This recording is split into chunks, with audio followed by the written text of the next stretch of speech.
pacifist. This is the life. Wait a sec. Isn't something important supposed to happen today? Oh, today's our big day! We're supposed to leave the Fortress of Mirapede! Come on, we've got to go complete the release procedures now!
Please, sign here.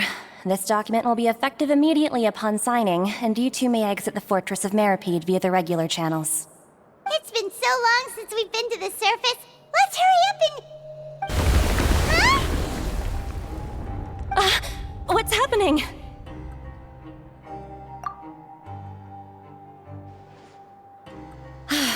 I'm fine, thanks. But I wonder what that tremor was just now. Let's go ask the Duke.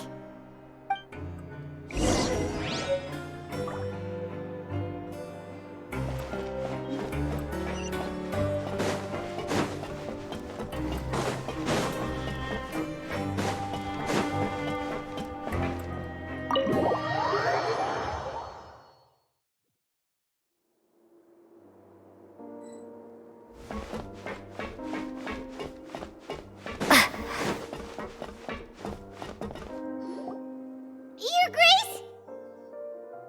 Ah, good to see you two. Is there something you wish to see me about? Yeah, what was with that earthquake just now? Ah, that. The tremor didn't originate from the seafloor. In fact, it seems it came from the surface. Over the years of serving as the warden here, I've developed a sense for distinguishing between what occurs on the surface and what occurs underwater.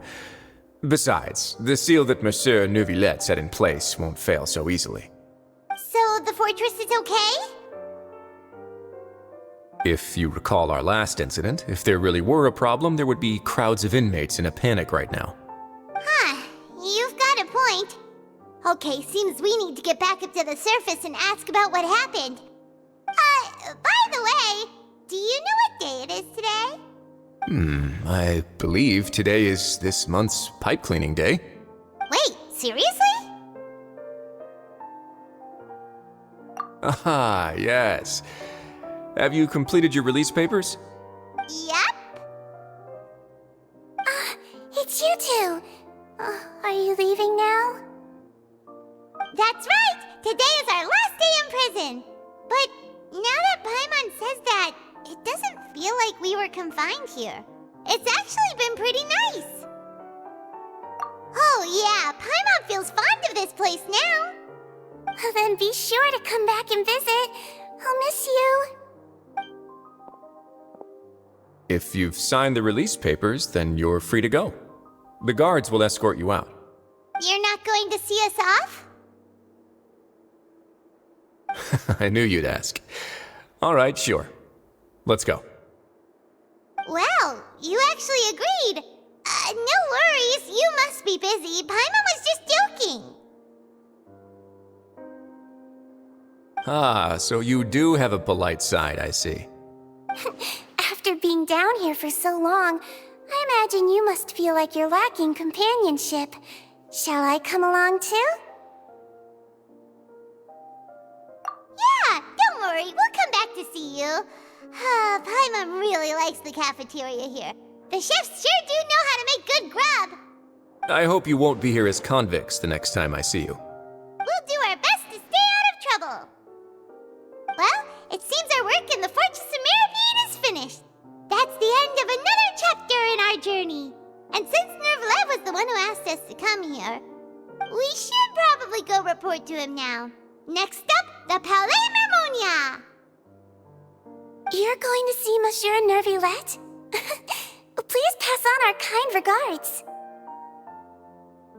I'm sure just your regards will do, no? I believe it would be the polite thing to do. You're right. I've heard the Palais has been terribly busy these days. Tell him that I hope he hasn't been overwhelmed by the recent string of troubles.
The Palais Mermonia sure is buzzing with activity today. Halt! Huh? Oh, it's you two. Apologies. Monsieur Nervillette did say you'd be welcome at any time. Excuse me, would you mind helping me take a look at this report? I'll be right there. Sorry, I've got my hands full here. You can see yourselves in. Everyone's so busy. Seems a lot has been happening.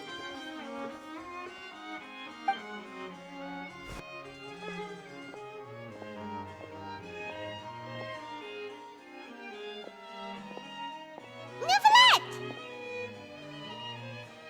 Hello. You've come at the right time, but you'll have to wait for just a moment, as there are some urgent matters I must tend to first. In the meantime, please, have a seat. If you'd like to have something to drink, let the Melusine outside know. That's all right. We just ate. Very well, then. Let's take a break over there while we wait for him to finish his work.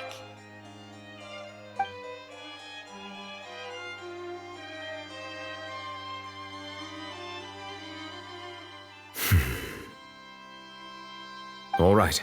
That should wrap things up for now. Are you done with your work? Yes, sorry to keep you waiting. Today should be the day you were released from the Fortress of Meripede, and it appears that you've managed to complete all the release paperwork. That's right, and we came here to see you right away.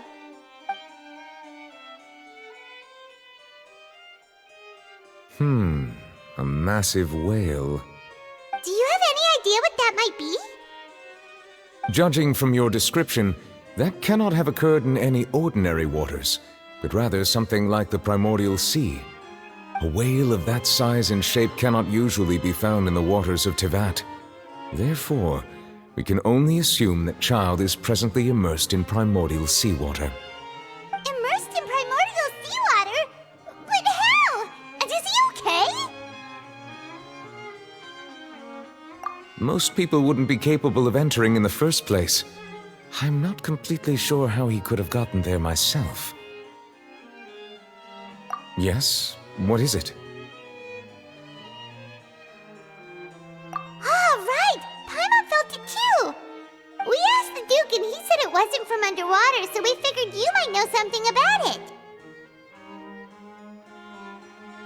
It turns out that I have just received a report about this particular matter. In fact, that's exactly what I was busy with a moment ago. The source of the tremor was here on the surface near Poisson. After the shaking stopped, the water levels in the Poisson area rose at an alarming rate. The water levels rose? Oh no! What about all the people there? Fortunately, the water levels only rose for a short period of time and have already returned to normal now. However, I still have a bad feeling about the whole phenomenon. If the change in water levels is connected with the leaking primordial seawater, then the situation in Poisson may be much worse than it appears. Navia should be in Poisson, right? We need to go check on her! I would also like to go there as soon as possible, but I'm afraid I can't leave just yet. We must immediately formulate disaster prevention plans for the surrounding coastal areas to avoid potential catastrophes. I'll have to ask you two to go to Poisson first. I'll meet you there to check on the situation once I finish things here. There's no time to lose! Let's get going! Please be careful.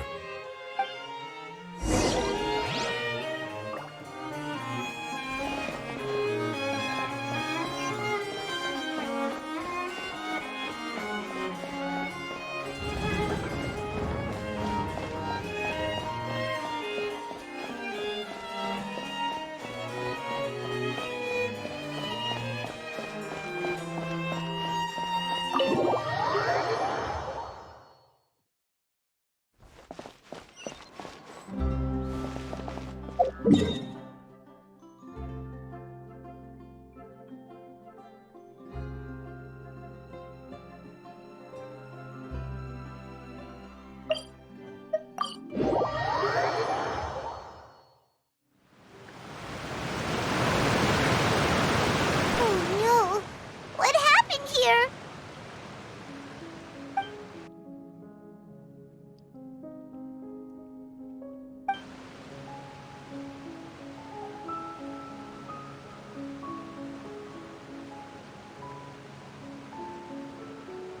Navia should be around here, right?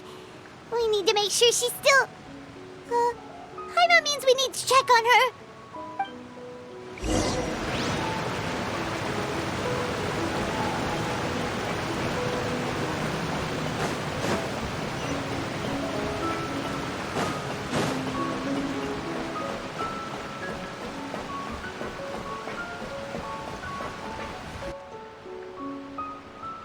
We haven't seen a single soul all the way here. Oh, this is getting scary. What will I ever do now?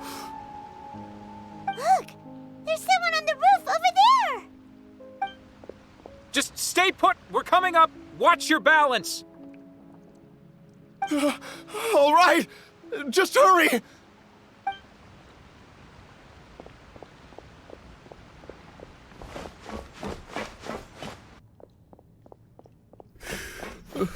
I'm not young anymore.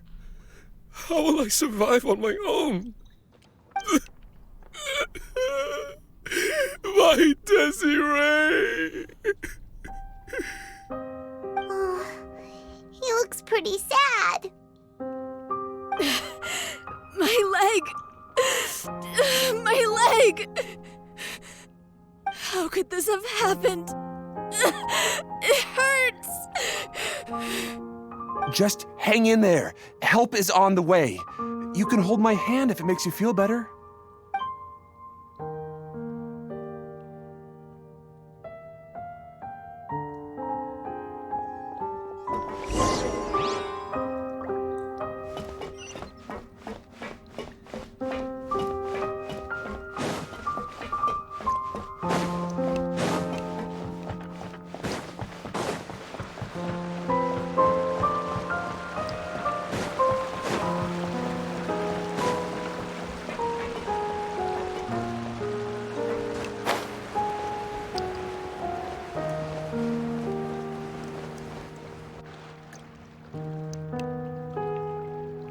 It's Navia! She's over there! Hey, Navia! Are you okay?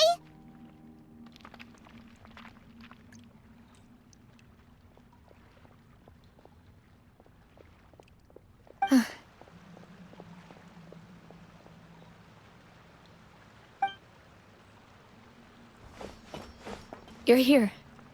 We heard there was a situation in Poisson, so we came as quickly as we could. Yes.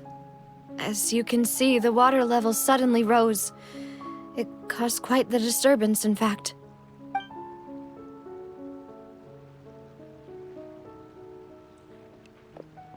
Demoiselle!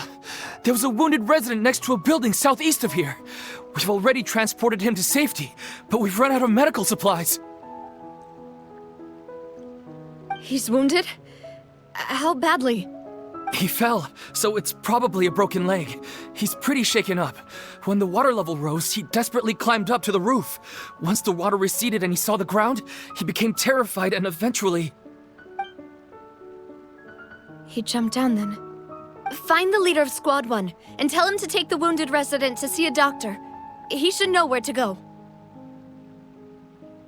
Understood. I'll take over his search and rescue mission in the meantime.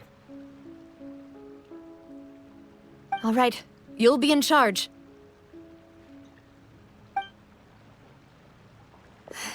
I'm sorry. Where were we? The situation in Poisson? Right. Allow me to explain. A little earlier, we suddenly heard a loud noise. At first, everyone thought that something might have exploded in the waterways. But before we knew it, water started pouring out from everywhere. The rushing water seemed a little odd, almost like the unique color of primordial seawater. Some people didn't realize the danger and thought it was just ordinary water, leaking from somewhere.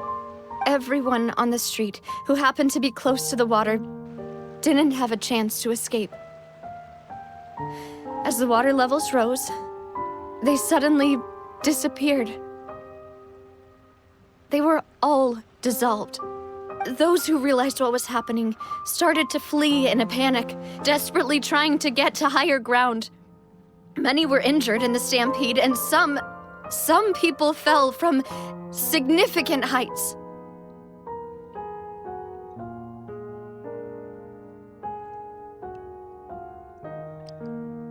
The Spina di Rosula initiated rescue operations as quickly as possible, but there have been a lot of casualties. Fortunately, the water began to recede after some time, and the chaos came to an end. The water that flooded the area contained primordial seawater, so the lower levels of Poisson are still hazardous. To ensure everyone's safety, I've asked the people there to leave as soon as possible. No one knows if this could happen again. All we can do for now is try our best to help evacuate the residents.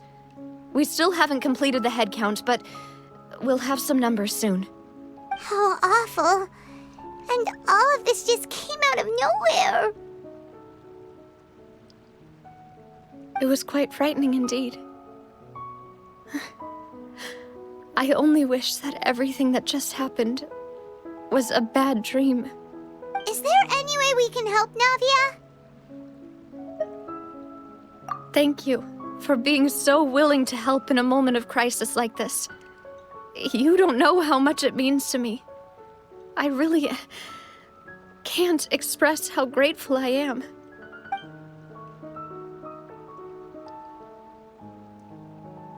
Don't say that, Navia. That's what friends are for.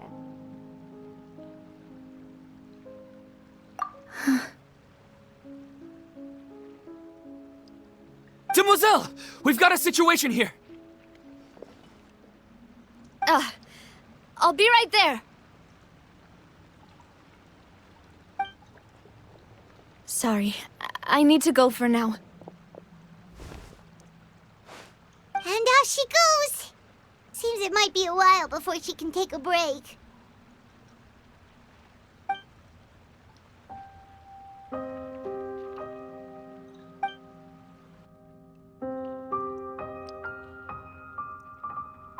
Okay, the wounded are being tended to, and we finished a preliminary head count. More support has just arrived, so I suppose I finally have a moment to focus on my own matters. Of course, we should remain ready for anything, and continue doing our best to rescue others. I'll be sure to have everyone at the Spina di Rosula ready to render assistance. Traveler, Paimon, would you two accompany me to my father's grave for a moment? Huh? Right now? Thank you.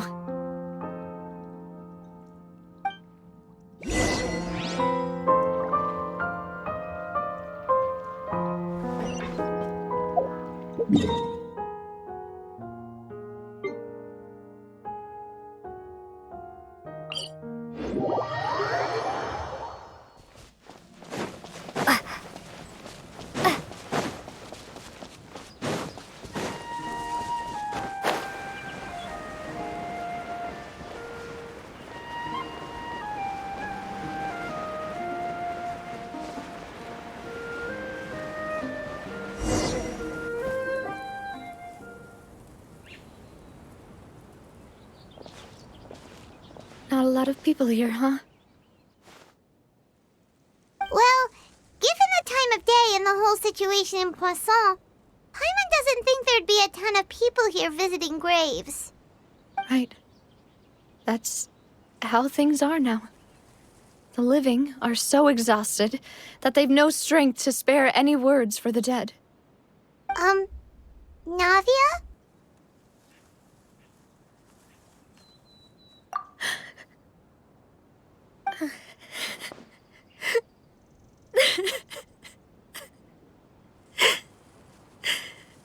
Navia, what's wrong? Sorry. I just... Malus and Silver, they won't ever come back here again. What should I do, Papa? Huh? What happened to them? Everyone agreed on the rescue plan, but still, I was the one who initiated it. They were helping evacuate the residents, but they couldn't leave in time. And they were caught in the seawater.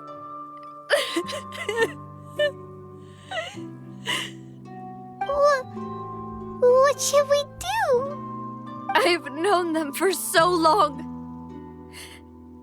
And I know they weren't afraid. But I could at least hold a funeral for my father. And I know where he rests. But as for Malus and Silver, they're just gone. I just can't.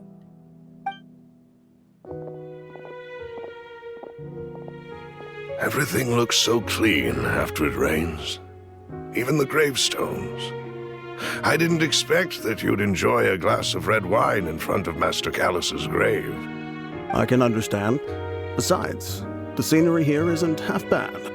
See, it's not just me. I always want to bring something when I visit Papa. Perhaps we might even have a picnic. He wouldn't be angry, would he? How could Master ever be upset with you, demoiselle? Yet the cemetery is the home of those who have passed, is it not? Everyone ends up here sooner or later, no matter who you are. Buying yourself a plot in advance, are you? No need yet. But when I do, I hope you'll let me be buried beside Master Callus, demoiselle. Hey, stop joking around. I'm quite serious. That way, it'll save us both the trip to see each other whenever you visit your father's grave. That makes sense. In that case, could I be buried on his other side? After all, besides you, demoiselle, the two of us could certainly be considered Master's closest companions, no? Personally, I believe we fill those shoes just fine. Why are you bringing this up all of a sudden? Seriously. All right. I'll remember your requests. But I'd really prefer not to talk about this stuff. And what do you mean by saving me a trip? I'd make the journey even if I had to visit you two somewhere else. I'd promised to let them rest in peace here. But here I am breaking that promise. I'm sorry for letting you see me in a mess like this. I don't usually cry, really.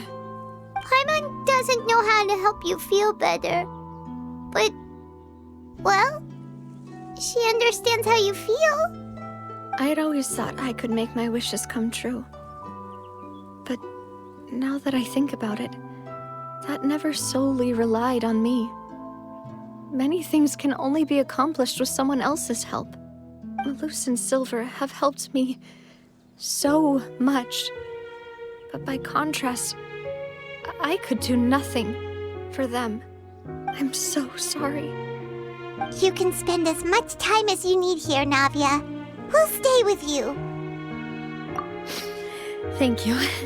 Right now, you don't know how much that means. By the way, you can have a look at this.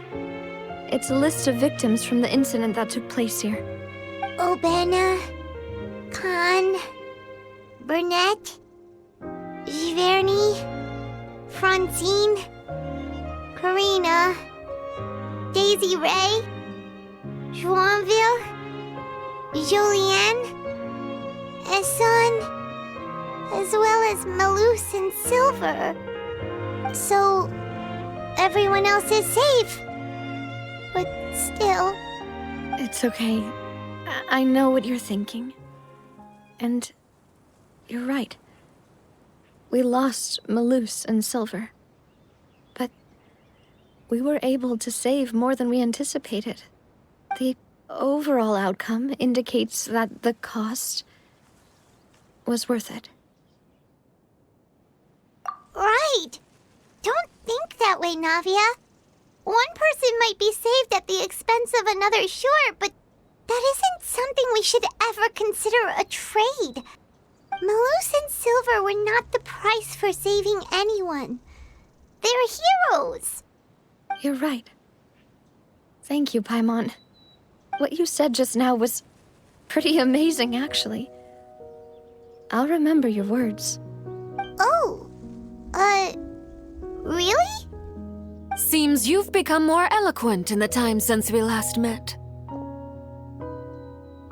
The knave? What are you doing here? Is everything going well on your side? Yes, my people are carrying out the mission according to your request. All the residents of Poisson have been evacuated, and we're preparing to relocate them to higher ground. As for these supplies, we have everything taken care of. There is no need to worry. Thank you very much. Wait, do you two know each other? We just met recently. Right, Miss Navia? Usually, I would call this a coincidental encounter. But that doesn't quite fit this time. Besides, it never even crossed my mind that a Fatui Harbinger would come looking for me. Thanks to the Knave, Spina di Rosula received generous support from the Fatui, which allowed us to complete the rescue and evacuation work so quickly. Mutual aid is essential to fostering positive developments. We were already in the area, in any case, so it was nothing. That said, I must say that you're a lot sharper than you let on. I'm sure you understand what I mean. I apologize for all the ways in which I tested you previously. We've never worked with a Fatui before, and it's extremely important for us to know who we're working with. My subordinates have reported that Fatui soldiers have been observing water levels and taking head counts in various locations.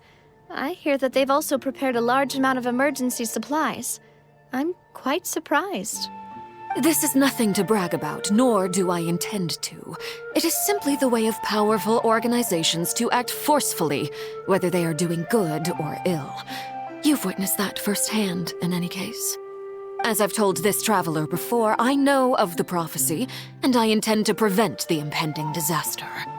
Lending your organization a hand was a natural first step in accomplishing that. As such, Do not be troubled by this token of our sincerity.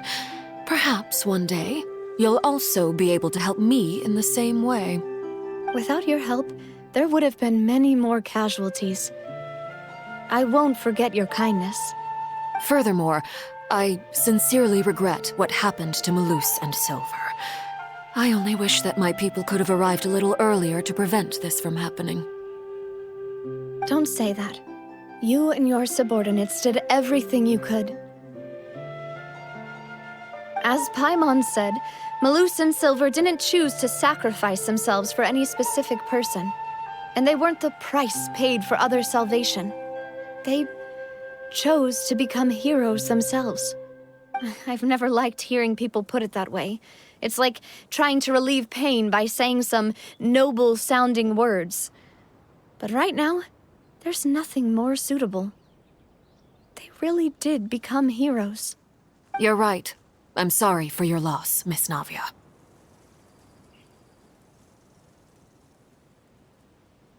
Water is life to Fontaine's people, and it also spells disaster. It's no wonder that people always say that prophecies represent fate. Fortunately, I've never been one for such opinions. So, you're one who will try to change fate, then?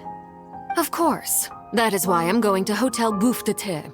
I still have some things to take care of, and the children need my attention. By the way, Traveler, Paimon, one more thing. Alright, then we'll just... Huh?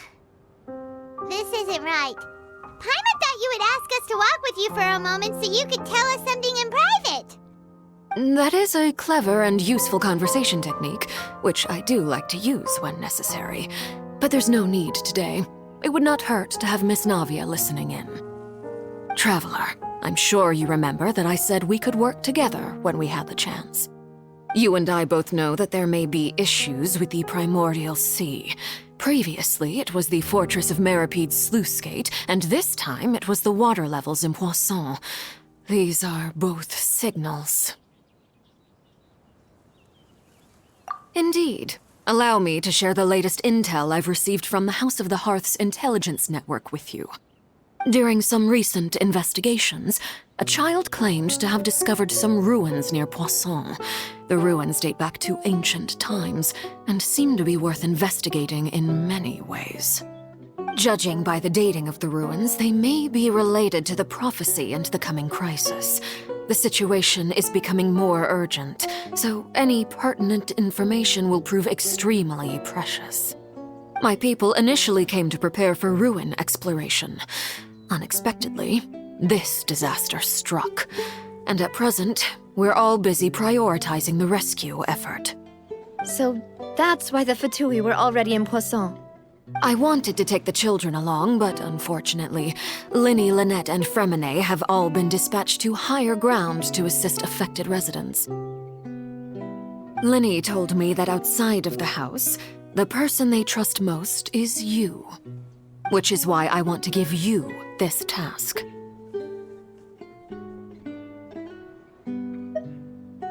The House of the Hearth's members see each other as family, but Linny, Lynette, and Fremine said that they also see you as such, even though you are not from the house. I'm sure you already understand how earnest they consider their friendship with you to be. Oh, that somehow makes Paimon feel kinda happy. The intel I just shared about the ruins could fetch a high price. But since the children consider you family, it's only natural that I freely share it with you. Got it! So all we gotta do is go to some ruins, right? We can handle that. Excuse me, but may I tag along? You wish to join, Miss Navia? But are you sure you're up to exploring some ruins? You need to rest. Well, I'm sad, yes, but I can't just go back and plop myself into a chair by the roadside and do nothing. There's no point in being depressed while we still have a disaster on our hands. As my father's successor, I must live up to the hopes he had in me. Besides, I'm also doing this for myself. I need something, a distraction to keep my mind off Malus and Silver.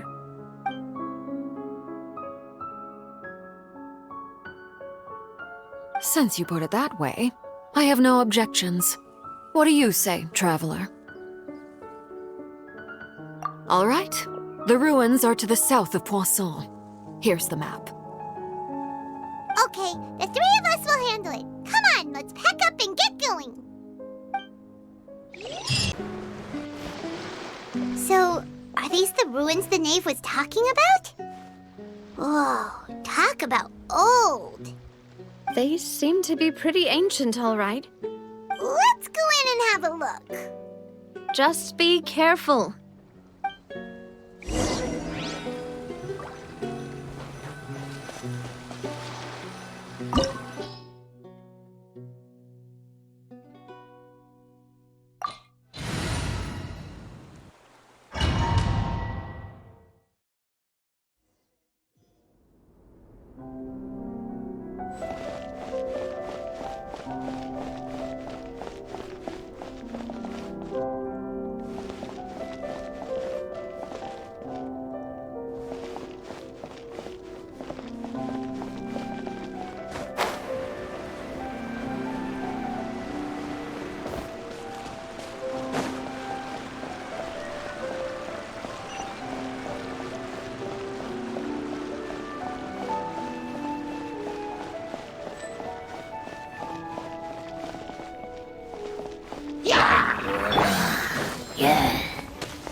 You can't keep up with me!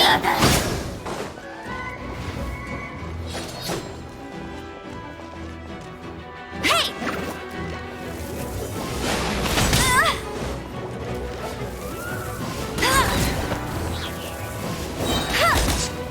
Let it rain! Tired!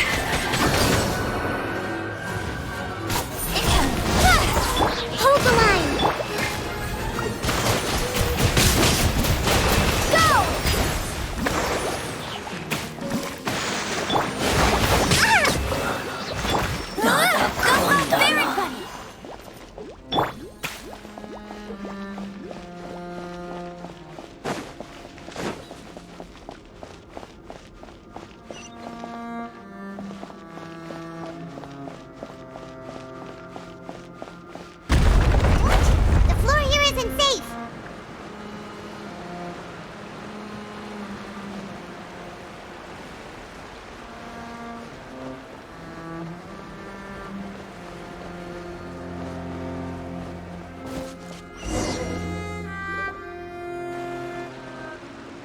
This place has also been contaminated by primordial seawater. Yeah. And a lot of it, too. A Fontainian would most likely dissolve the moment they fell in. Right! You can't go down if there's primordial seawater. It's too dangerous, and it won't be any help for you to just stay here. Don't get Paimon wrong. We're not saying you're useless. It's just that... No, you're right. I can't do anything in this situation. I'll leave this to you.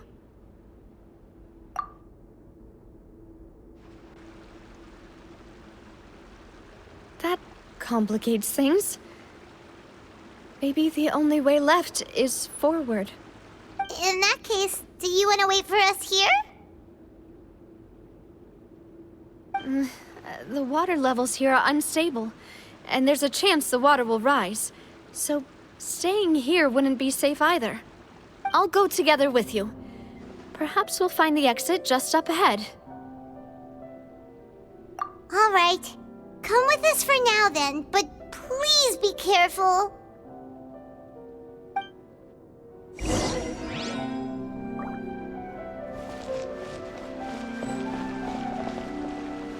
Oh no, it's a dead end! Let's try climbing over from the side.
There's something wrong with this bridge!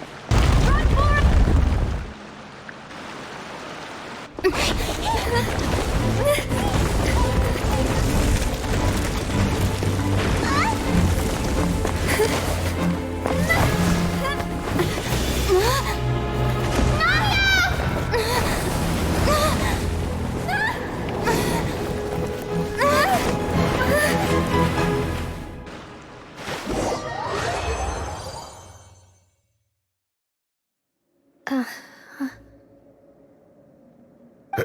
Demoiselle? Huh? Demoiselle, what are you doing here by yourself? Would you be standing here till dark if I hadn't come to get you? Maybe she just wants some time to herself, Malus. Oh.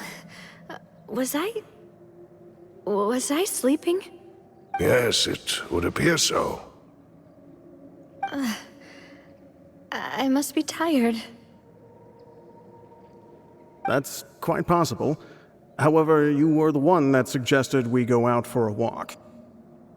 Oh, right. I nearly forgot. It must have slipped my mind when I dozed off. I haven't had a nap today yet. Have I? This is a familiar feeling, yet something's a little strange. Is something the matter, Demoiselle? Oh, no. No, I'm fine. I was just trying to recall why we came out for a walk. Do you remember Mr. Giverny? He'd requested our help before with foreign merchants who had a debt dispute with him, and we'd resolved the matter not long ago. We were headed to see how things were going with him at the moment. Ah, right. Yes. I remember now. Oh, Miss Navia. Ah, Mr. Malus, and Mr. Silver, too. It's good to see all of you. How have you been? I've been great. Thanks to your help, those bothersome merchants finally realized that I wasn't the one they were looking for. Why, I wasn't even the guarantor for that person.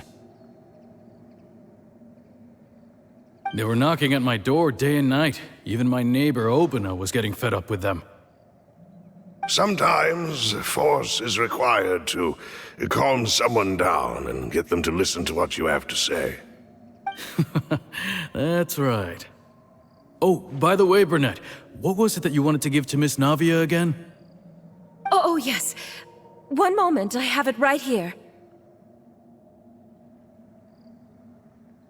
Miss Navia, these are some flower seeds that I prepared. Please take them. They're a very good variety, and they'll become very big and beautiful once they bloom. I don't know what we would have done without your help, so this is a little token of our appreciation. I hope you won't refuse. Ah, did you cultivate them yourself? Thank you so much. I'll certainly take them. Balloose, we do still have some empty flower pots at home, right? Why, we can have as many pots as you'd like, demoiselle. Perfect. In that case, we'll swap out some of the decorative plants for some of Mrs.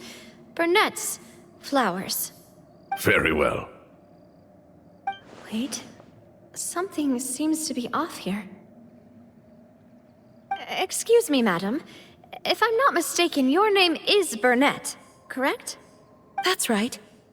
Is something wrong? No, it's nothing. This is the first time we've ever met, but your name seemed familiar to me. I must have heard it when I was discussing things with your husband previously. I've heard this name before. Sometime recently, I'm sure of it. And why are there so few people around here? Where did everyone go? We must mind the time, demoiselle. We still have important things to attend to today. Huh? We do? Like what? Well, now, did you forget? Miss Navia, here you are! I've been looking for you. Please, come to the Opera House. Your trial is about to begin. My trial? Wait, why would I need to go to the Opera House? Yes, she's right, demoiselle. It's just about time now, so we should get going. Oh? All right then.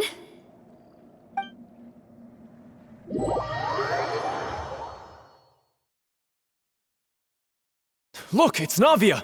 She's here! And her two attendants are with her! Goodness, everyone's finally here. There sure are a lot of people here to see the trial. And they all seem to be oddly excited about something. I even know some of these people. Karina, Desiree, Joyville, Jolien, Essen. Why are so many people here? And why do I have no recollection of this case? And as for the judge... huh? Where's Monsieur Neuvillette?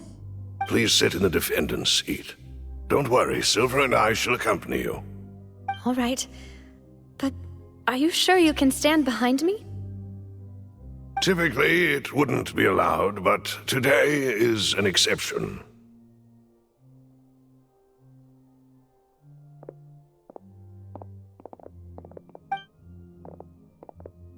Hey, what kind of place do they think this is? Come on, do they have any idea what they're doing? Seriously.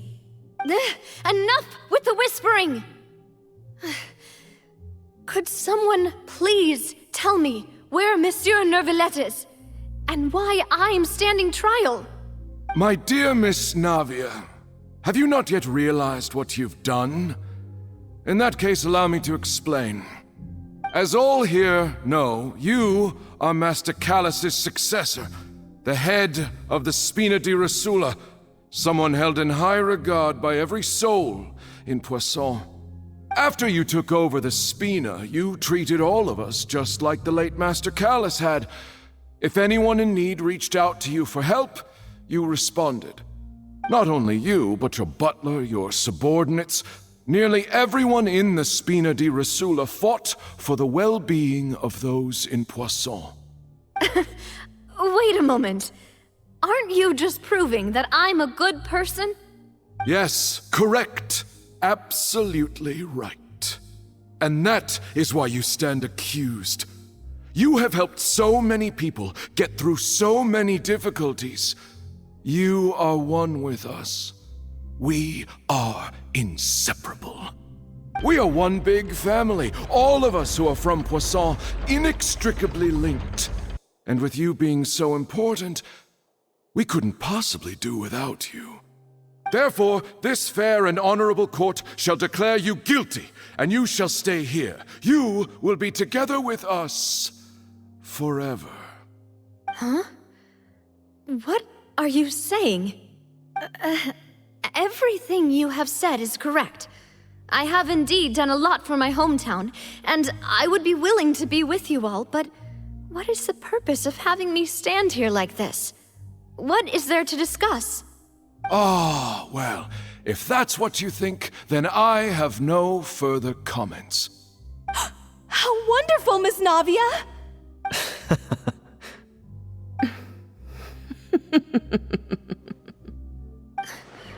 I know all these people.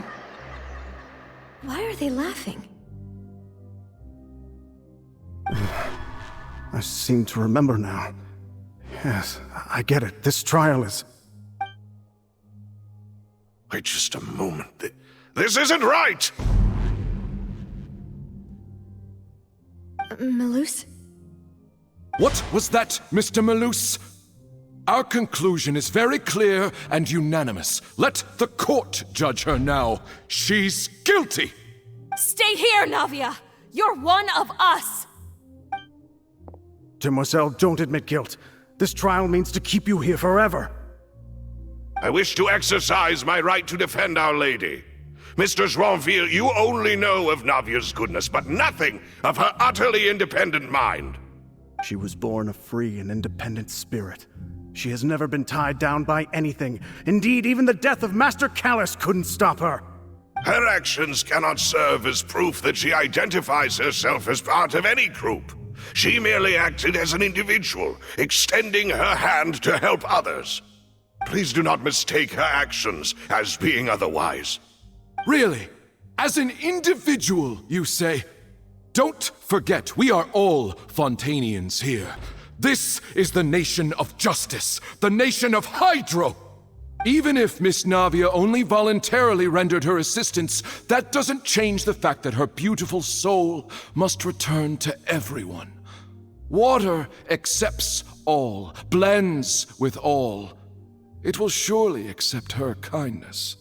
Everything is measured here in the nation of Hydro, and in the end, everyone shall meld together. Thus, when a unanimous opinion emerges, that opinion represents justice. Now I speak for everyone. Our opinion is consistent. Navia should stay. We and Navia are one. And you would call this justice? Preposterous. You are merely jealous that Demoiselle still has a chance to exist as an individual. Have you forgotten how much you all once longed to become individuals, to become independent? Do you mean to defy our justice? If your justice is flawed, then why should we acknowledge it? As you said, we can also have our own justice. Silver and I shall defend Demoiselle. And that is how we will enforce justice. Ugh, my head... It hurts. Demoiselle. Silver, it hurts. My head is spinning. All I can see is stars swirling in front of me. I remember now. Everything that seemed odd from the very beginning.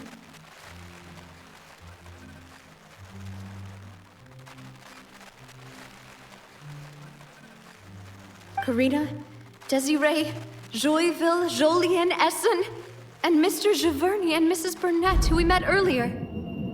Even Malus and Silver. I don't want to admit it, but they're all dead. Don't be afraid, and don't admit guilt. We will protect you to the very end. Absurd! Who are you to say that she cannot be judged? We are the majority, and in the nation of trials, the majority is absolute justice. We are the will of all.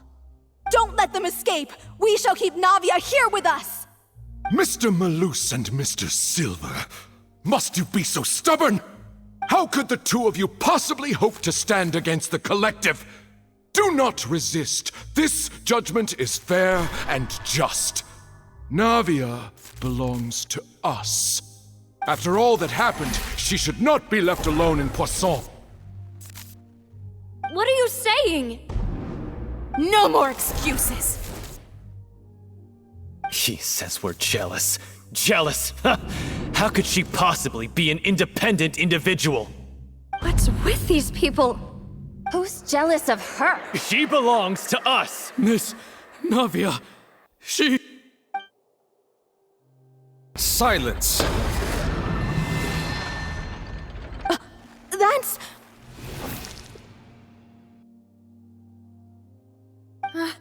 Monsieur Neuvillette! Such commotion is prohibited in the court. The accusations you just presented are nonsense and cannot constitute a proper trial. The court will adjourn for the rest of the day. In this, I shall hear no objections from any unauthorized party. Our thanks, Monsieur Neuvillette. Please leave with me, Miss Navia, while there is still time. But... Go on now, demoiselle. This is your only chance to leave this place. What, can't bear to leave us behind or something? Malus. My apologies. I couldn't resist making one little joke once I realized that this shall be our last goodbye. Malus... Silver... Quickly, you must come now! Goodbye, demoiselle. Farewell.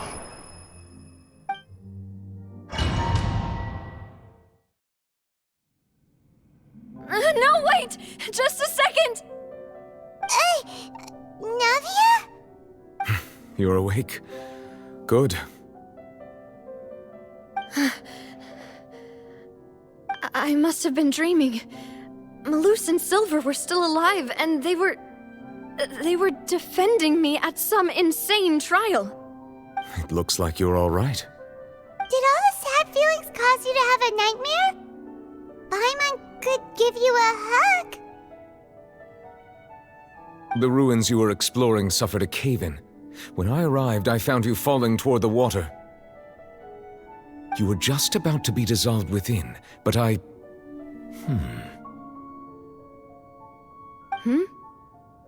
What is it?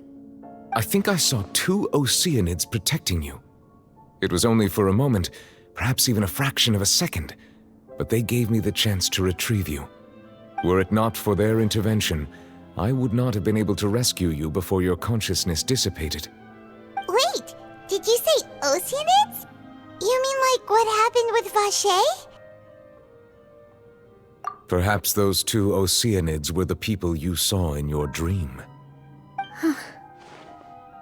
I always told them that they didn't have to protect me. To think that they'd keep doing so even after death.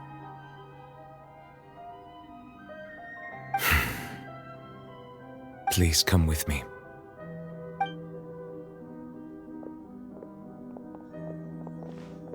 Neuvillette, are you okay? Oh, I am quite all right. Perhaps there's something we could chat about? Why do you look so stiff all of a sudden? Oh, Paimon knows. You're the type who feels awkward when there's nothing to talk about, right? I merely thought that we should give Navia some time to herself. Huh? Why didn't you just say so then? Don't you think it's even more awkward to call us over like this and then have nothing to talk about? I suppose so. Ah, Sigewinne. I hope all is well with her these days. Her work in the fortress of Meropide has not been too much for her, has it? No way, don't worry. She's doing fine down there. She's an amazing head nurse. I see. Well, that is good. I have always worried that Sigewinne would need a lot of time to understand the world of humanity, just as I have. Oh, and the Duke also says hi. Even though Sigewinne made him do that. He hopes that you haven't been overwhelmed by all that's happened lately. Thank you. I have indeed been busy lately, and I also hope that everything is going well in the fortress of Meropide. He still doesn't know what to talk about. Let's chat about something else then. So, Neuvillette, you're probably quite the swimmer, huh? Yes, of course. This isn't going anywhere. Let's try something else. How did you find behind these ruins. Did the knave tell you? Yes, in fact. I had arranged to meet you in Poisson, but when I arrived, I discovered that the Fatui were helping the residents evacuate. They had even transported a large quantity of supplies to the area. Amid my astonishment, I ran into the knave, and we had a chat. She informed me that she had asked you to investigate the ancient ruins here. Yeah, we originally planned to meet up with you, but we thought you might still be busy with all those official documents. We didn't think exploring the ruins would take very long, and who would have thought you'd wrap things up so quickly?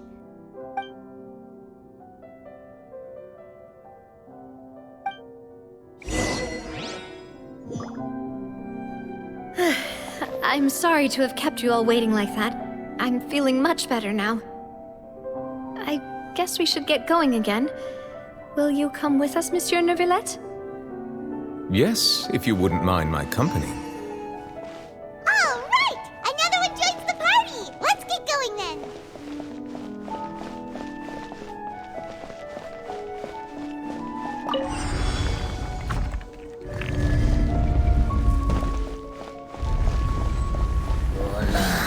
Yeah.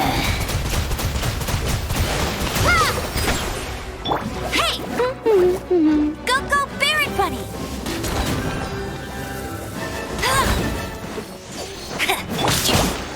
Allow me! Don't blink! Hey! Cut to the chase! Skala. Dada Kondala.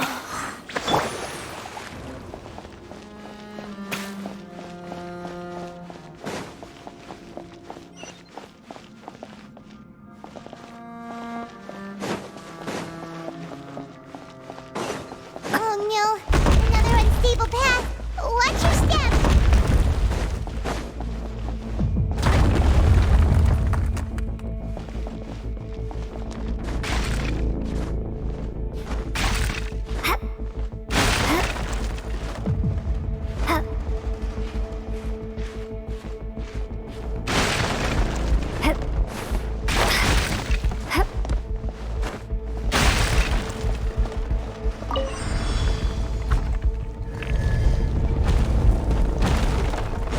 Watch out! There are rocks falling over here!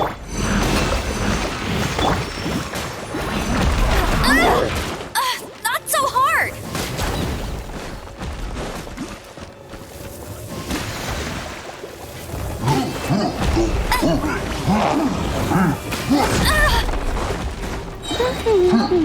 No one escapes my sights!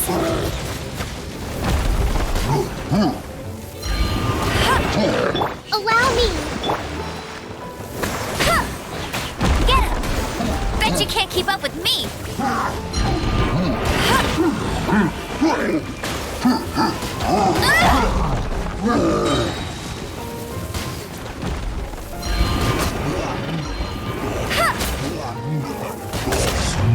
Let it rain! Go, Baron Bunny! Get him! Hold the line!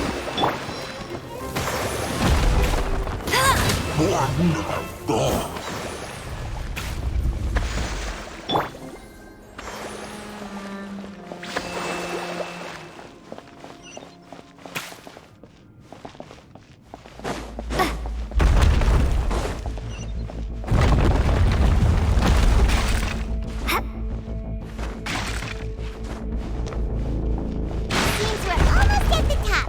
Keep it up!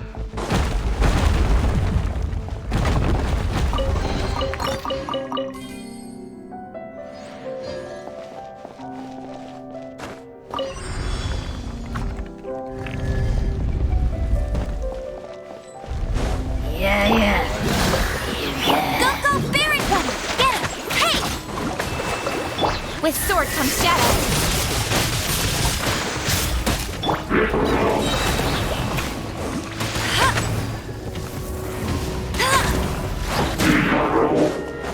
No one escapes my bombs away! Ha! Rust and Reven! Speed of light! Ha! Get him! I must keep training.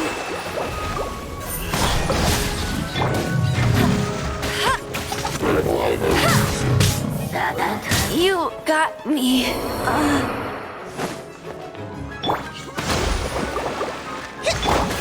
Hey! Nowhere to hide.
Looks like we've reached the end. This is the place. There should not be any other hidden spaces in the vicinity. The path sure had some twists and turns, but it turns out that this place isn't actually that big.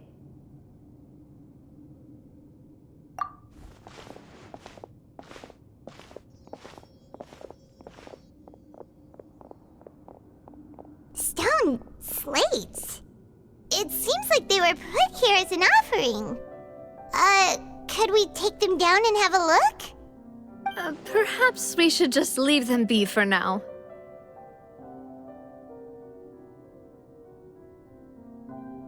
There are 4 locations in total, but only 3 stone slates.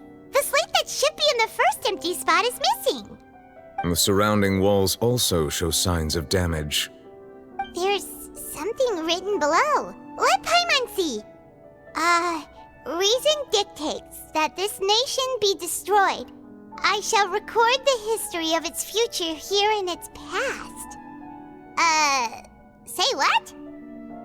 It feels like someone left these slates and these words here for a purpose. But does he mean that Fontaine should be destroyed? That would fit the circumstances dictated by the prophecy, yes. Indeed, the slate's contents correspond to it. Take the second slate, for example. There's a person kneeling here. She seems so dedicated. And there's a whole bunch of other people behind her doing the same. She's facing this... what is this? Some kind of island in the sky? And is that Lady Farina in the third image? Did the Hydro Archon fall into the water? And is that a ring of people around her? Paimon doesn't quite get it. Are they all in the water? The fourth image. I know this one. This exactly matches the content of the prophecy. The people will all be dissolved into the waters, and only the Hydro Archon will remain, weeping on her throne.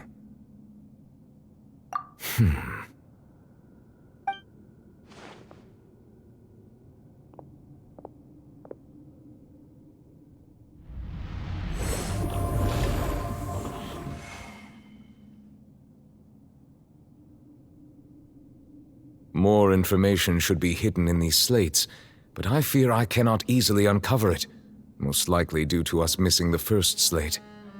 I am very sorry. Don't blame yourself, Monsieur Neuvillette.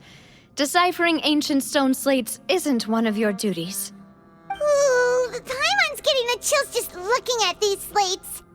This says that it's the history of the future, right? That means the prophecy's sure to come true. I really hope it doesn't mean that. Still, Paimon feels like these images are kind of weird when you look at them together.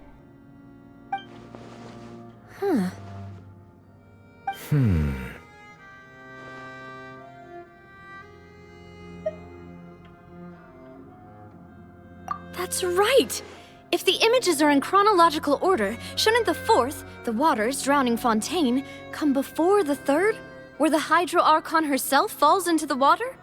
And yet the order is reversed here.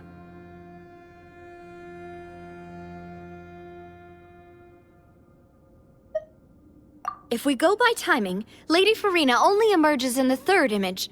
That means that the person in the second image might be the previous Hydro Archon. Egeria, then. I had never met her, but her appearance here does match the records. The previous Archon kneeling before the floating island in the skies, as if confessing a sin. Did she herself commit that sin? And if not, why would she be in such a posture? Also, I'm still wondering why these ancient stone slates are here at all. Judging from their contents, could this place be the origin of the prophecy? Does that mean that someone, or some people, once saw these slates? But who would have created these slates and left these words here?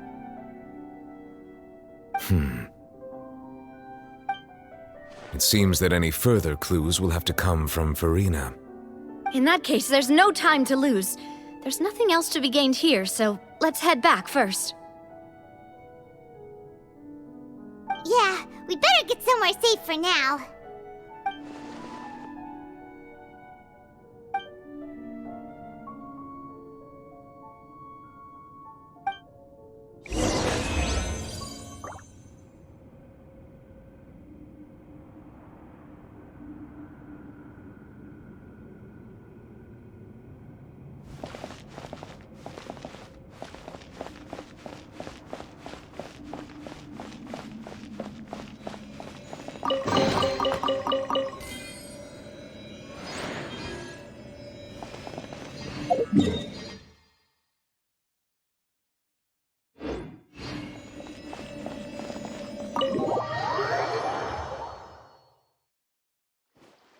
Let's split up here.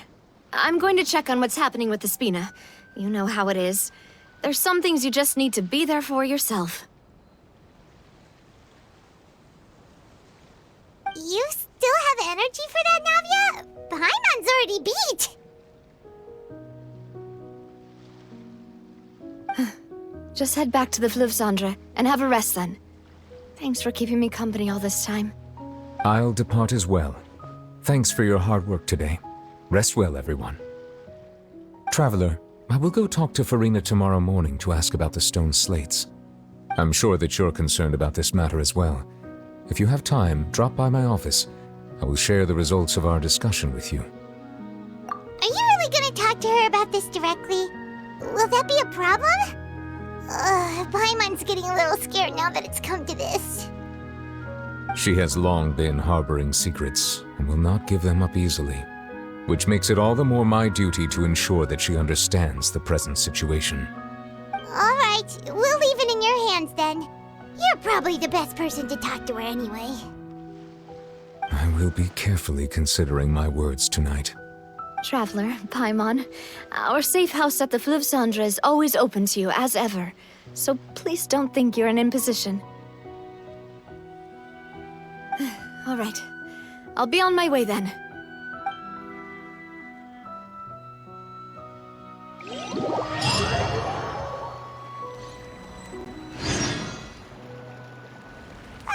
We're finally back! Welcome back. We've got a special menu prepared for you two tonight. Yay! And there's good food too! No, the boss is the best. Ooh, desserts! Nice! These are all Paimon's! Paimon's already starting to forget what happened today. Oh, that voice. Is that who I think it is? Huh? It's you two. What are you doing in Fontaine?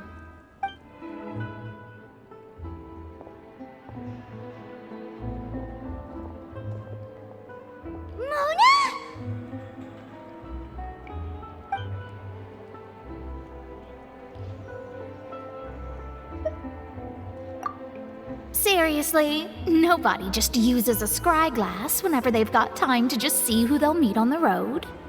Still, we didn't expect to see you here. Wait, you're not a Fontainian, are you, Mona? Well, I have some business to attend to here, so I booked a hotel in the city. I was just out for a stroll when I bumped into you.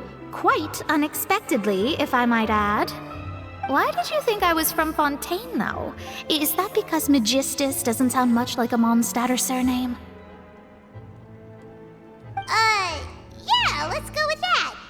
Well, I used to have my own surname, which was, well, some other thing. Either way, the old hag told me when she took me as her disciple that the first step to being a great astrologist's pupil was to change that name. There was nothing for it, really. She really is amazing at astrology, so I changed my name to what it is now according to her wishes. To my surprise, however, Magistus is not the name of some ancient house or clan. It isn't? Nope. Although it is used by us in place of surnames, it generally just means great. Wow! Imagine including a boast in your name. Wait, are you gonna have to put that into your genealogy as well? I reckon so. In any case, I'd give my disciple a name like this as well, if I were to take one. Astromancer Barbeloth Trismegistus. Whoa, that's a long one. Does it also mean great or something? My name means Mona the Great Astrologist. As for the old hag, hers is, in plain speech, the thrice-as-great Scholar of the Stars. Just take it as a title specific to astrologists. Thrice as great? That's so petty. I know, right? That's just how she is. She used to call herself Magistus, actually, but when she took me in, she changed her name to Trismegistus. Talk about excessive. Magistus is thus the calling card of our school, so to speak, which makes it about the same as a surname. It's all right if you don't get it. You can look into it further should you need to study astrology more deeply. That sounds terrible! But anyway, you're not Fontainian, are you, Mona? You're from Mondstadt, right? Well, I was born in Mondstadt, yes. My parents migrated to Dornman Port, and I traveled with the old hag for a while, after which I settled down in Mondstadt City. Oh, that's a good thing then. At least we know you won't be dissolved by Fontaine's waters. Speaking of that, I'm sure you're aware that a bunch of things have happened here in Fontaine, right? I know you're not a local, but I'd avoid getting too close to any water that looks strange all the same. There's something ominous about it. Well, the water, I mean.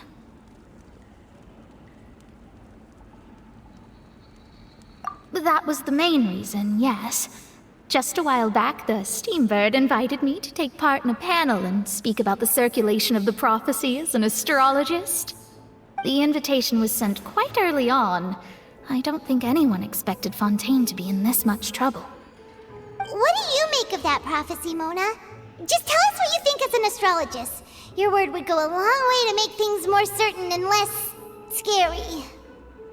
What I can tell you is that I'm an astrologist, and that this prophecy concerns the fate of Fontaine, even that of all Tevat. Ascertaining this is akin to reading the fortune of the whole world. I'm afraid that this is not something that just anyone can do. If I could do it, you would no longer call me an astrologist, but a visionary. But on the flip side, the prophecy is so huge and powerful that it must surely come from a powerful visionary. Its contents involve the fate of the world. Disregarding it would be a mistake. A visionary? Sounds really powerful and all, but does such a person really exist? Of course. The old hag could do it, and I bet there are others amongst those Hexenzirkel colleagues of hers who could do something similar. Huh? Are you sure? All right, I'll help you. It isn't often that I see you with such a serious look on your face. I'll tell you once I hear back from her.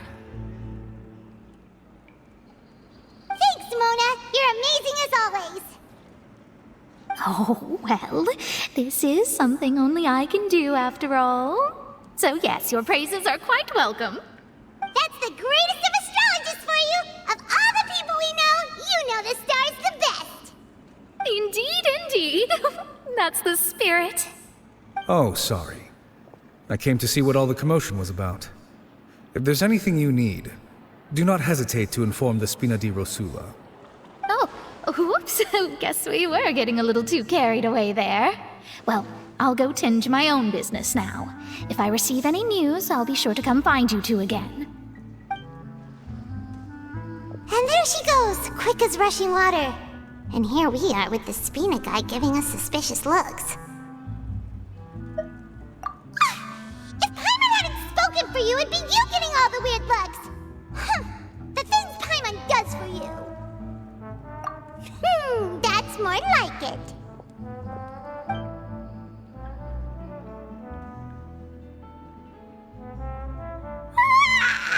Good morning. To be honest, Paimon's still feeling kind of sleepy. But it's time to get up, traveler. We agreed to go see Neuvillette, so let's pack it up and get going.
You're here! Finally! Is something wrong? Monsieur Neuvillette and Lady Farina, they seem to have gotten into a dispute. Please go see for yourself.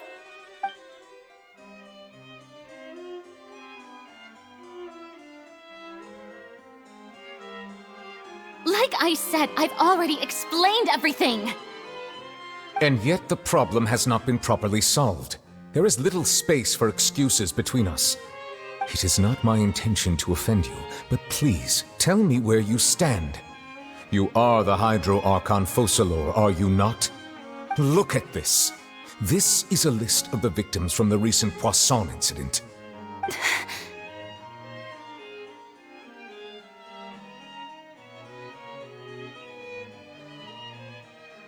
You mean... they're all... We did not arrive in time to avert this disaster, and I will not have it happen again. I will say this once more. You must tell me everything you know. Yesterday, I found 3 stone slates in some ancient ruins near Poisson. Do you know anything about those? Seriously? You're questioning me like this is a court case now. I don't know anything about that. But you found them in some ancient ruins, you say? That's correct, which is why I came to ask you some questions. There should have been 4 slates, but one of them was missing. The other 3 feature different images that seem to correlate to the prophecy. The prophecy? The second of these slates depicts the previous Hydro Archon Egeria kneeling before a floating island in the sky, as if confessing something. Do you know nothing of this either? I don't. I've never seen such slates. I'll ask you again. Do you really have no information regarding the previous Archon? My deciphering of the slates indicates that the Hydro Archon Egeria once had to confess to, or apologize for, a certain sin. If anyone would know about it, it should be you. All gods don't have the same secrets, you know. She was herself and I'm me. Is it really so strange that I know nothing? I understand your concerns, but I'm sorry. I just don't have anything to tell you. Forgive me for saying this now, Lady Farina, but I have long known of your various secret investigations into certain matters. There are several indications that you have been investigating the prophecy on the sly. This is not strange in itself, considering that you are the Hydro Archon. But it is strange that you should also claim to not know any of Egeria's secrets, as well as do nothing following your inquiries. You have never been as superficial as you have presented yourself to be, nor are you a fool. And yet, your behavior is very inconsistent.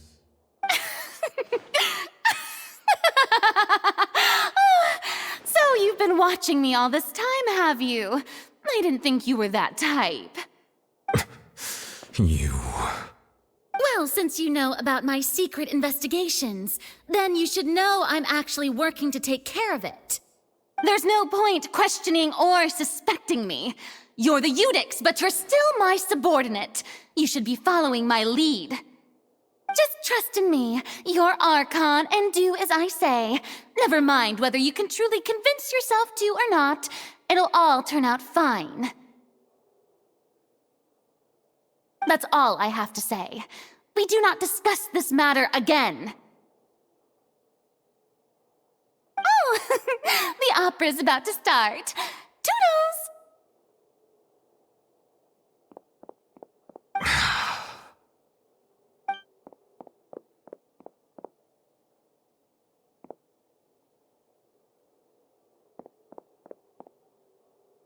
Did Farina not notice us standing by the door?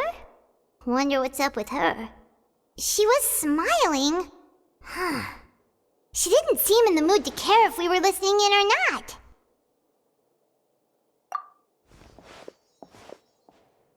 I assume you've been outside for a while now? Oh! You noticed! Seems Farina didn't even realize we were here. She was in a great panic, though I cannot discern the reason. Our discussion reached impasses time and again, a state of affairs that we cannot allow to continue. Still, I do not understand. Dialogue is the basis for understanding, so why did she keep refusing to engage?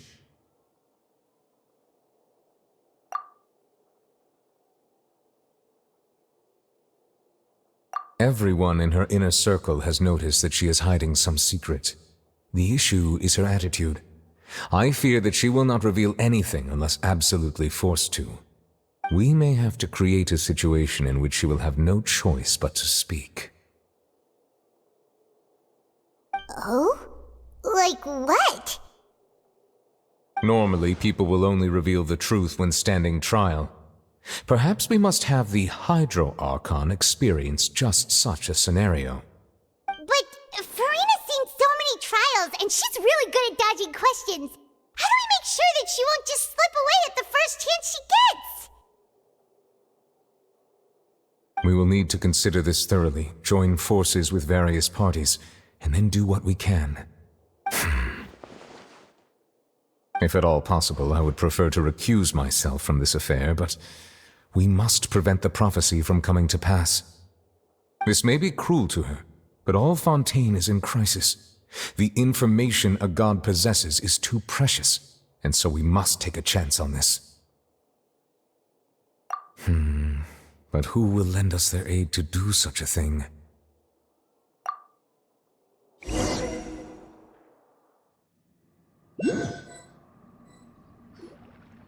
Well, that's everyone, huh? Speaking of which, it was pretty smart of you to think of hiding here. Poisson was just involved in a disaster, so it's presently devoid of people. That naturally makes it the best choice. And here you are drinking tea like it's the most natural thing in the world, huh? That's what family should do.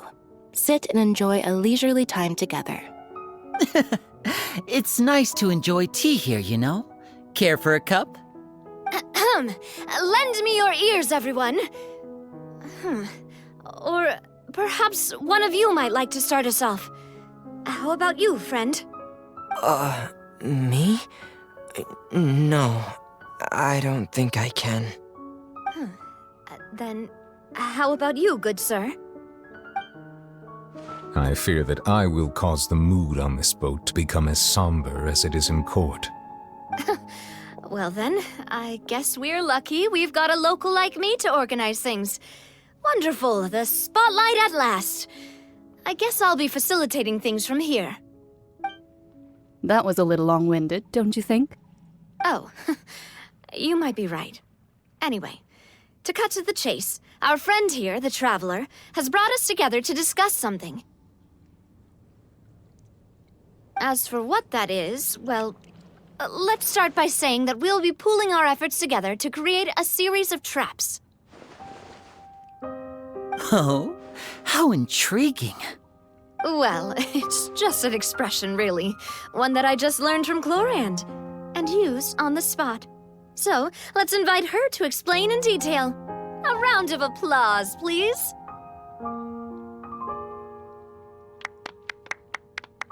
Huh? Didn't you say that you would be facilitating this? Oh, come now. Your work doesn't involve much public speaking, right? This is a good chance to practice.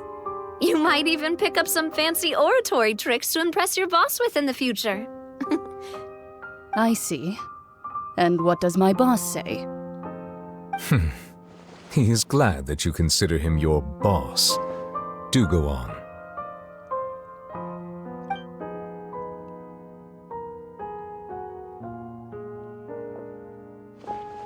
In that case, do any of you have experience hunting? Not that I recall. Fremine and I once used a wooden stick in a basket to catch wild rabbits when we were younger. As for Lynette, oh, right. You were sick that day, weren't you? I've also gone diving to catch some fish before. Does that count? I'm afraid not. You may or may not have heard, but Fontaine once played host to a group known as the Marechaussee Hunters. Though that was their name, they did not hunt animals, but rather various monsters left behind by the ancient dynasty of King Remus. Today, Fontaine's monster population has already thinned greatly, so the hunters have blended back into society, taking up arms in other lines of work. They even left a unique methodology of hunting in their wake. A trap comprises of the following components: bait, a trigger, and a containment device. Sometimes a lethal implement will also be necessary to deal with the prey. So, if we were to build a trap together, right now, what would you choose to build it with? For me, I would prefer something basket-shaped. Pigeons and rabbits will see the bait and naturally enter the snare. Our line of work requires a deft hand, and we're some of the best in the industry, so you can count on our techniques. You used some of those techniques while moving the people of Poisson, didn't you? My subordinates mentioned that you even performed some magic for the bawling children. Yes, and I even managed to gather some intelligence in the meantime. I'm quite the multitasker if I do say so myself. I'm afraid I can't claim that as my strong suit. I prefer more stable methods, like placing bait in the water and waiting for the fish to come within reach. That's the kind of method I would count on. Calm and steady. Exactly the kind of person who would catch loads of fish. And I can be their assistant. With discretion, I'm sure. I'd probably use some sort of mechanical animal. Papa once bought me some small clockwork squirrels, mice, and such. When placed in the forest, they can attract others of their kind. I remember that you liked those too, didn't you? I did. And that would be a good way to go about it. If they're realistic enough, animals of the same kind will follow them all the way to the trap. What about you, Monsieur Neuvillette? I fear I do not have any related experience. That makes sense. You usually solve problems directly, without the use of any such tricks. But I do have one more question for you, Monsieur. If we were to create a trap now, how would you design it? I would like for it to be effective, but bring no harm to the prey. A more gentle trap would be ideal. Kind, as always. However, our intention doesn't necessarily change the containment device and the type of implement we need. If we wanted to kill the prey in one strike, we would need a powerful implement. However, that also goes for prey that must be captured and safely contained. Wait, why's that? Only a hunter who's a true expert at subduing their prey can snare it without harming it. The line that divides life and death is often exceedingly thin. So are we going hunting together? Huh. We hadn't thought of seeing ourselves as hunters. It kinda works, but maybe it's still not the best metaphor. If our means of capturing and dealing with our prey is to put them on trial, then the hunting metaphor is actually quite accurate. But we shall require much more courage than any hunter to judge a god, a being whose seat is an exalted throne. Oh, so that's what's going on. Sounds very interesting.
It's been a tough few days, hasn't it?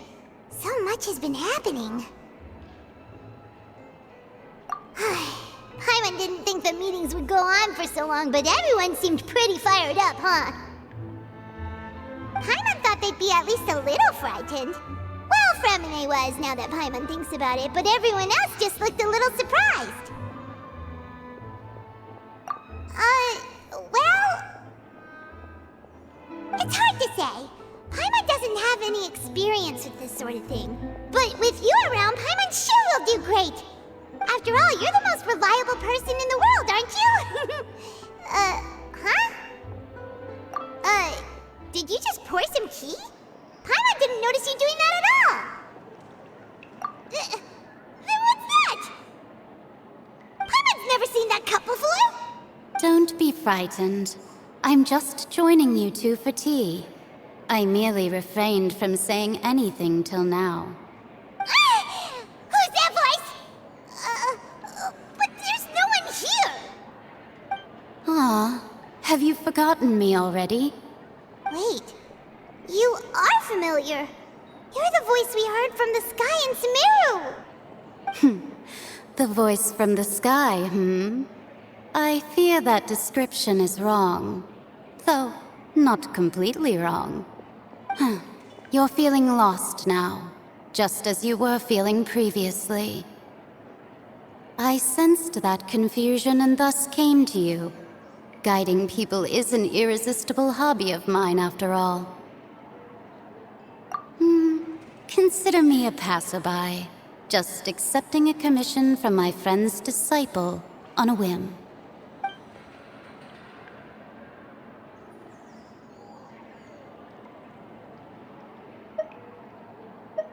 The prophecy. Yes, what has been prophesied will be fulfilled. You may view such things as the history of the future. What? Then is there any way we can stop it? I believe you have witnessed a failed attempt with your own eyes. Can everything in Tevat so easily be changed?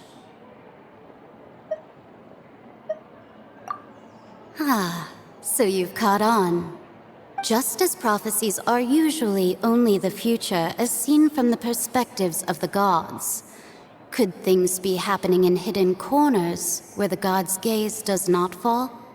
Are the things that you shall see different from the fate that the gods perceive?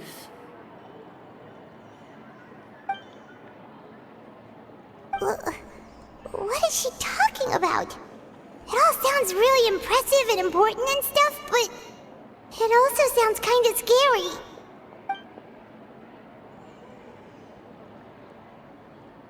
I believe that you understand, right? Some things are insignificant, but others you must reach out to change. Ultimately, fate shall serve as your only guide, no matter what will happen in Tevat's future. All you need to do is to play your part. This was good tea, by the way. Thank you for your hospitality. Well, that'll be all for today. The voice. It's gone.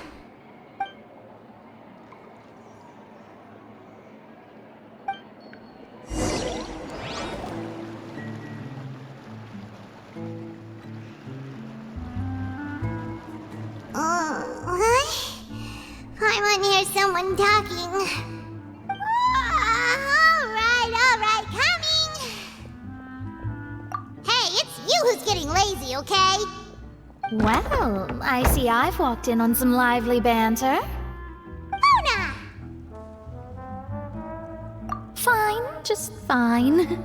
I went to take part in that Steambird panel. It turned out to be more interesting than I expected. Not all Fontainians are pessimistic about this. One journalist mentioned that sitting around and waiting for the end to come would be wrong, and that they should make their own rescue preparations. I agreed, so we had a brief chat with her. Did she have pink hair by any chance? Why, yes! It was Charlotte. You remember her, right? That daredevil journalist? I'm in full support of her view. Prophecies are very important, but how can people allow their lives to be commandeered by just a few words? That's right! Paimon's glad to hear something sensible for once. Ah, yes. About what we had discussed before. I did try, but I'm afraid I couldn't reach the old hag. I'll try again tonight, but I wouldn't get your hopes up. Huh?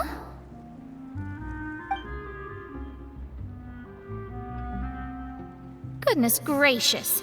Are you serious? She said that even the god's gaze has blind spots. Pretty bold if you ask Paimon. Most people would believe the gods to be all-knowing, right? The Hexen Circle members are certainly anything but ordinary. As for the mage named N, the old hag has mentioned her a few times. She said that N's sense of direction is incredible, and that she loves guiding those who are lost. But I've never met her, and if she were still alive, she'd be...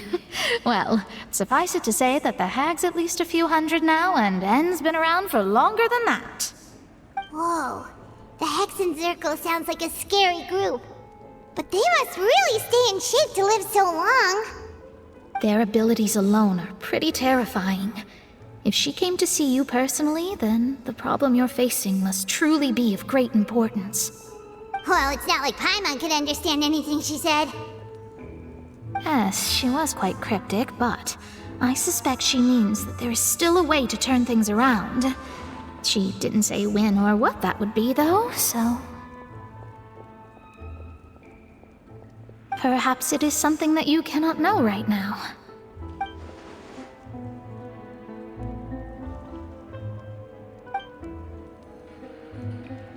Traveler, Paimon, are you two all right? Oh, we're fine. We're just a little down right now. It kind of feels like the end is coming, you know? I see. I feel that same sense of desperation, too. I guess you could consider me someone who has often witnessed fate. So far as I have seen, it cannot be swayed. But even so, I still hope for, and believe in, miracles. Astrology is eternal and rational, but fate may not be. It is cruel, but it can also be beautiful. Perhaps that's what En was trying to tell you. Not to lose heart, and to believe that what you are seeing playing out before you is not yet set in stone. I did originally think of steering clear of all this, but I couldn't. Even if this is all futile, I still wish to help everyone. If we don't struggle to the last, then how can we face the end when it comes?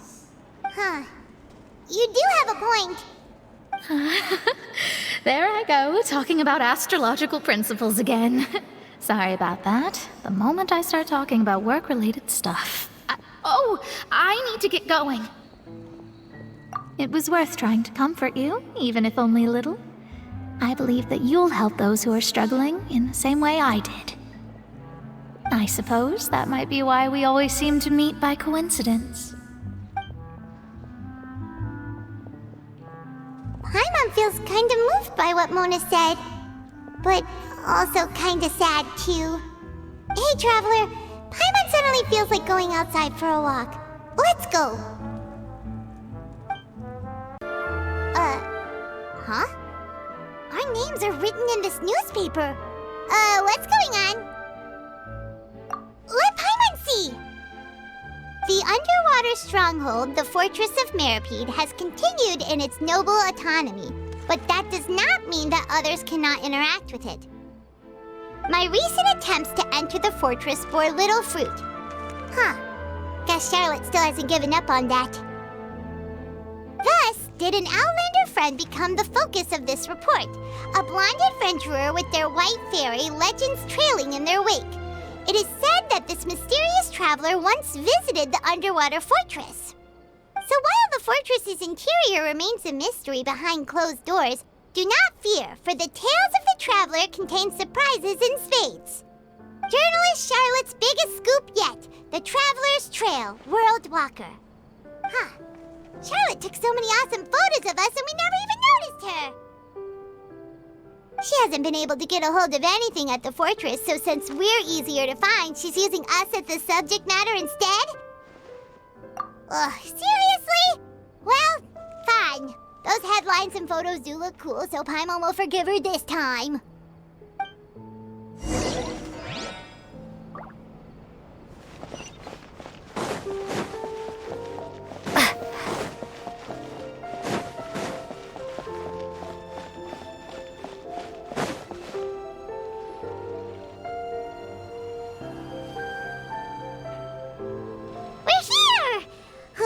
Paimon's hungry. Should we go in and get something to eat?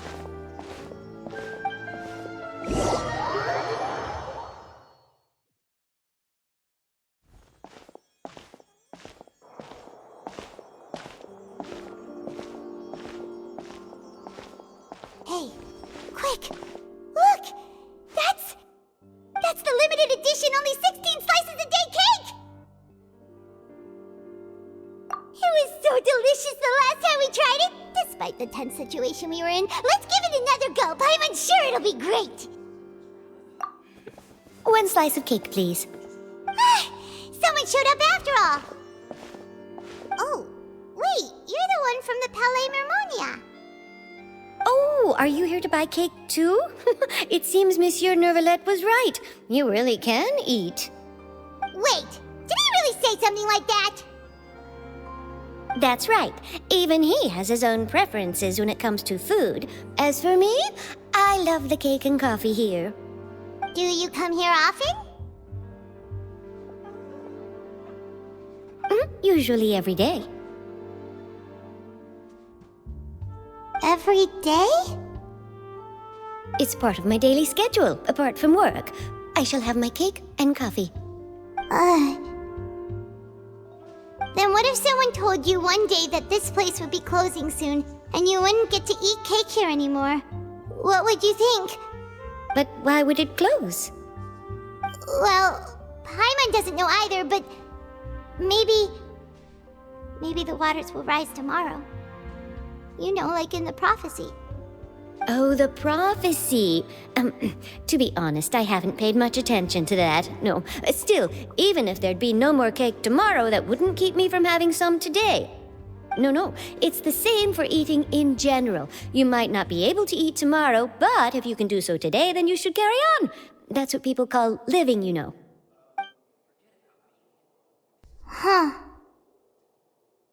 Don't be sad. Excuse me, could I have 2 more slices of cake to go? These 2 slices are for you. Sijuin said that this kind of expression you're making is what humans call being sad. Oh, you know Sijuin? I sure do. She was born before me, and she sometimes comes to the surface to teach us things about humans. She said that humans are creatures that are saddened easily, yes, and you can only lift their spirits by feeding them delicious food. So please try the cakes here. I've got something else to do, so I'll be going now. You two try to stay in a good mood after eating, all right? Bye.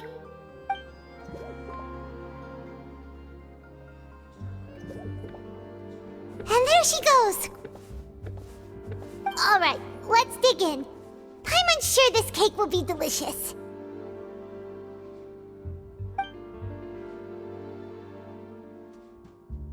It's more delicious than last time, and the flavor gets even better with a sip of tea. It sure would be nice if we could come again tomorrow. Sure would be nice if we could always eat delicious food here.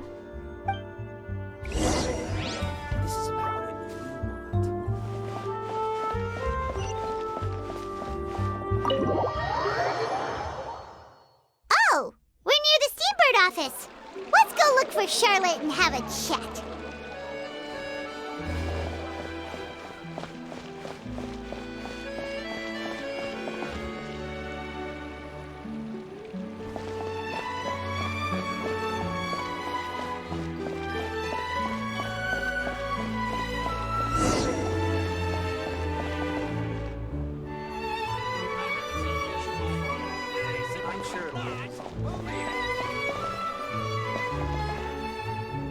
Wow! If it isn't the Traveler and Paimon! Oh, have you seen the article I wrote about you? Ha! You've got some nerve! You just used us to make some quick mora! Oh, you needn't worry about that. I heard that you were in Poisson some time back, so I sent you a letter to discuss just that. It appears you didn't receive it, though. It's all right, though. I've set aside the amount intended for you. I've even set the table with some food. Really? Oh, you're the best! You're almost a little too easy to win over, Paimon. If I were a journalist with ulterior motives, you'd be in trouble now, you know.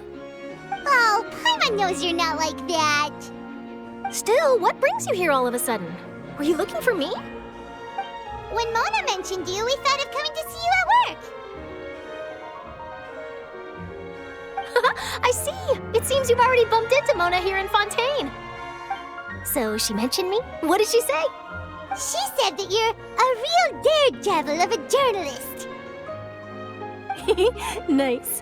In which case, can this daredevil journalist dare to request an exclusive interview with the legendary Traveler and Paimon? Huh? So your article in the paper today doesn't count?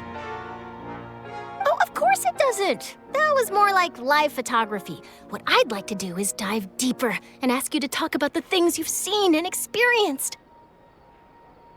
Yeah, are we even qualified enough? Why not? If I say you're worth an interview, then you're worth it. But not right now, of course. I'll need a few days to prepare. Oh, in that case, we'll just chat when you have the time then? Oh, so that's a yes? Ooh, splendid! I'll tell the editor-in-chief immediately. I'll have to apply for lighting, a venue, some props, and... Whew, so much to get done now. Talk to you later. Wait, Charlotte, Paimon's still got a question for you. And what's that?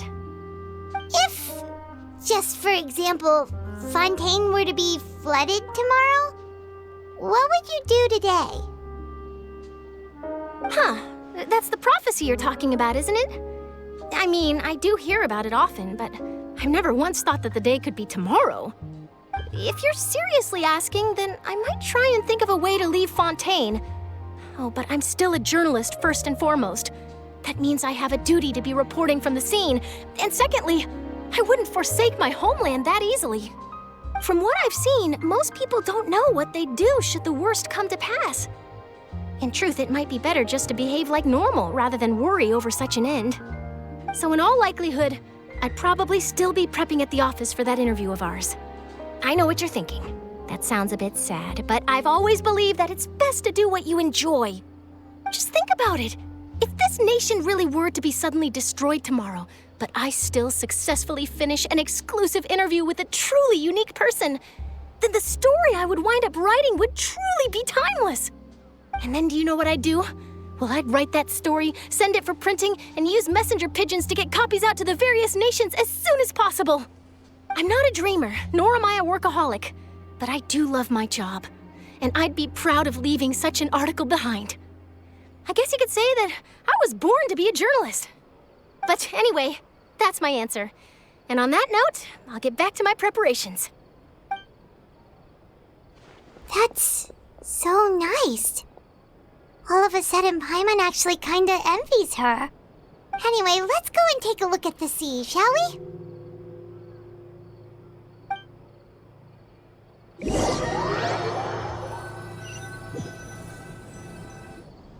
The sea breeze and scenery can be a pretty soothing combo, huh?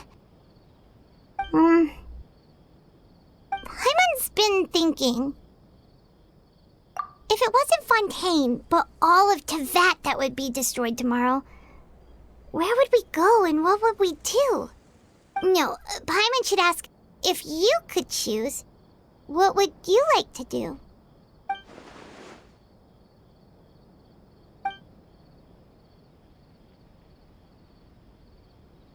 We've always been moving to the next destination, so we haven't spent much time thinking about these kinds of things.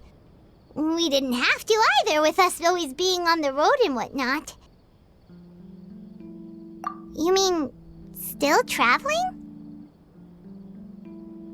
Huh. Wait, isn't that what we've always been doing?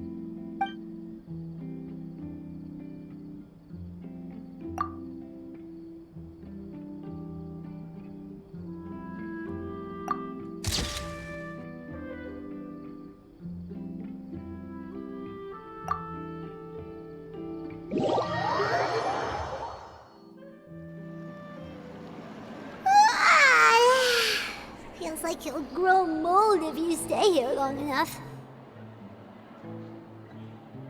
But it's still better than the Fortress of Masquerade, that's for sure. It's not only damp there, but salty too. So the two of you are still here. Wonderful. Oh, you're from the Palais Mermonia, aren't you? Yes, I'm Isadora. Monsieur Nervillet sent me to look for you two before. I heard that afterward you went to the Fortress of Masquerade. Not at all. I'm well aware that you're friends of his. Actually, I'm here to pass along a message from him. Yes, inside the Opera House. The Maréchaussée Phantom has declared the incident a small-scale riot. A riot? Well, that said, I don't personally think it was that serious. Lady Farina was watching a performance at the Opera House, and while she was resting during an intermission, some other audience members suddenly started harassing her, loudly accusing her of doing nothing about the prophecy crisis. And before she could respond, others started to join in. The crowd continued to grow, and protests against the Hydro Archon started to break out. So people have started to put the blame on Farina. Guess they finally found an outlet for the pressure they've been under due to the prophecy. I agree. People will naturally rely on gods, as is customary. But the moment people feel threatened, gods are also the first to be blamed. So what happened after that? Is Farina okay? Seeing that the situation was spiraling out of control and that further argument was pointless, she claimed that she'd gotten tired of this and left in a hurry. The Maréchaussée Phantom had their hands full maintaining order and did not catch where Lady Farina had gone. Only when things had stabilized did we realize that she had gone missing. So, you mean she's still missing? That's right. The Maréchaussée has dispatched many people to search for her, but we don't have any leads yet. That said, I don't think there's much to worry about. She is a god, after all. Even if she were to fall into the hands of rioters, what could ordinary people do to her? Good. Monsieur Nervillet sent me to tell you about the situation, but he didn't say anything else. Don't worry, this is more than enough to go on. Thanks for keeping us informed. Is that so? Well, alright then. In that case, you two take care. I'll be heading back to the Palais now.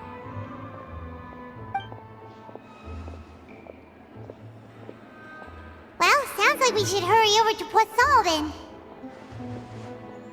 If we know Farina, she won't try to fix things in this situation. Instead, she'll look for a place to wait out the heat. And, as we also know, she may be loud and dramatic, but she doesn't have a heart of stone.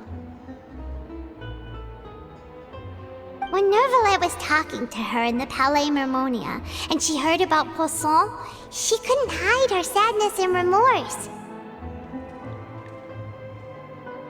It would be hard for her to ignore being accused by the public today. Paimon thinks Farina's probably taken the opportunity to slip away to Poisson and try to relieve the sense of guilt that she's feeling. Huh! Well, what do you think? Paimon knows the answer, of course, but Paimon can do the analysis to back it up, too. Cool, huh?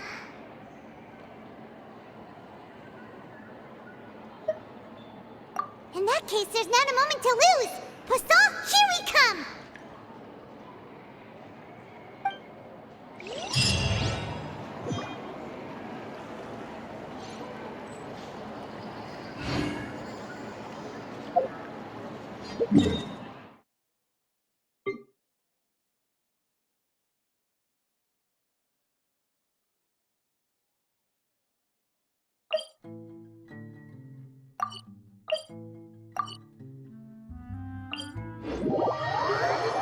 This place looks deserted. Guess all the survivors must have evacuated already. All that's left here are signs of devastation. Could Farina really be here? Let's try to find her as soon as possible.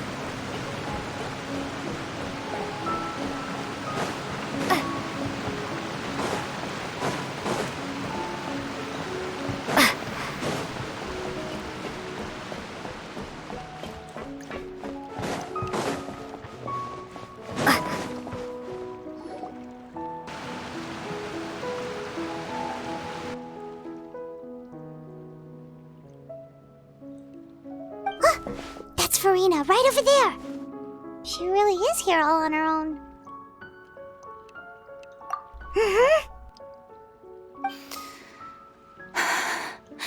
Should I just give up? This is all meaningless. What was meant to happen did happen after all. Everyone's dead. I'm sorry. I am so sorry. Give up, Farina. There's no point in holding out. I'm sorry. But what can I even do other than to repeat meaningless apologies over and over? Who's that? Don't worry, Farina, it's just us.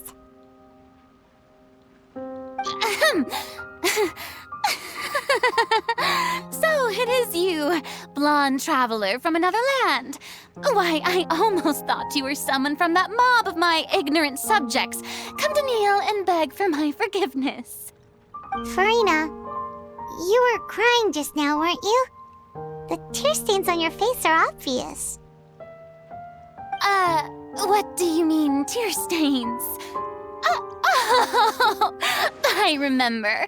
The show at the Opera House earlier this morning was so moving. I'm still trying to process it.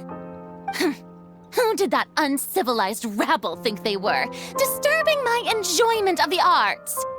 They even dared to tout their archon. I must teach them a lesson. I can just imagine their twisted and frustrated faces once they realize that I'm nowhere to be found. Oh, and I'm sure Nouvellette and those people from the Maréchaussée Phantom are freaking out right next to them, too.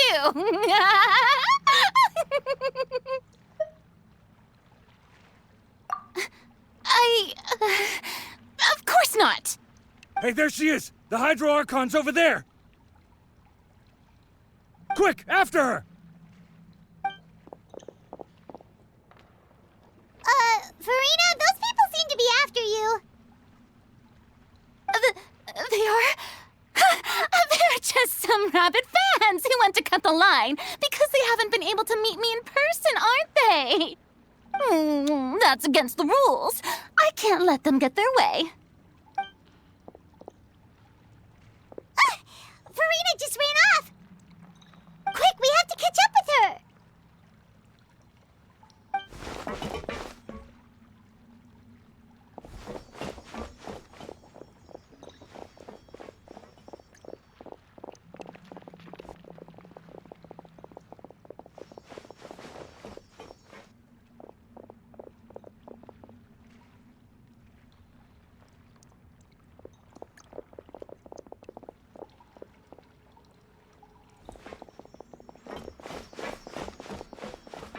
This should be the place, right?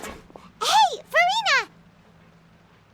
There's a good hiding spot over here. Quick, come to Paimon before the rest of them catch up to you. What is this place? Hurry, they're almost here! Fine. I suppose haste is warranted. Lead the way.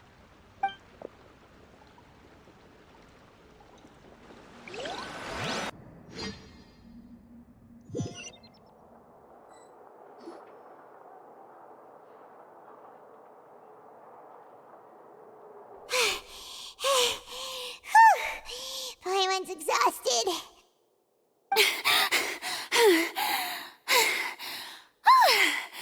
I'm so tired. I totally thought they had caught me. No, I merely gave in to the sheer enthusiasm they displayed.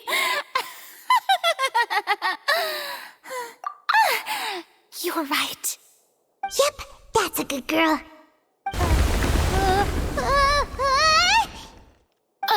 What's happening?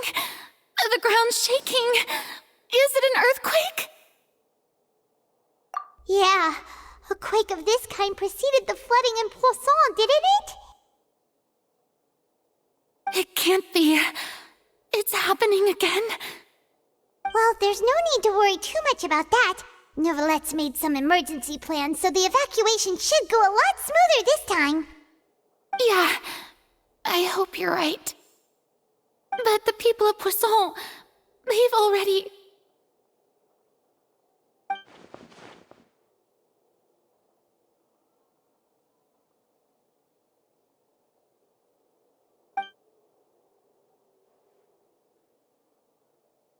It's true. I've been investigating the prophecy for hundreds of years. I once had informants all over Tevat, searching for clues and feeding information back to me. I've tried all kinds of ways, too, to hold back the sea. Anything to keep the coastline from advancing. But all my efforts proved to be futile in the end. Really, the truth has been clear to me for a very long time. We cannot make an enemy of the divine. No matter what we do, the will of the heavenly principles will have its way, and the prophecy shall be fulfilled. Give up. I do love the sound of that phrase.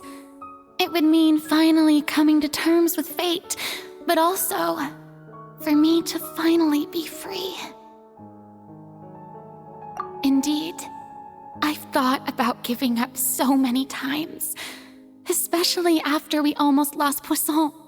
Fate is really unreasonable, isn't it? It has no heart and obeys no rules. The prophecy has only just started to come true, and so many people have already lost their lives. But just now, it all became clear to me. I still don't have the right to come to terms with fate on behalf of everyone else. As long as the final moment hasn't come, it's still not too late. Don't worry. I will keep hope alive for everyone until the very end. Well, that's enough for now. I got the impulse to play the stricken maiden, but honestly, considering my rank and station, that wasn't a good fit at all.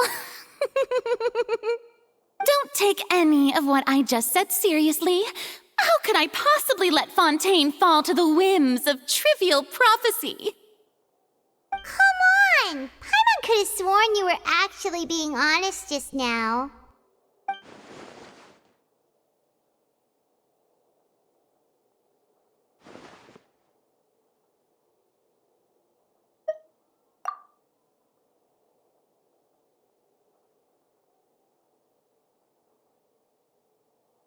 Share my burden. That's impossible. It was fated right from the start that this would be my duty alone.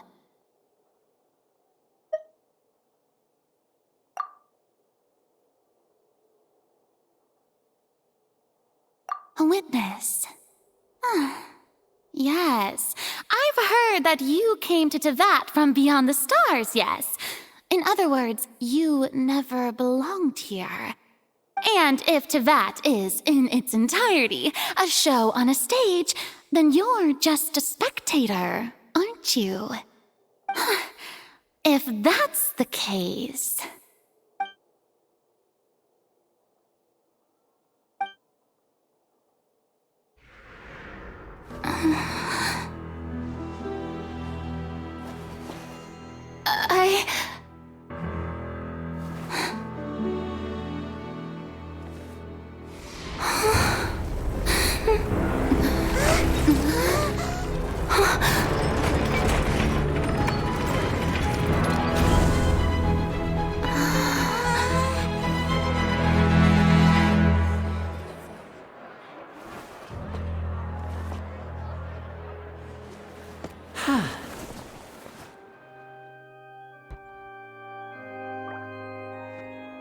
Ladies and gentlemen, this concludes my opening performance.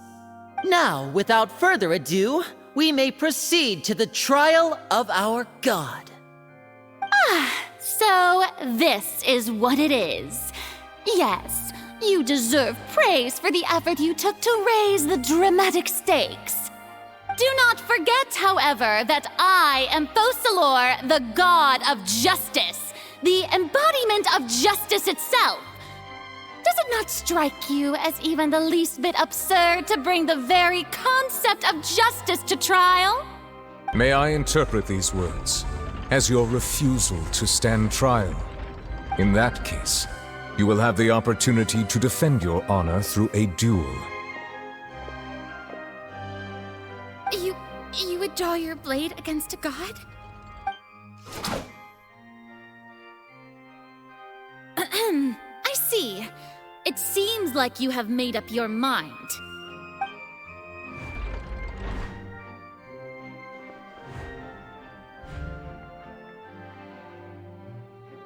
Paimon can't believe it. She just surrendered. What the heck is going on? Did I just see an archon surrender to a human? Wow, how utterly humiliating. Lady Farina, what is the meaning of this? It would seem that there has been a misunderstanding. To be clear, the raising of both hands is not always an indication of surrender. Looking for excuses again, huh? I raised my hands just now to indicate my acceptance of the trial. No duel shall be necessary. I will admit that I've been running away for a long time. I'm sorry, everyone. I was unable to protect the people of Poisson. It is my duty to stand trial for my crimes. You are not the only ones to be disappointed in me. I, too, am exceedingly disappointed in myself. But now, it is time for the Hydro Archon to show you her courage and resolve. I, Farina, will use this trial to show the world the true meaning of justice! This time, I will protect you. Applaud and rejoice! One of the most outrageous and fantastical arcs known to the opera epiclese is now unfolding before your eyes. Mark my words. This shall be one of the most exhilarating and brilliant shows ever to grace the stage of Fontaine. The trial of the Hydro Archon, Focalor, will now begin! Woohoo! Oh, now we're making history! Why does it feel like Farina just took over the whole thing? Like, come on! Didn't she just get forced to stand trial for her crimes? Also, even though she's still acting super dramatic, she is taking this seriously this time, right? All right, then. Who will be my opponent in this trial? The court asks the prosecutor to please take the stand. Is that so? Very well. Then please speak, witness of Tivat, my accuser and fated opponent.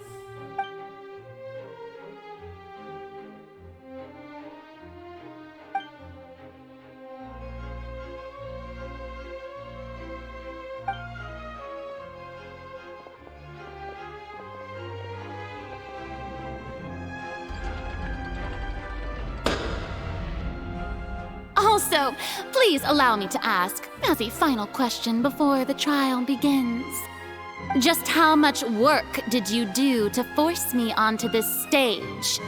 Well, we did do a lot of prep after the meeting that day.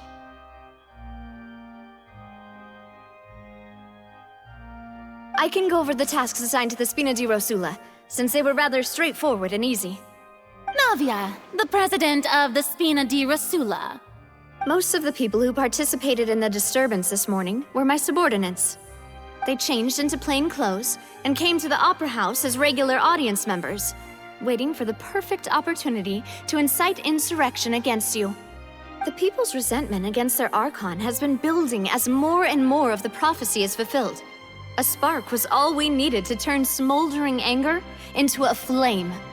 Moreover, according to our understanding and analysis of you, when something like that occurred, you would likely flee the scene and head to Poisson by yourself. So, we arranged for a second group to lie in wait there. So, you mean, the ones who scoured the settlement for me were also from the Spina? And their goal was to force you to step into the giant magic box so you may personally participate in the greatest magic performance in all of Fontainian history. That's right. That house was a magic box, rather than someone's residence. As the super ultimate version of the setup that I used when I first performed at the Opera Epiclese, the volume of the box was increased by a whole order of magnitude, and the distance it traversed was the entire gap between Poisson and Aranias. Its cargo, of course, was an Archon instead of a human. My thanks, Farina. Without your help, we could never have pulled off such an extraordinary performance. You're welcome? Of course, this performance was only made possible with Father's support. The House of the Hearth spent a massive amount of labor in Mora to pull this off. We had to select a location, construct the giant magic box, dig a tunnel, and open up a path through the water. It was a lot of work for all of us. So, in other words, the earthquake that we felt within the giant magic box was just a normal tremor from the transportation of the whole house? That's right. It wasn't a sign of another disaster to come. Then, I can guess Nervilette and Cloran's parts. You gathered a crowd, prepared a stage, and made sure that the champion duelist would be immediately ready for a fight. Also that as soon as I appeared on the stage, the trial may commence without a hitch. Am I right? Yes, that is correct. Well, Clorand, I must commend you for your courage. Only the most outstanding champion duelist in all of Fontaine would accept a duel with an Archon without flinching. Thank you. As for you, Traveler, I suppose your role was to keep me distracted with conversation once you found me in Poisson. You'd make sure that I didn't notice anything amiss before revealing yourself as my prosecutor once we'd arrived onto the stage. Oh?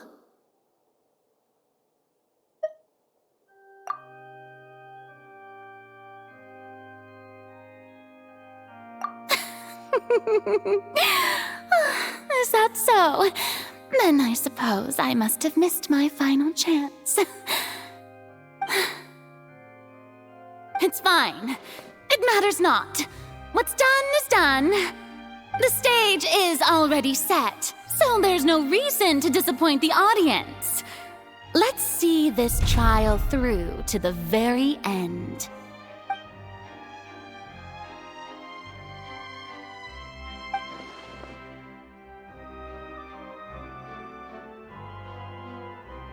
Madam Prosecutor, please allow me to pass this along. This is a document that Miss Charlotte applied for and received permission to share with you during the trial. According to her, it should speed up proceedings. Huh? Charlotte wanted to give us something? Oh, so she's here too! Hey, Charlotte! Oh, let Paimon see.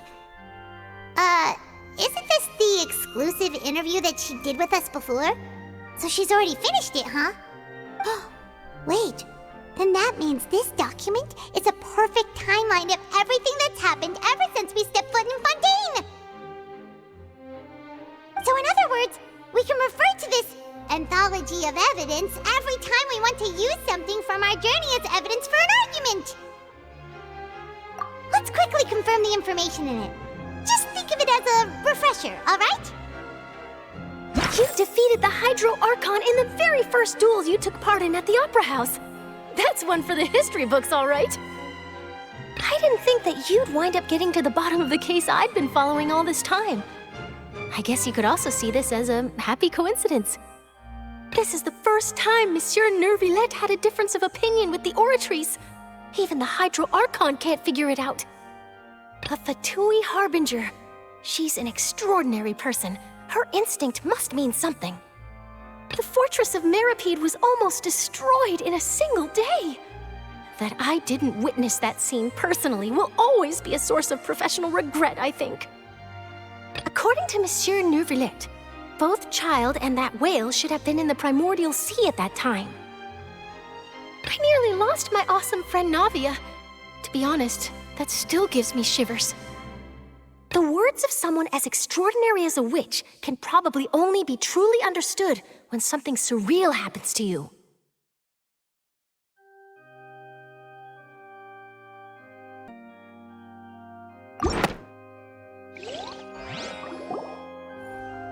The prosecution and the defense are both in position. The trial shall now begin. Oh, come on, Neuvillette. There's no need to repeat all the unimportant legalese. Just fast forward to the part where the prosecution lays out my offenses. As the defendant and the lead actress of this performance, I still haven't even been informed of my supposed guilt in all of this. Of course, it is only natural for humans to struggle to understand the actions of a god. However, you will need more than that to convict me of a crime. That's true, but my charge here is unrelated to your conduct as an Archon. Instead, I would like to charge you as a fraud who's never been the Archon in the first place. Wait, what was that? Lady Farina's a fraud? Hey, I came here thinking that we were going to try the Hydro Archon for forsaking her duty, but did I hear that right? She's not our Archon at all? Charge accepted. Lady Farina, do you plead guilty to the charge?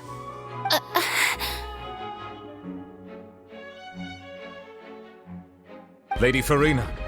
I plead not guilty. How can I be guilty? There is no way that I, Focalor, otherwise known as Farina de Fontaine, a member of the Seven and the Regina of all waters, kindreds, peoples, and laws of Fontaine, could be anything other than your true Archon. Yeah. Even though Lady Farina can be rather eccentric, isn't it going too far to doubt her very identity? Yeah, I've never questioned her identity either. Sure, Lady Farina can be super irresponsible, but what grounds does that prosecutor have to make such a huge claim? I have cause to believe that common sense will prevail in this case. Many of the members of the audience have known me as the Hydro Archon ever since they were born. There would be no fooling their memory.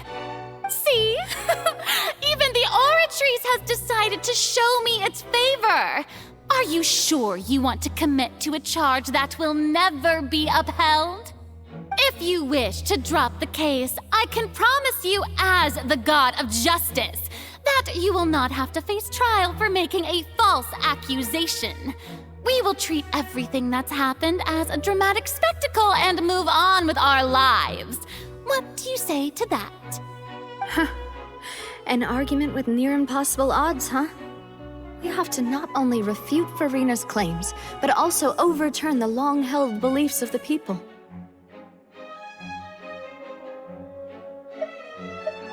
Well, I tried to give you the chance to surrender. If you must persist, then let me ask.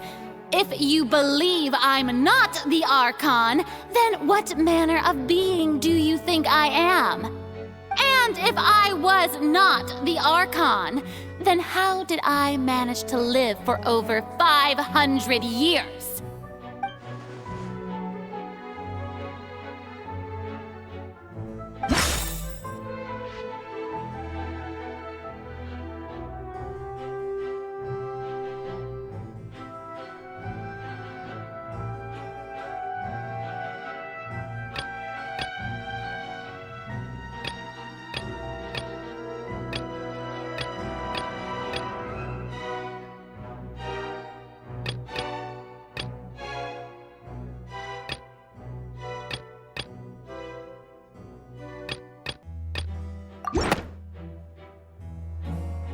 That doesn't sound right. Paimon doesn't think this clue can be used as compelling evidence to build our case.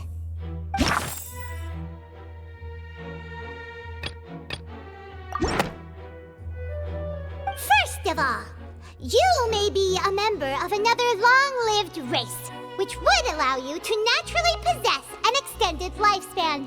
And second of all, even if that wasn't the case, there could be other ways to extend your life. Who gave you that idea? Was it the knave? You'd sink so low as to use a harbinger's words against me. A curse? I once thought it possible that the aura of an Archon might naturally resemble a type of curse. But in light of this claim, perhaps what I sensed was not your divinity, but a curse after all. You sensed it too, huh, Neverlet?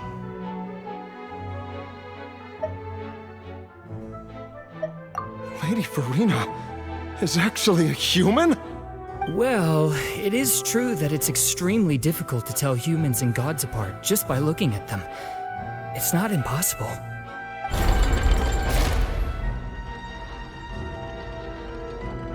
Well, don't start celebrating too early now. Even if I have been carrying a curse like you said, how does that prove that I am merely a human being? Besides, everyone knows that the main difference between a human and a god is the possession of authority. Gods can do what humans cannot. That's why they're worshipped as gods. For centuries, manifestations of my authority have served the nation of Fontaine. One need only to turn their eyes towards the Oratrice Mécanique d'Analyse Cardinal in this very opera house, or consider the endemnitium that is used in every aspect of life.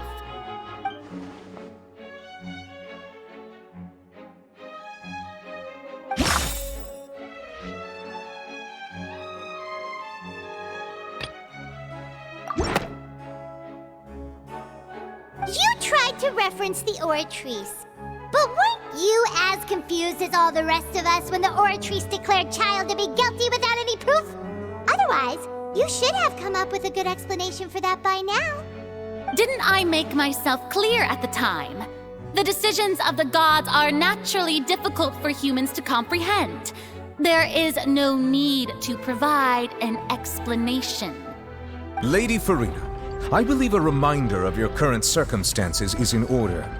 While the court is in session, the principles of justice and the law must come before all else.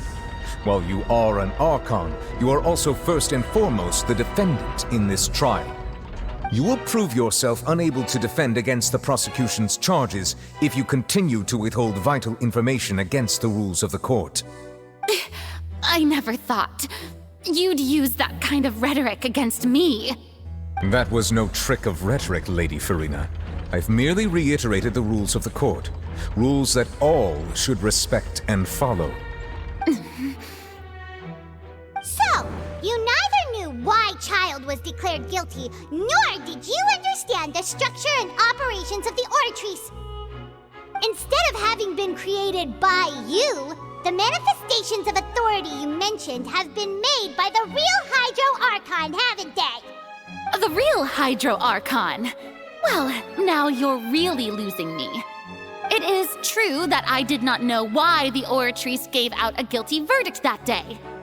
But the Oratrice handed out that verdict unilaterally, and it has been operating independently ever since it was first created.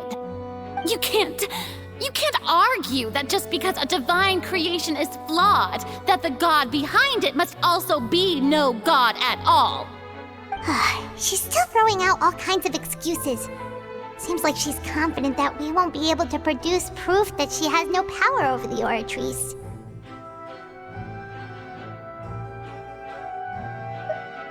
My power as an Archon.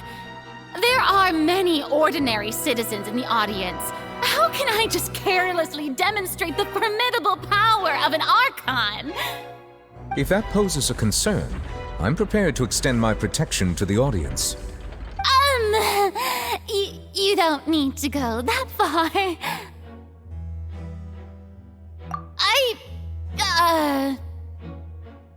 Aren't you the Hydro Archon? Or is it that you can't even wield the power of Hydro, much less the authority of a god? Indemnitium! Yes! It's all because of Indemnitium! All Archons derive their power from the faith of the people, and I've converted the people's faith in justice into Indemnitium! Thus did I give up all of my divine power to provide everyone with energy for their daily lives. Have you ever seen a more magnanimous god?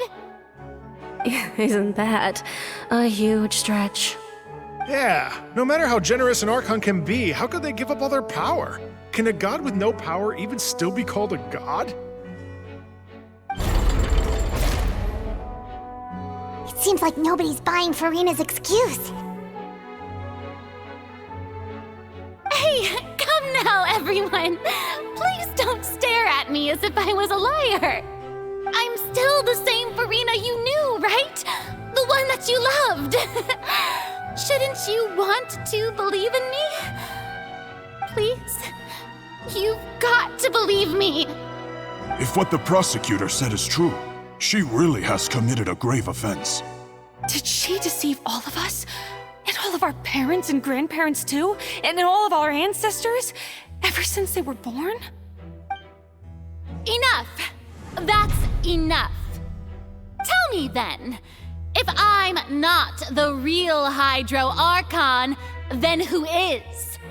If you have no evidence of another Hydro Archon's existence, nor can you find anyone who can back up their claim to be such, then what grounds have you to say that I'm not actually the real deal?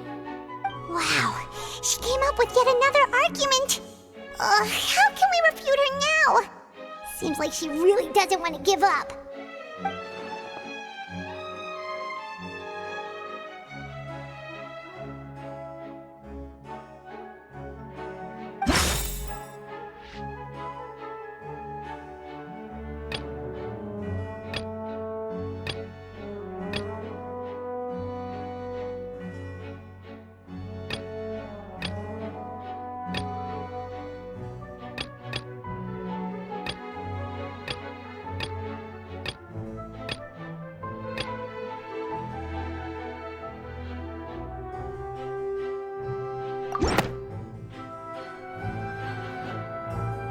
has been established that all Fontainians can dissolve in water from the primordial sea.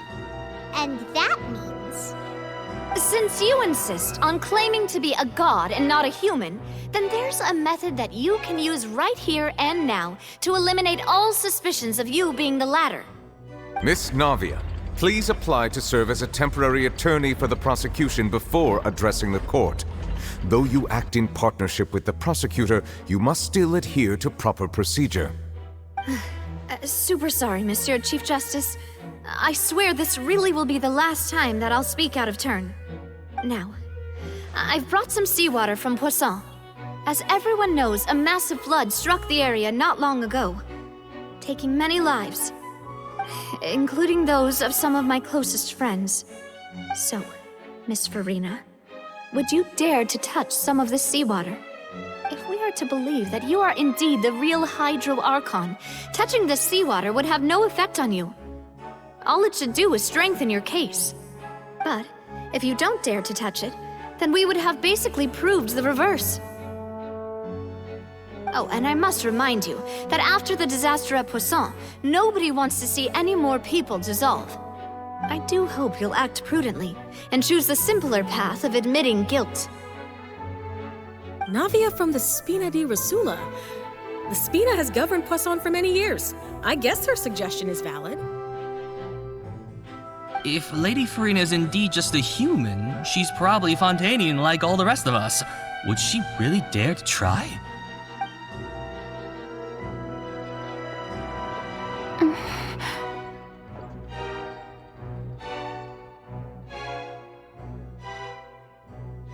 Lady Farina, this test has been unilaterally proposed by the prosecution.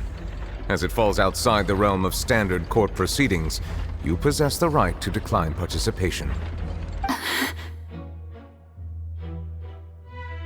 Well, of course he had to tell her that.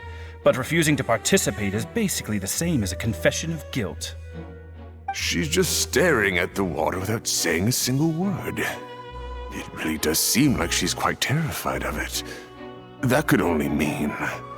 What's going on? Is she really planning to... That's not what we thought she would... Due to the inherent risk of the test, Lady Farina, you may... What? Hey!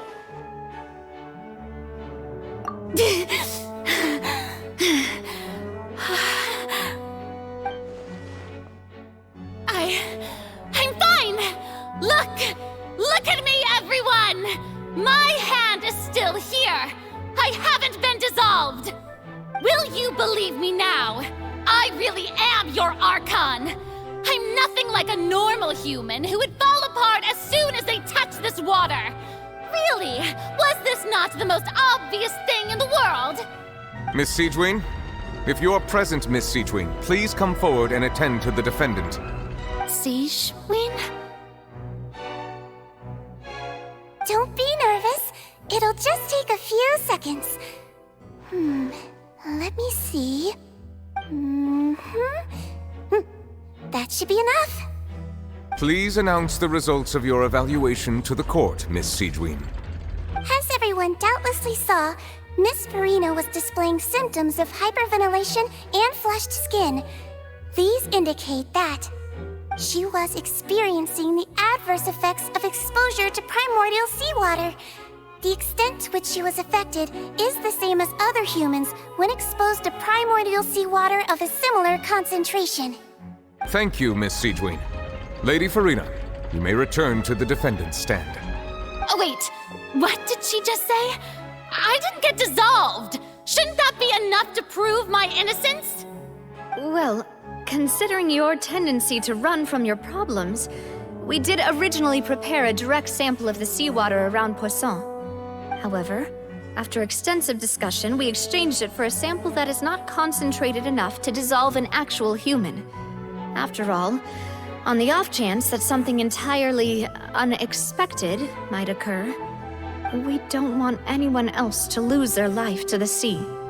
Yeah, so out of regard for Farina's life, you secured a low-concentration sample and asked the head nurse to serve as an expert witness. It's a great thing that the direct sample wasn't actually used. Farina could have... I can't believe... you...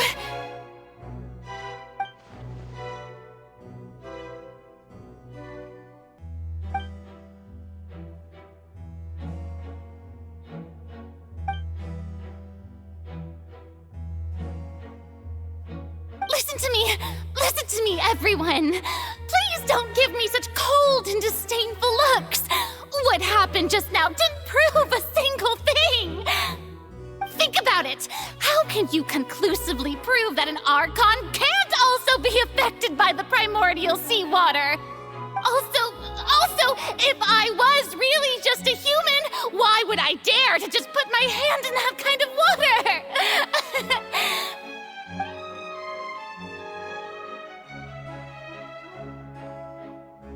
Please, everyone, anyone, just listen to me! I swear, I really am your archon!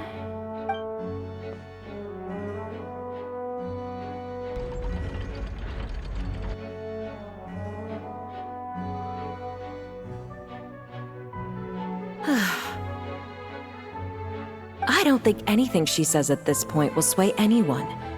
The odds are just too stacked against her now. With all the things that have been said, Paimon doesn't think there's any way left for Farina to win. I believe the time for arguments and presentation of evidence has come to an end. If there are no objections, we will move on to the final judgment.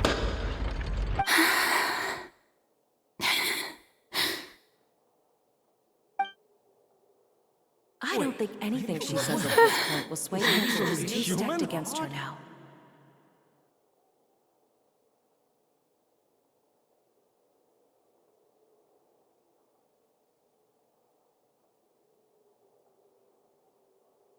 In my capacity as Chief Justice, I shall now render judgment on Farina's misrepresentation of herself as the Archon of Fontaine. As a human who knowingly deceived her fellow citizens, Farina is... guilty.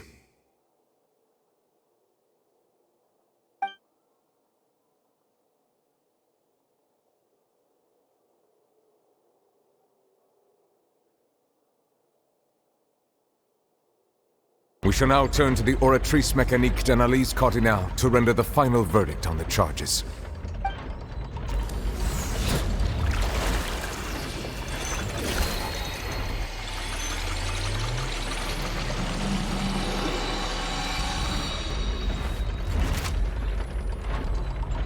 According to the judgment of the Oratrice Mécanique d'Analyse Cardinale, Farina is... Well, what's wrong? What's the Oratrice's verdict? No, the Oratrice also displays a guilty verdict. Isn't that correct then? However, the exact wording of the verdict is thus: the Hydro Archon, guilty, to be punished via the death sentence. The death sentence? That's actually one of the available sentences? I've always thought that it was just a myth. The one and only time the death sentence has been handed out at the court, and it's been given to the very person we've worshipped as the god of justice? What an unexpected twist. Farina's been sentenced to death by the Oratrice? We just wanted to use the trial to show her the seriousness of things so she'd tell us the truth. How did things escalate this quickly? This outcome is indeed quite strange. According to Fontaine's current definitions of justice, as well as its recommendations for criminal sentences, is this sentence really appropriate for the crimes that have been committed? Yeah! Even Fauché wasn't sentenced to death by the Oratrice. You know, the real evil mastermind behind the serial disappearances case.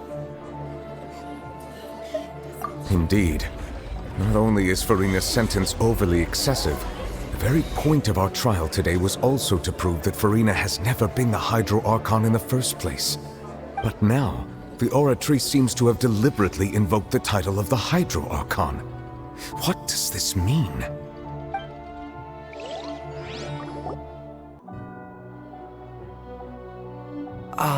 Excuse me, if I may interrupt.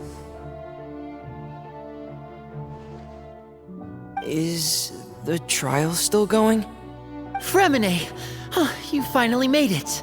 I assume this means you've completed your mission? Mm-hmm. Any mission Father assigns to me will always be top priority.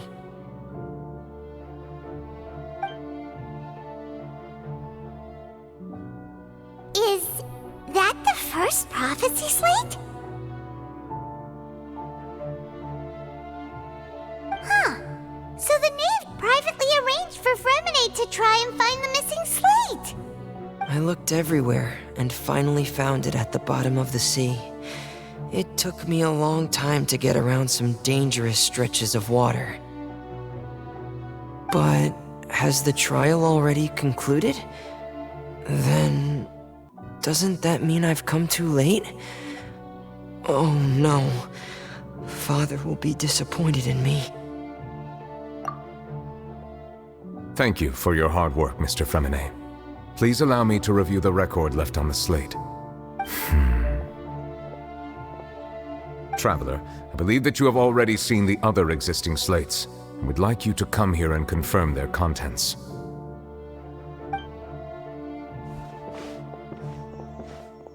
Huh? So what do you see? What is it?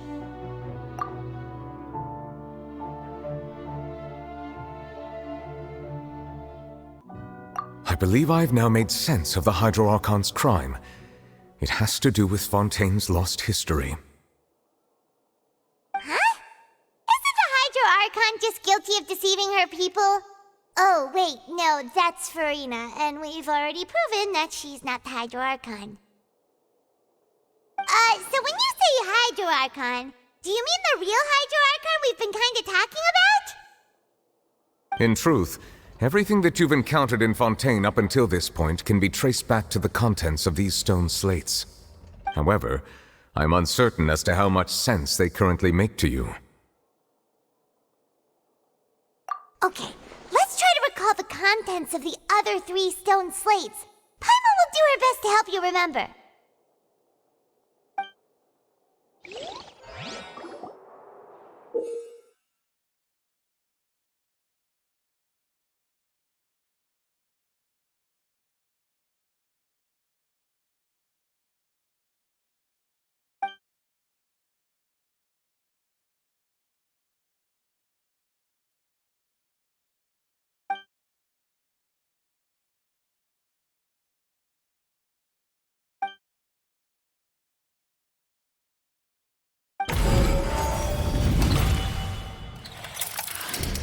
The first stone slate describes what you just said.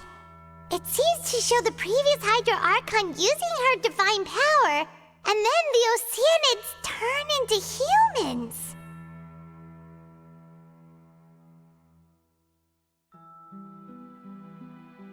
Does that mean that Fontainians are transformed Oceanids? Oh, Paimon wasn't expecting that. But if Oceanids can turn into humans, then perhaps this process can be reversed as well. The second stone slate shows Celestia floating in the sky, and the Hydro Archon and her people worshipping it together.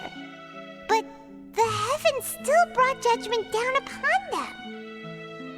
This must be the point when the Hydro Archon and the Fontainians were branded with their original sin. Does this mean that the original sin and the Hydro Archon sin are the same thing? The third slate shows the Hydro Archon sinking into the sea surrounded by many people. That reminds Paimon, didn't we also watch that happen to someone else? Well, the fourth slate is the prophecy the Fontainians have been talking about. People dissolving into the sea, the Hydro Archon crying on her throne, and so on.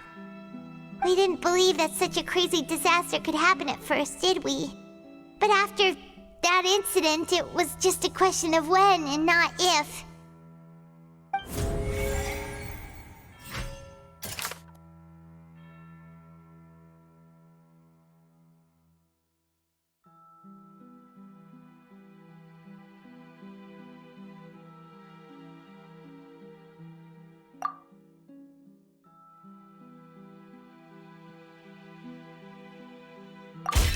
We know from the case of the serial disappearances of young women that Fontainians can be dissolved in primordial seawater. And the first stone slate tells us that long ago, the Hydro Archon used her power to turn Oceanids into humans. This might be the reason that Fontainians can dissolve.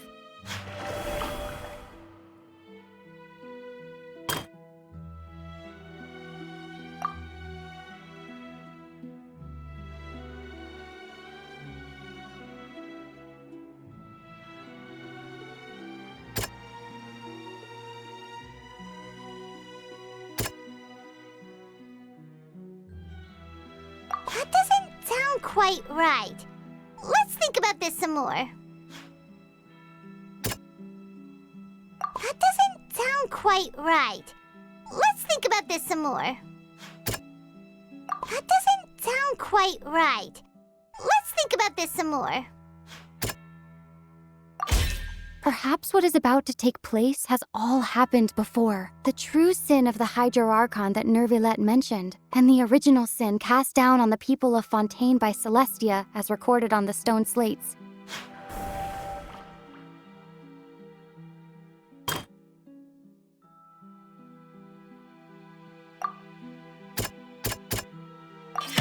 It's not as simple as falling into the sea. When Navia fell into the sea, her consciousness was subjected to judgment. The stone slates show the people gathered around the Hydro Archon in the sea. Could that be alluding to the same thing?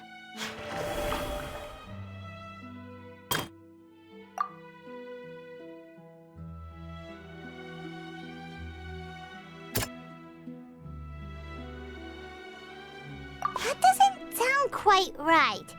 Let's think about this some more. That doesn't sound quite right. Let's think about this some more. The prophecy from the stone slates found its way into society, but not many people believed it at first. The fortress of Meropide was nearly flooded with primordial seawater, which we know can cause Fontainians to dissolve. It seems increasingly likely that the prophecy may come true. If we hadn't dealt with it in time, things could have gone very badly. They'll dissolve into the primordial sea but won't cease to exist. Their essence will flow in the seawater, converge, and take the form of an Oceanid. The Hydro Archon was sentenced to death in court, shocking everyone present. Perhaps this means that her sin was actually Fontaine's original sin. Navia fell into the water inside those ruins, and she nearly dissolved. She was surrounded by the people of Poisson in a court within her consciousness, and was forced to take part in a trial meant to make her stay. The eruption of the primordial sea at the fortress of Meropide was the surest sign that the prophecy was about to come to pass no matter what. The prophecy's contents can all be verified by recent events. If we combine what we know together, loads of truths should come to light.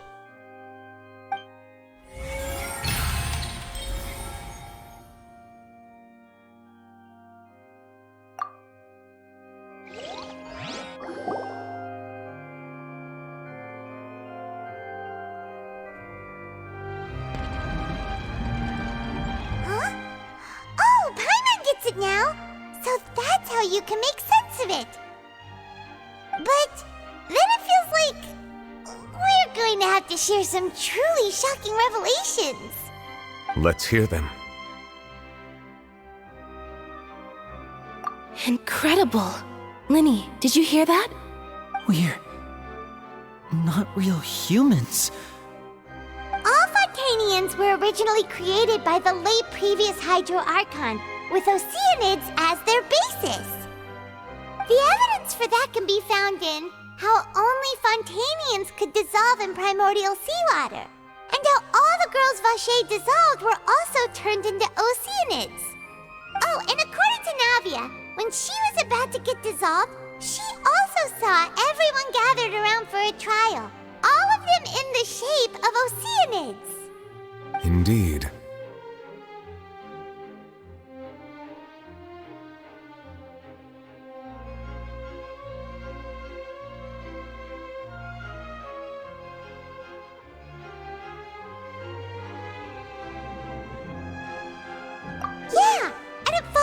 from the content of the first slate that she probably angered Celestia by creating humans without prior permission. That could also explain why the Oratrice judged the Hydro Archon to be guilty. It's to account for that ancient sin. The Hydro Archon's true sin was creating us? And yet, after many hundreds of years, the Hydro Archon's creations have turned around to try to judge the Archon within the Opera Epiclese. The twists of history are often the most unexpected of all. Yeah, isn't the image here just like when Navia fell into the sea? So wouldn't it be trying to show the image of the Hydro Archon also falling into the sea once the prophecy has been fulfilled in the fourth slate? In the end, the people will all be dissolved into the waters, and only the Hydro Archon will remain weeping on her throne. Only then will the sins of the people of Fontaine be washed away. Did Paimon get all that right? You've made some keen deductions. I must say, given how much you still don't know, it is impressive that you've already managed to connect so many pieces of the truth. However, while you were able to decode all the information on the slates, they've also been etched with an additional layer of hidden information using a different power source. When we were at the ruins, I tried to decipher the hidden information recorded in the slates. But since we only had 3 slates at the time, I was unable to come to a full conclusion. Now that the slate collection is complete, I shall make another attempt to decipher the narrative recorded within. If everything goes well, we should finally be informed of the unadulterated truth.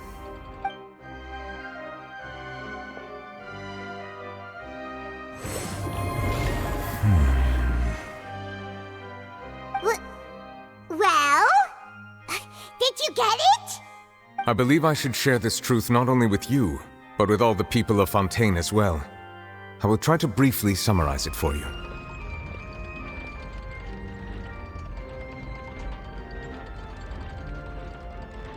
Your hypotheses regarding the origin of Fontainians and the sin of the Hydro Archon were both correct. In the Fontaine of old, the previous Hydro Archon sensed the yearning of her Oceanid familiars for life on land.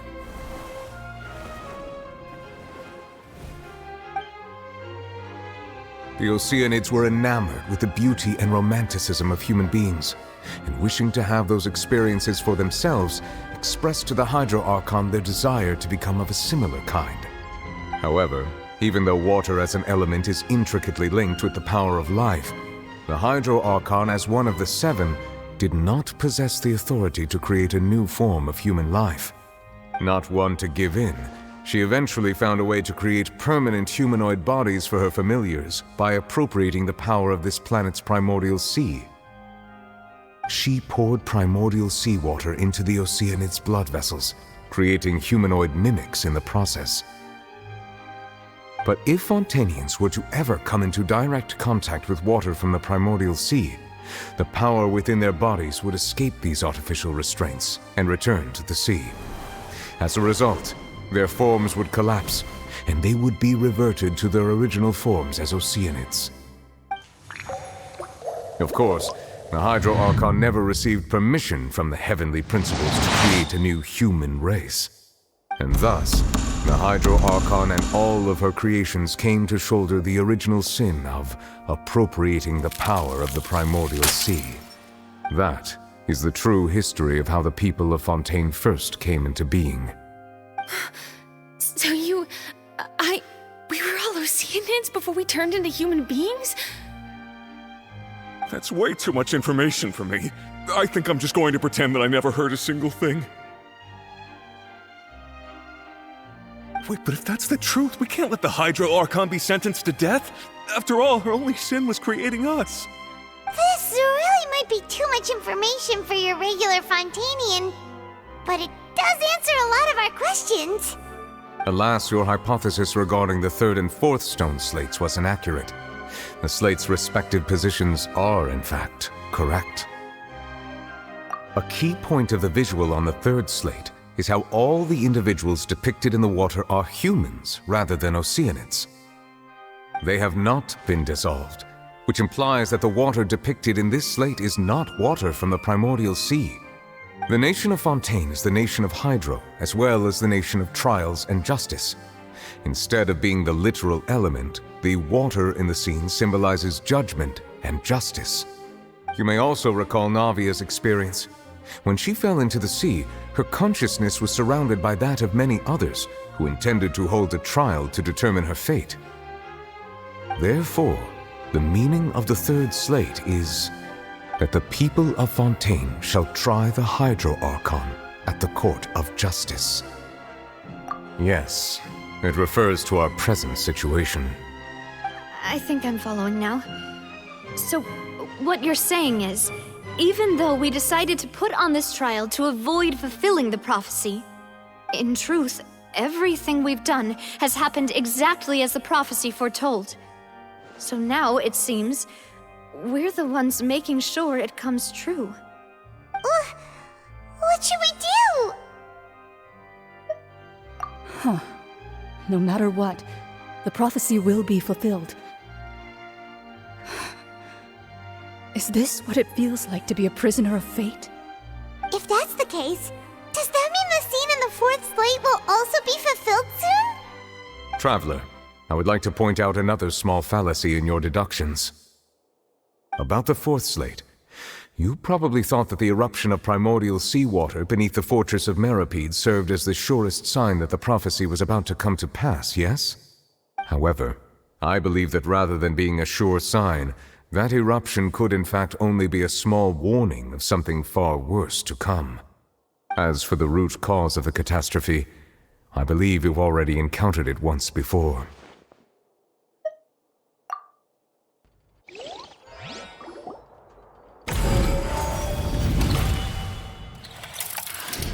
This eruption was just a small warning of the things to come. We must find the root cause of the disaster.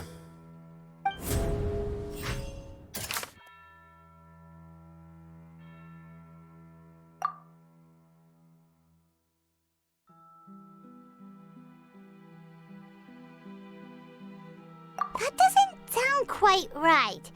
Let's think about this some more. That doesn't sound quite... It was both dream and reality.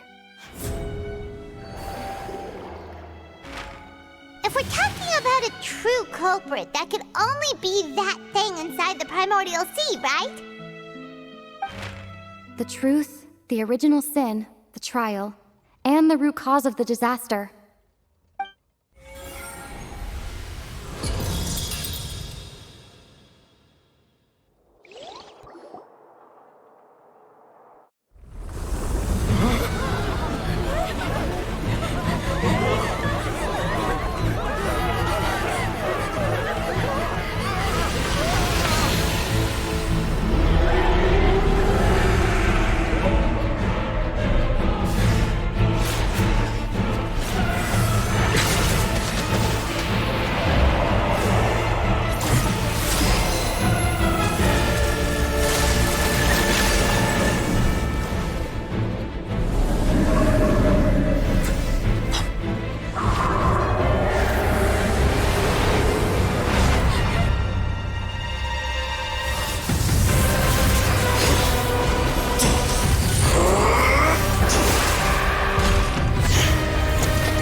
That was way too close! How did that thing just burst into the Opera House? Wait, was that the huge whale you saw in your dream? So we've met it at last. I understand very well why it has chosen to make an appearance here. That whale does not belong to Tevat. It is a monster that has traversed the stars, weeping all the while. It has been greedily consuming the energy from the planet's primordial sea, using it to grow. That is the main cause for the rising sea levels. And once it has finished consuming all of the energy contained within the sea, its next step will be... You said that when the Hydro Archon first created Fontainians out of Oceanids, she filled their blood vessels with primordial seawater. Precisely. That whale finds the blood of Fontainians nigh impossible to resist. Therefore, when it left the primordial sea, it decided to make its next stop a packed opera house full of food. Food in the form of Fontainians. We just barely managed to push it back, right? In that case, won't it come back to target the people again once it's managed to recover its strength? That is correct. Indeed, it is more accurate to say that we should thank that Harbinger for buying us some time. Without him, the whale would have likely come onto land far sooner. From the way he looked, he must have been fighting the creature for quite a long time. That battle maniac. We've always known that he had a special connection with that whale, but we definitely didn't expect it to help us out like this. Anyway, now that we know that this whale is the actual cause of the disaster recorded in the prophecy, all we need to do to stop the prophecy would be to find a way to beat it up, right? It is too late. It had already absorbed too much of the primordial sea's energy before we could notice it. At this point, it has become practically integrated with the sea itself. Even if the entirety of Tevat were to be destroyed, it could still survive and swim off towards some other world. That's not something I will accept. We've already done everything we can, and we even found the true culprit. We've come so far. You can't just tell me that the last hurdle is some impossible foe. That's just not fair. Indeed, that's not how a grand performance should end. I'll fight it to the end, no matter what. So the prophecy will be fulfilled no matter what, huh?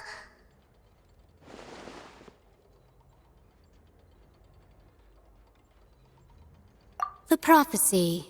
Yes, what has been prophesied will be fulfilled. You may view such things as the history of the future.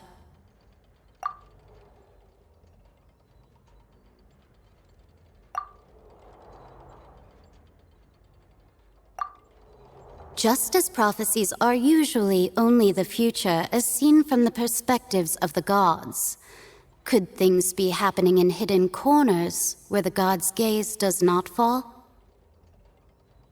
Ultimately, fate shall serve as your only guide, no matter what will happen in Tevat's future.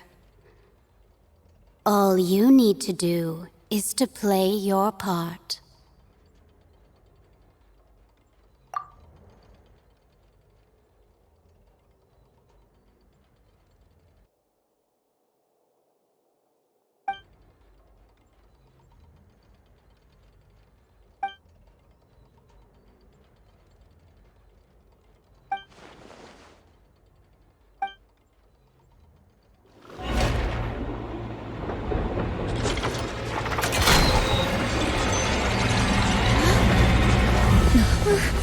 What's happening with the oratories? I believe it is preparing to carry out the death sentence.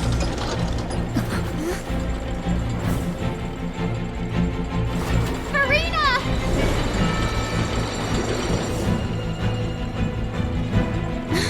No, I still need answers.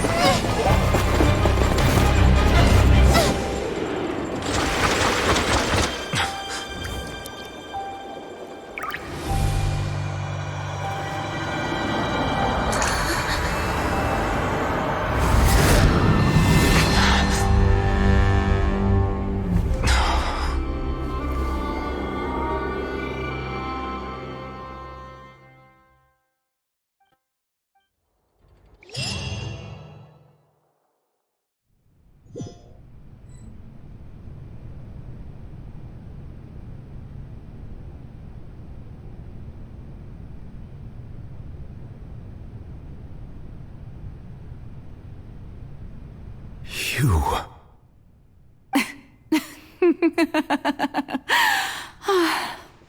Sorry.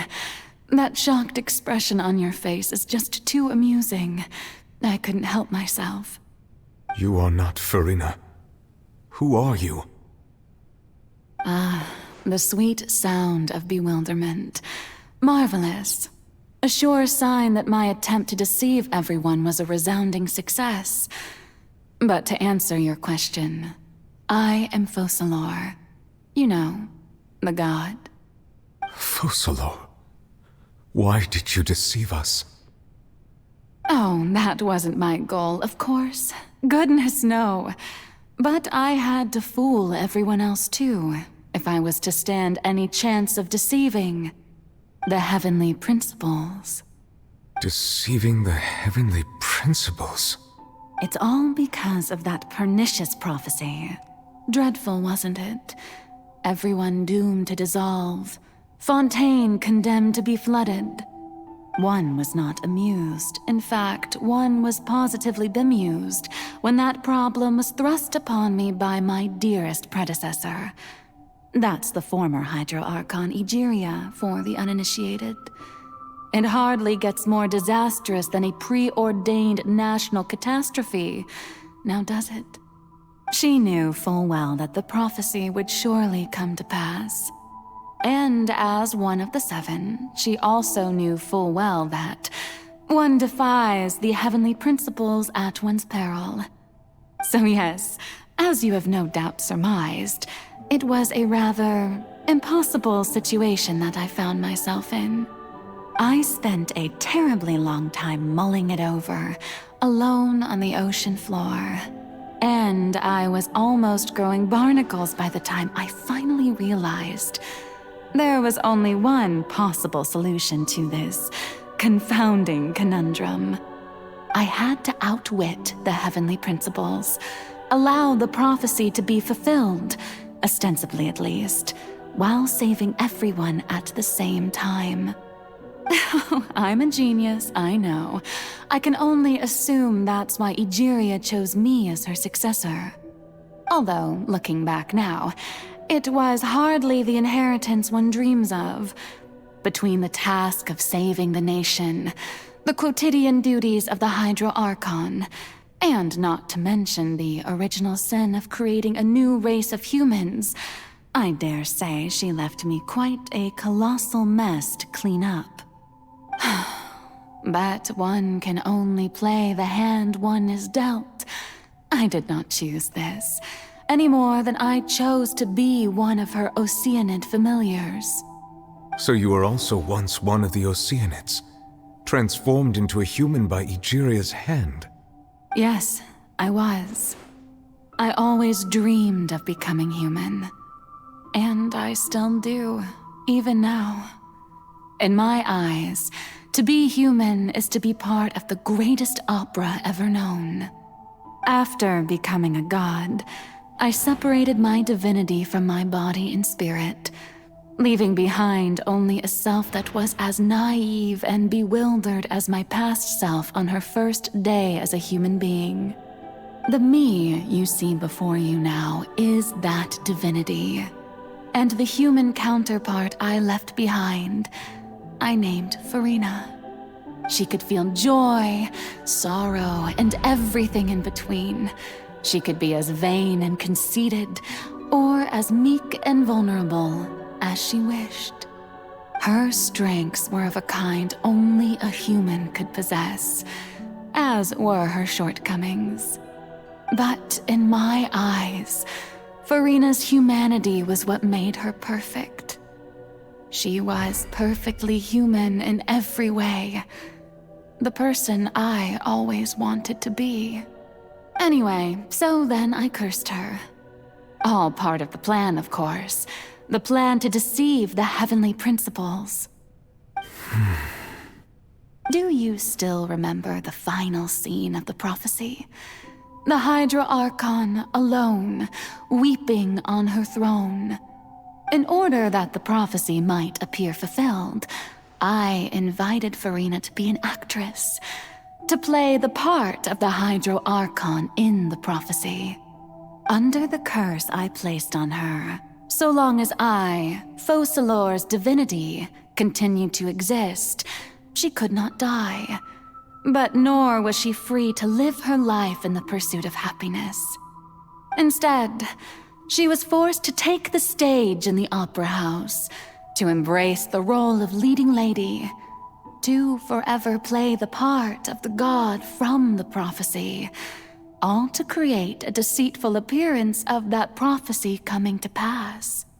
I suppose now you probably understand why your court is called the Opera Epiclese. But Farina is only human, isn't she? Even though she has had a long life, her mind is no stronger than that of any other ordinary human being. I cannot begin to fathom what she has had to endure. It must have been torture for her. It has indeed. And although she is, in a sense, me in human form, I most definitely owe her an apology for it. It's been 500 years, and all along, she's been playing her part in the most unimaginably long, unbearably lonely, and agonizingly painful opera of all time.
Oh, who permitted you to come onto the stage?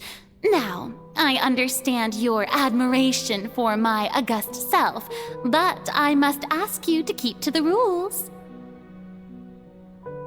All right. It is not my intent to reprimand you. There is no need to state your name. Just be off with you. Do not distract me from my performance.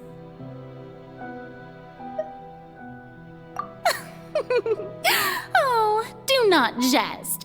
Can you not feel it?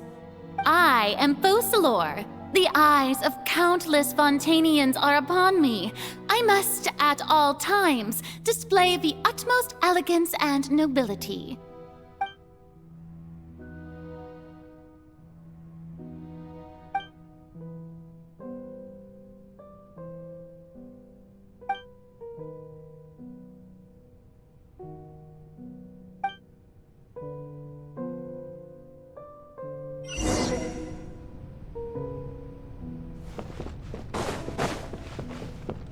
Dear audience, the performance is experiencing a technical difficulty, but worry not. The guards shall resolve it soon enough.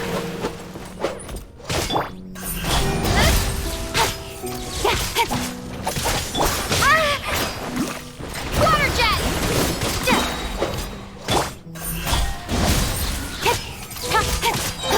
Cut to the chase. Incoming.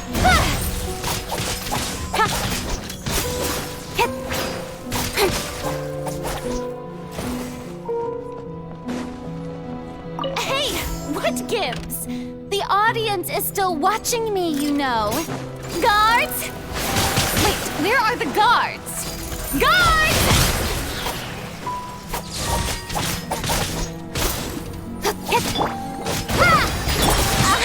With sword comes shadow. Got lucky that time. Incoming. Hey! Hold the line.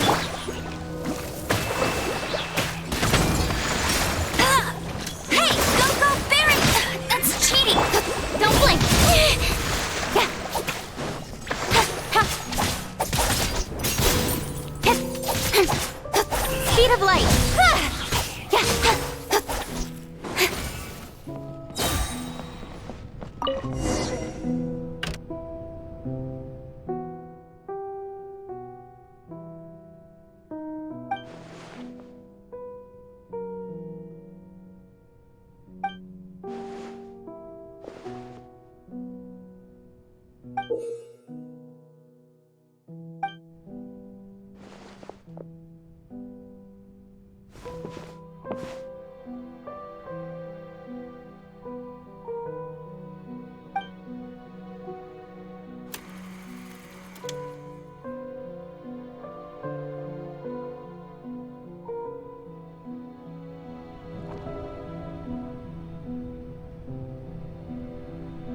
Farina. Huh? Who's that? Who's calling me? Where are you? Be not nervous. Be not afraid. I am before you. Wait a moment. You're near me? How can this be?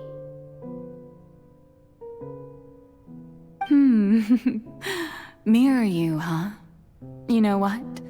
That's not bad. Let's go with that. Mirror me? What do you wish to say? The prophecy. Have you heard of it? What prophecy? Wait. I know. I think. I don't know why, but it's in my head somehow. The people will all be dissolved into the waters, and only the Hydro Archon will remain, weeping on her throne. Only then will the sins of the people of Fontaine be washed away. Oh, very good. You know it well. What's going on? I can't seem to remember anything clearly. The only thing I know for sure is this prophecy. Will it really come to pass? Yes, it will. And that is why I've come to you. Disaster will come to Fontaine sooner or later. Things will develop just as the prophecy declared. There is no escaping it. But doesn't that mean everyone will die? I'm a Fontainian just like them. Will I dissolve too? Oh, don't worry. Magical meetings exist in this world precisely to give people a chance to turn things around. It is the reason why you met me today. I will tell you how to save everyone, but you may have to suffer somewhat. Oh, so there's still hope after all. Goodness, you frightened me. You spoke so much and with so much certainty. As for the suffering, well, I will admit that the first thing that came to mind was, why do I have to be the one to suffer?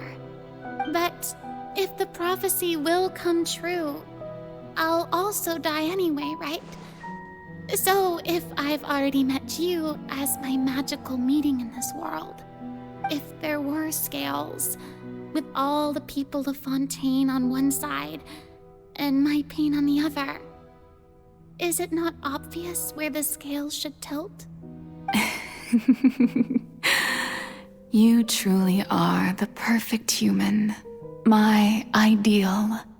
I suppose this would also be the justice that belongs to you. Huh? Don't worry, it's nothing. Listen well. Fontaine has just lost its Hydro Archon. I need you to play a role, that of the new Archon. Play as a god? That's right. You must begin a never-ending masquerade. You must never let anyone suspect your identity. If you can keep it up, then I shall have my way of defying this prophecy. But should your identity be revealed, then all hope will be lost. But how will I do this? A human assuming the role of a god without being exposed. Don't worry. What you must do is not to turn yourself into a real god. You simply need to play the role of a god as humans imagine them to be. Being a human yourself, I'm sure you already know what such an entity would be like. Remember, your true challenge will not be pursuing divinity, but contending against humanity. I'm still not sure I understand, but I'll try. I'll try to do this. So, how long am I going to have to play this role? To accomplish this mission, you will have to stay on the stage for many, many years. You will endure and not grow old until your task ends. But I promise you, all will eventually end in a magnificent and dramatic trial, and everyone will be saved. A trial? Huh. How exciting. I'll be looking forward to it.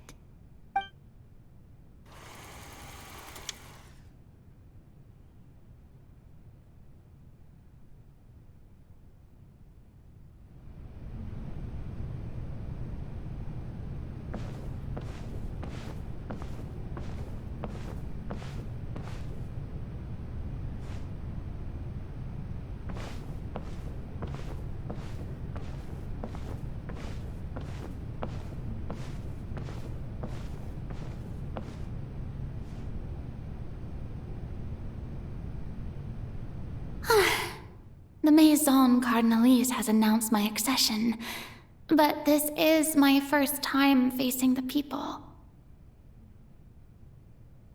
What should I say to most appear like a god?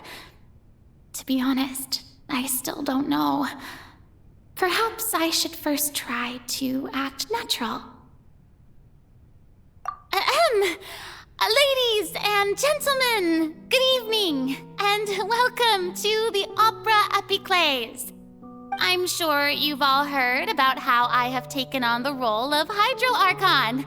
Indeed, I am Verena de Fontaine, your new Archon.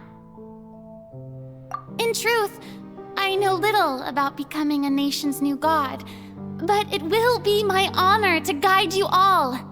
As the god Focalor, the god of justice, I shall do all within my power to lead you into an age of fairness and justice.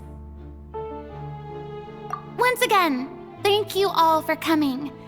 If you should have any questions or suggestions, please send them to the Maison Cardinalise. The future of Fontaine will require us to work together, after all. This should do it. I thought I might stammer, but thankfully, I was able to convey my thoughts just fine. Okay, and next. That's the new Hydro Archon. Is this some kind of joke by the Maison? I would have thought that a being that surpasses humanity would be a bit more assertive. Hey, did you hear that? She even told us to send her suggestions there at the end. Shouldn't gods be all-powerful? She's being so modest.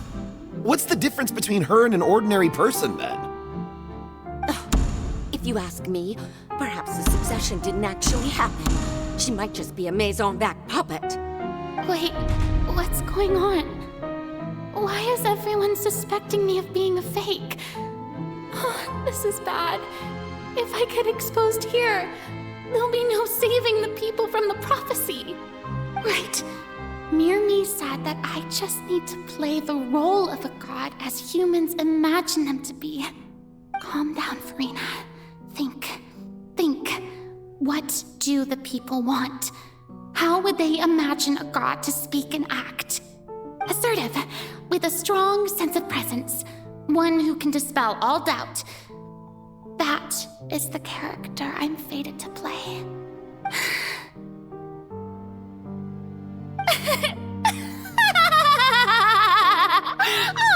Oh, very good, my people. Only ones such as you are deserving of my rule. Now, I was wondering if some weak puppet were to one day come onto the stage and claim ownership of this opera house, would the children of Fontaine follow them? Well, it seems that you would all see right through them. Having passed my test, you are qualified to witness wondrous trials alongside my august self, here in this opera house. You may consider my previous act a door gift of sorts. I thought it was a debut that suited the atmosphere. Now then, let us be reintroduced. Ah, so that was just a performance. How could I have forgotten that we were inside an opera house? Her personality? It's quite shocking, to be honest, but I suppose it's a better look than before. Such a fascinating and bold deity. How wonderful! Our future may yet be bright after all. It seems I've turned them around. Best follow this flow and restart my accession speech.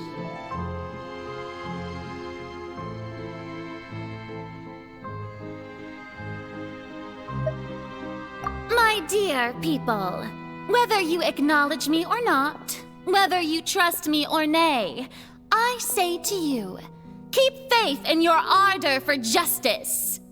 We have heard it said that this nation's sins can no longer be washed away. Well, I say that justice is most fragrant when it blooms amid sin.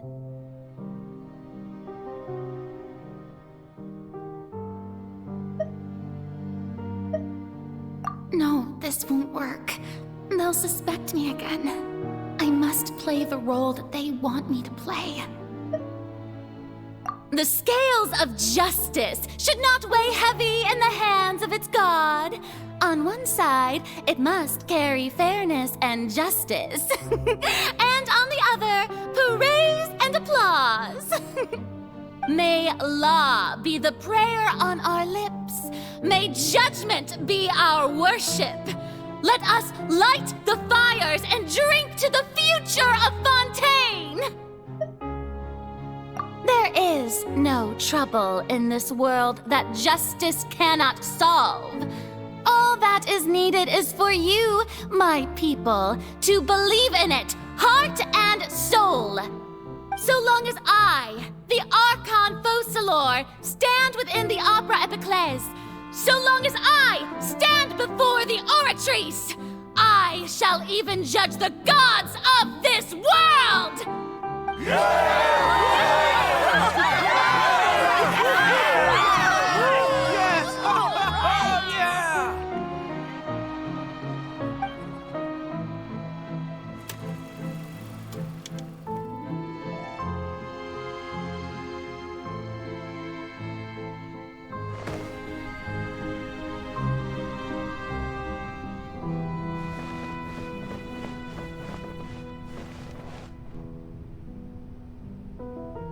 Lady Farina, here are today's case reports, as well as a summary of the follow-up for your perusal. Come now, was I not just at the Opera House in person? Leave these kinds of things to Neuvillette.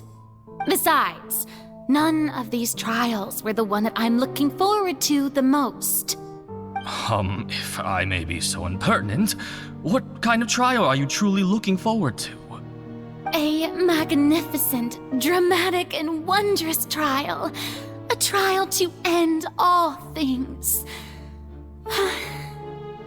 How could you hope to understand? That's true. I fear I lack the ability to grasp your divine thought, Lady Archon. No need for fright, and do not take what I said before too seriously. Go now, do your duties. The trial I await. It will come one day.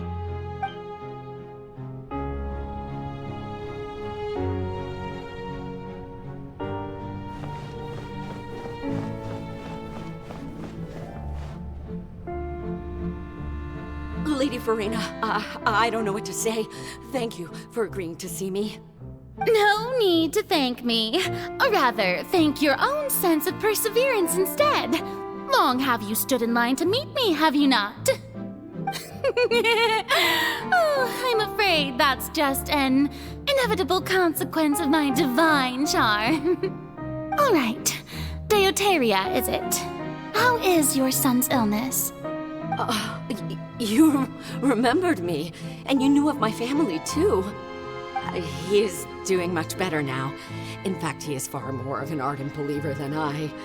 He was the one who forced me to seek an audience with you, and to bring your words back to him. Oh, good. Very good. If this should happen again in the future, please do not hesitate to come and tell me. Go Going down to citizens' homes every so often, while not usual practice, should serve as a fine change of pace. You're such a gentle and wise god. Thank you once again, on behalf of my son.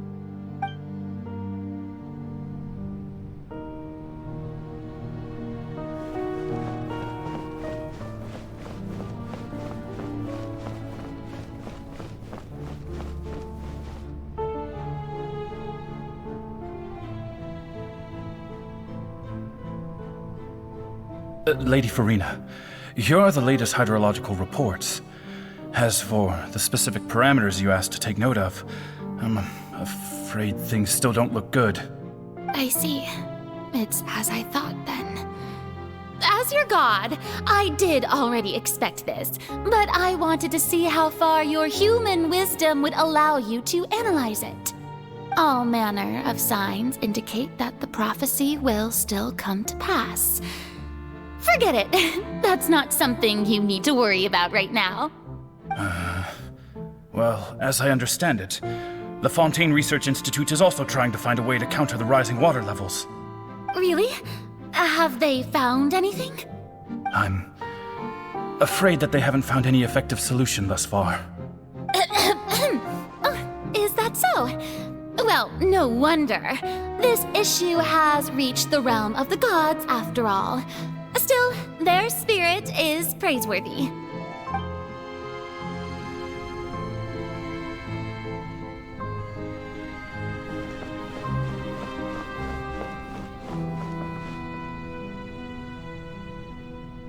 The day is finally over. I haven't had a moment to breathe this whole time. But it's good to see that everything's getting on track. There are no longer any voices of suspicion. Maybe this is fine. I just need to keep going, and everyone will be saved. All right, Farina, don't think too hard about this. You need rest. Tomorrow's a new day.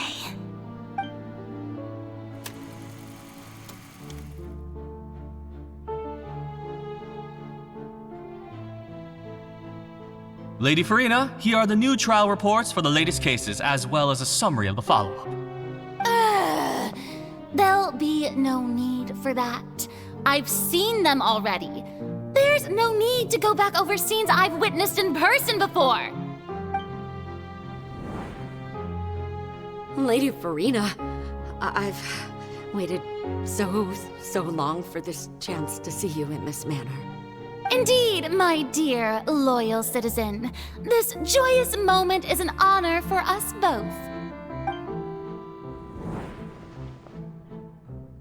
Lady Farina, we're detecting significant hydrological anomalies near Poisson. Understood. Keep monitoring. Keep me informed should anything come up at the Institute.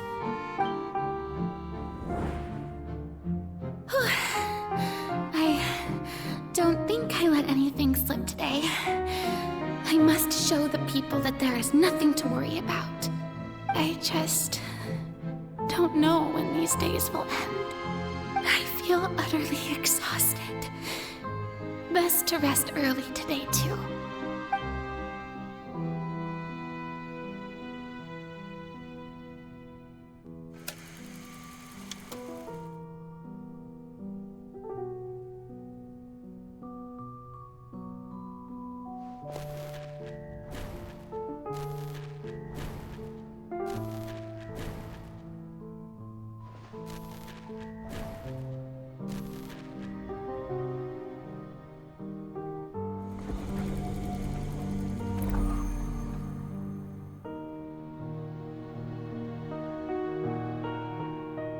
Lady Farina, it's like a dream being able to speak with you up close like this. I've heard that the first member of our family who was honored to receive an audience with you was Madame Dioteria, almost 20 generations ago. And what a fine family yours is indeed. It brings me great joy to meet such a faithful believer, a descendant of a line most ardent. Surely you exaggerate, Lady Farina. My lady? What is it, good citizen? Are you crying? Oh, really now? I didn't even notice. This must be the overflow of hydro from my person. Well, can't quite help being the god whose dominion is the waters, can I? No wonder. No wonder. A manifestation of your power, then. Oh, Archon, I am honored to have witnessed it. Honored indeed.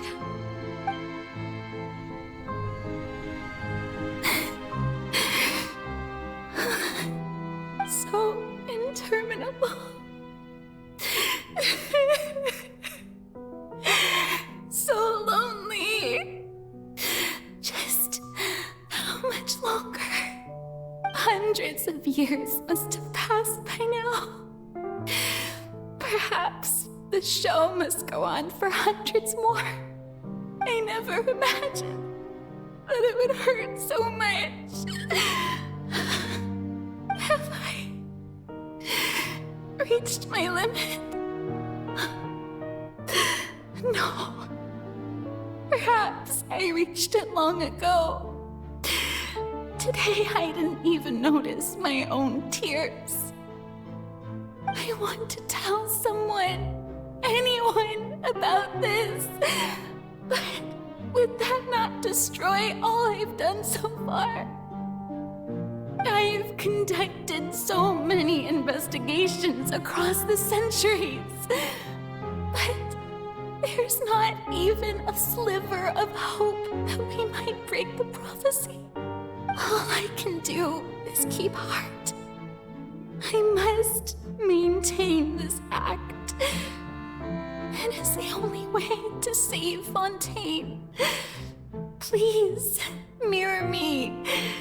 You have to succeed.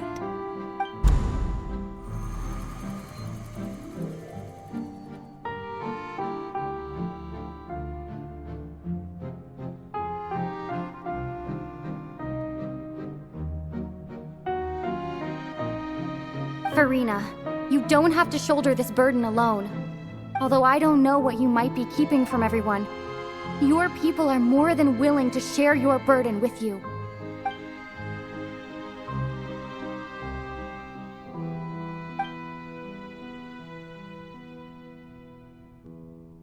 Share my burden. That's impossible. It was fated right from the start that this would be my duty alone. But even if your burden doesn't need to be shared, you can still choose to confide in someone. Just share it with me. I'm what you'd call a witness. A witness? Yes, I've heard that you came to Tevat from beyond the stars, yes. In other words, you never belonged here. And if Tevat is, in its entirety, a show on a stage, then you're just a spectator, aren't you? If that's the case... She's right. I could confide in her, couldn't I? But if things don't play out as expected, the people of Fontaine will be the ones to pay the price. No, Farina. You shouldn't be selfish. But what if it's really all right? Farina, you've worked so hard for so long. Surely it would be okay to put yourself first for once. Just this once. Is it such an outrageous thing to do anyway? To find someone in whom you can confide your frustrations and sorrows? Surely it could not hurt. If you let this opportunity slip through your fingers, it might never come by again. Think about it long and hard.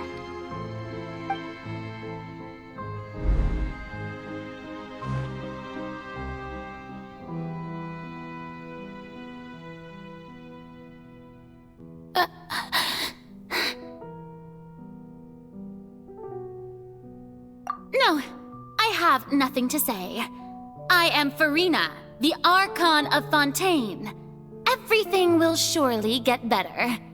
All you need to do, dear spectator, is to witness my performance until the curtains fall.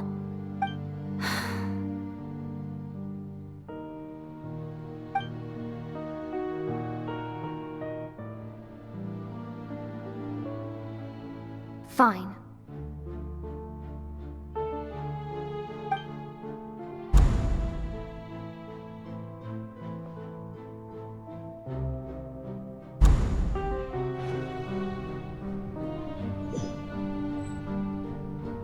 So even Farina doesn't know the truth? You've never once let her in on the full plan? Yes, it had to be done. To deceive the heavenly principles, you must first deceive yourself. She did very well. If she had let her resolve falter even once in these 5 centuries, Fontaine would have been doomed to the most tragic fate. It seems that trusting humanity was the right decision after all. I believe that I understand how your deception works, but that is only half the truth, is it not? How would you build on this foundation to save the people of Fontaine? That is the most important thing. Ah, good. Of course, the Judex of Fontaine has pinpointed the crux of the issue.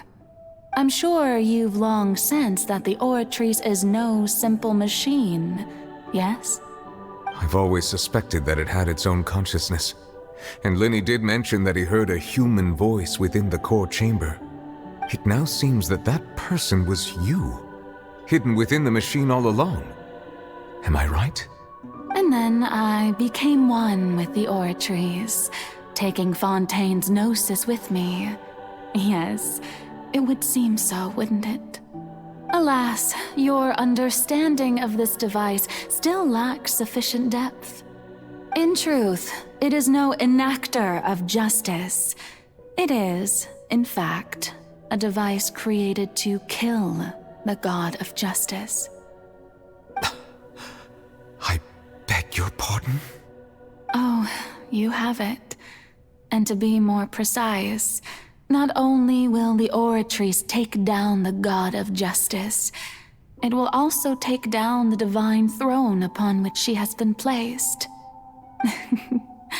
I mean, did you think I would be the sort to enjoy peaceful repose while Farina suffered? My work over these last 500 years has been to constantly accumulate indemnitium within the Oratrice. But really, some have already discovered that only a small fraction of the energy generated by the device was ever used to provide power to Fontaine. The vast majority had to be, accumulated to enact this death sentence. It was all a part of your plan then? Both the trial and the sentence? Indeed. This power, accrued over 5 centuries, could have sustained Fontainians for millennia had it only been used for that purpose. Almost all of it has now been stored within the Oratrice. But only power of this magnitude could hope to destroy the Hydro Archon's divine throne, shaking the rules established by Celestia and breaking through the institution that is the Seven. So the Oratrice's call for death was for neither Farina nor Focalor, but for the Hydro Archon. The destruction of that divine throne. If I do not misunderstand your intent, you must be... returning what's rightfully yours to you, of course. In other words, this was all done to return the authority of the Hydro Archon to the Hydro Dragon of this planet. But...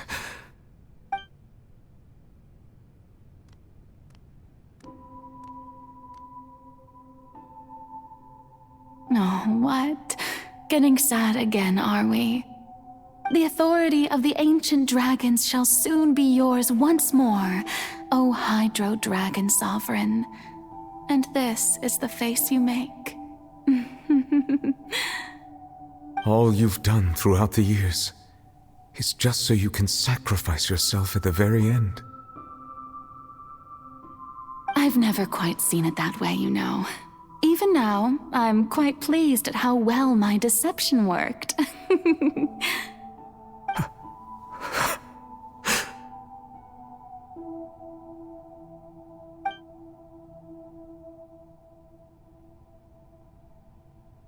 Hydro Dragon, don't cry.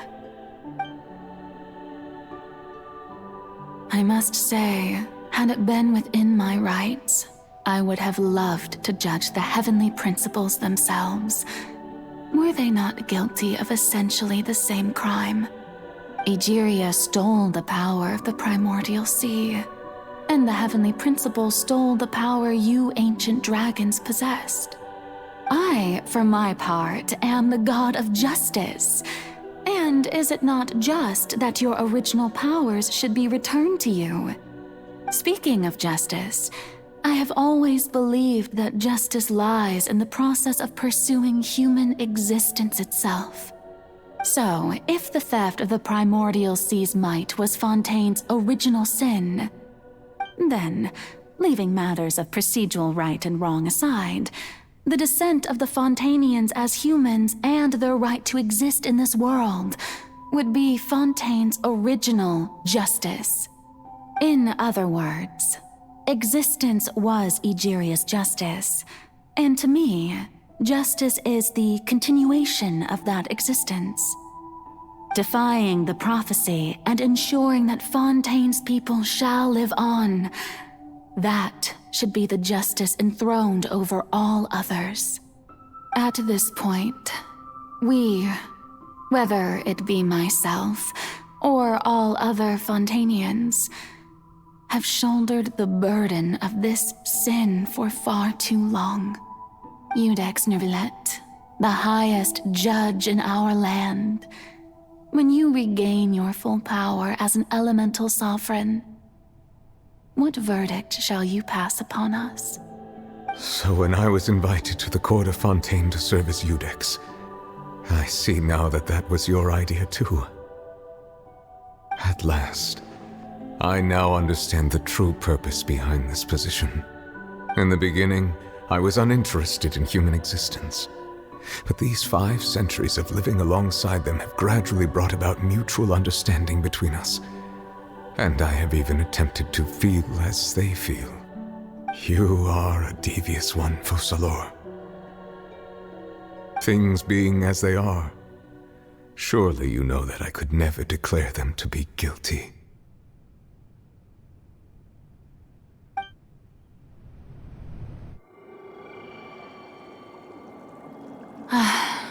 The hour of my execution is almost here. For the sinner, the curtain call has come. I know I may not sound it, but faced with death, I find myself a little afraid. Perhaps this is one thing both gods and humans have in common.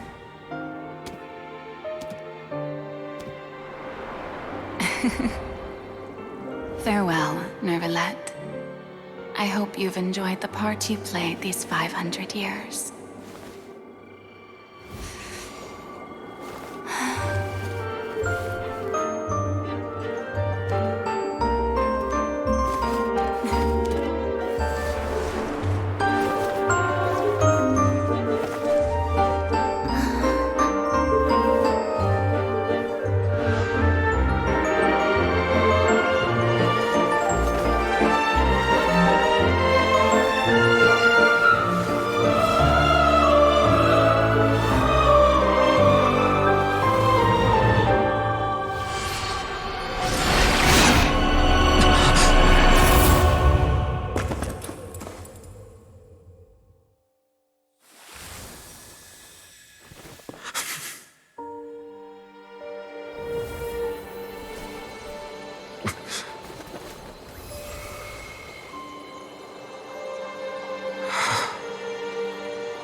Judex Nouvellette, hereby declare,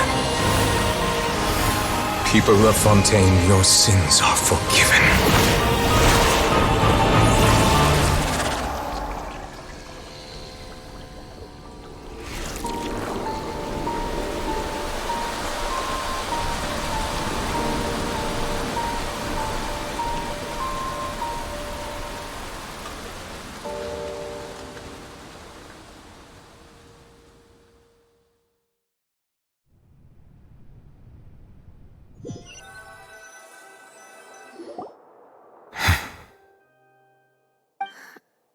What just happened?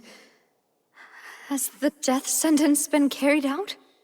Was that bright light some sort of misdirection? I have a feeling that something huge just happened. But since we're all still alive and haven't been dissolved, I assume whatever happened was good for us. It's time to end this. We must mete out punishment to that beast. Didn't you say just a moment ago that it can't be defeated? I have gained the strength sufficient to deal with it. Through certain means, I now have the ability to separate the power of the primordial sea from that creature. We should seize the opportunity to pursue our quarry. Traveler, now that the oratories can no longer function, I require an executor to help me mete out justice.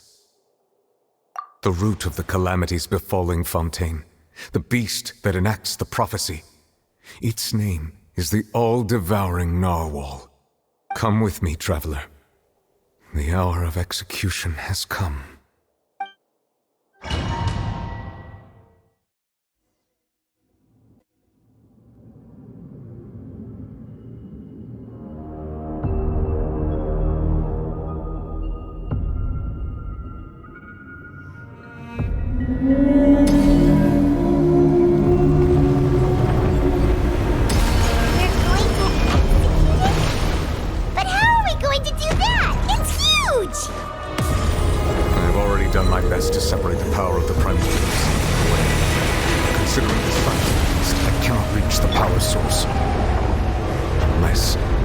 Find a way to attack it from within. I shall share a part of the ancient dragon's power with you. We shall look for an opening together.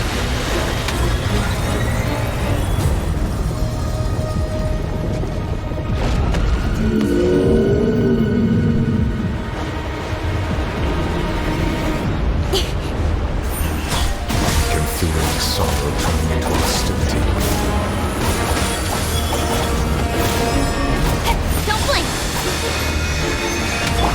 Let it rain!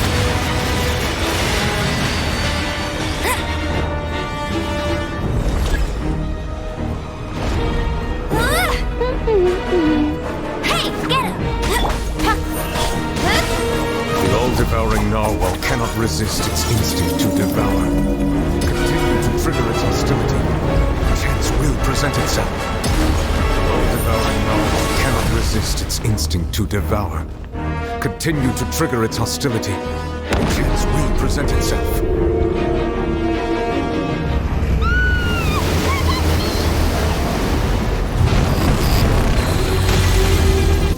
Incoming! What the hell are you doing over there? That's scary!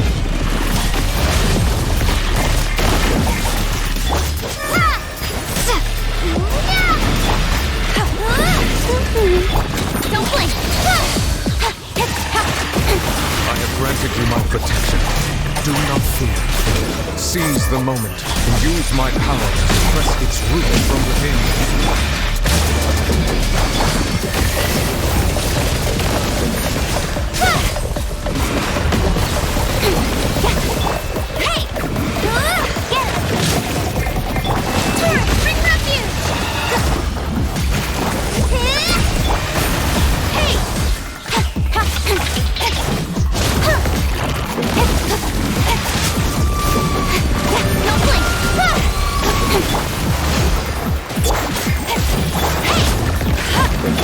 Go!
for helping with the cleanup.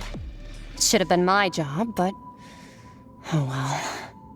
It was just supposed to be a short private training session for me. I didn't think that my disciple and my master's pet would start brawling in the meantime. Well, actually, I had a feeling that it would happen at some point, but they bumped into one another earlier than I thought. What a blunder. I suppose I'll have to swing my sword 3 million times as penance. That power. Who are you exactly? Paimon has an idea. From what she said earlier, she must be Child's master. Skirk, right? It's just that he gave us the impression that she was the less talkative person. I simply did not have anything to say to the weak. But you, on the other hand, managed to defeat the all-devouring narwhal without using power from beyond this world. So you may speak to me as equals.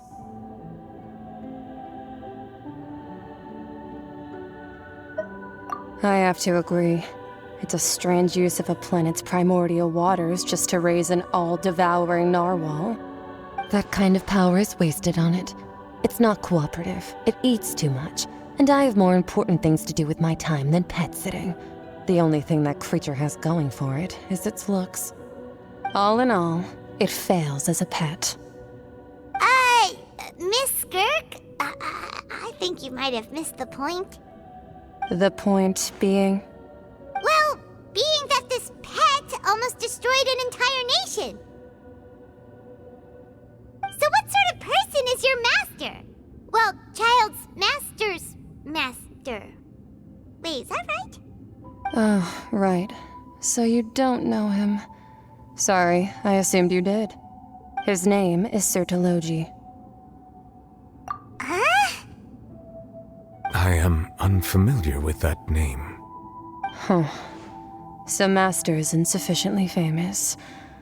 How should I describe him then? Have you heard of the name The Fowl?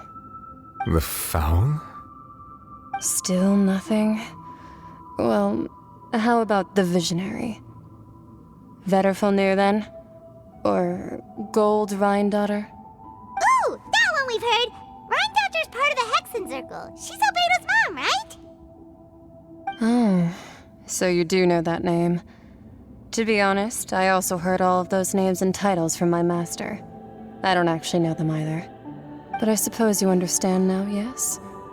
My master is likely a similar sort to Rhindaughter. They are both pursuing some form of perfection. Wait! Didn't you also mention a visionary person? Paimon didn't quite catch their name. Actually, never mind that. I believe it expedient to inform you that the all-devouring narwhal used up nearly all its strength fighting you. Such roiling hydro energies will prove difficult for the planet's deep seas to digest. As such, the Fontaine back on the surface has most likely been thrown into chaos. In other words, the prophecy that you've been fretting over should now be in full swing. What?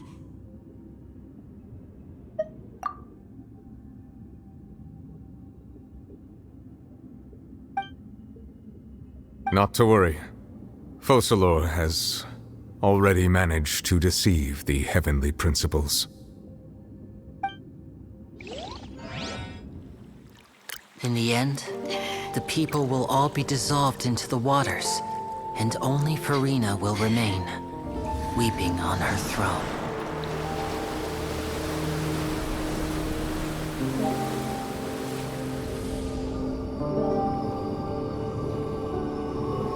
Only then will the sins of the people of Fontaine be washed away.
Initiate emergency rescue!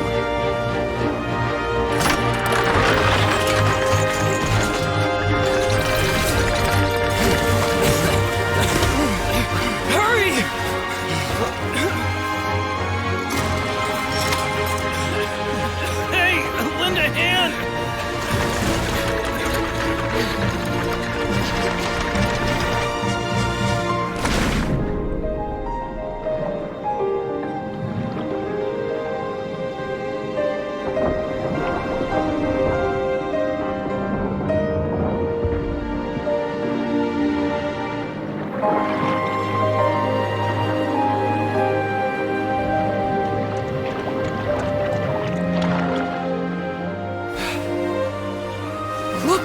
The water's receding!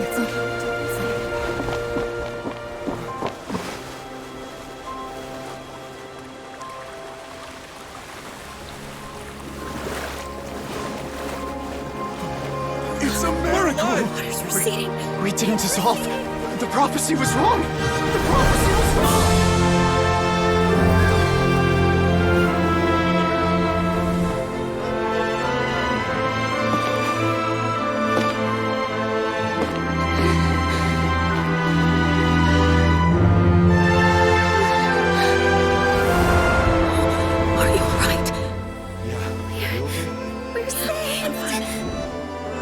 The prophecy was wrong.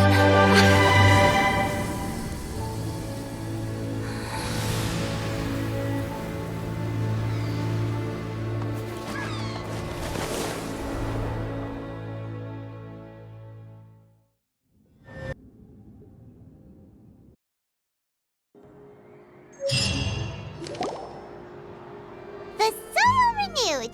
The Sphena talks post-disaster rebuilding. I recently visited Poisson to meet with Miss Navia, spokesperson of the Sphena, and we spoke about Poisson's present and future. Old soil can still give birth to new bloom, Miss Navia stated. Hope is like seeing a small cookie when you're starving late at night. You just need a little of it. Skyship Winglet, lunar brain of the Fontaine Research Institute. The various disputes that have arisen on account of Mr. Edwin have suddenly become a shield over the Institute, with Jurier turning out to be a once-overlooked hidden gem. People always call the first researcher mad, but few know what to call the second. And should that latter person achieve a miracle, they would find it all the harder to find a word with which to classify him and his team. Wow! Paimon barely recognizes the people in the reports. Are those really Jurier and Navia? They sound like real big shots. What do you think? Pretty enthralling, huh? The Steambird's idea was pretty simple. With the disaster just having passed, we would print a free edition packed to the margins with good news to calm people down. The value for these big scoops lies in their inevitable follow-ups.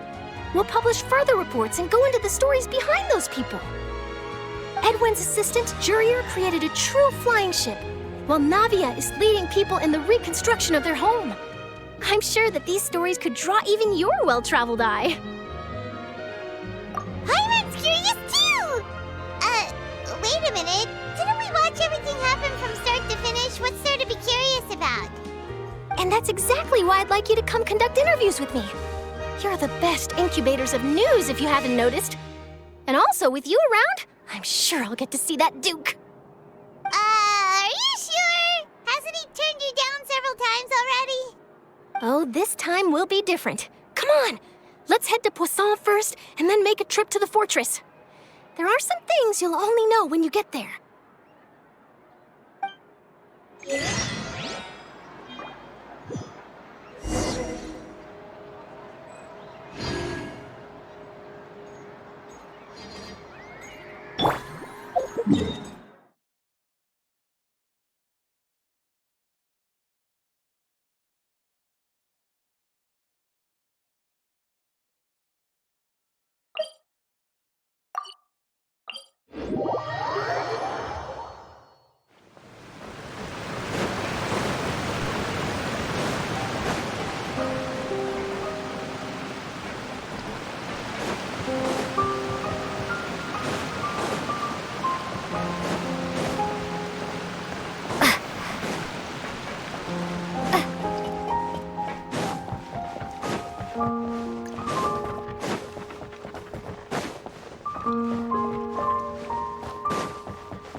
Oh, it's you.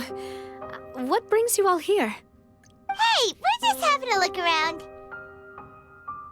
I'm here to update myself on how things are going here. Oh, the Fatui are here too! Let me introduce you. This is Mr. Garunt Snezhevich. He represented the Knave in sending us a large amount of supplies, and is helping with our work. Our residents are hard at work as well. Thanks to everyone, work is progressing nicely.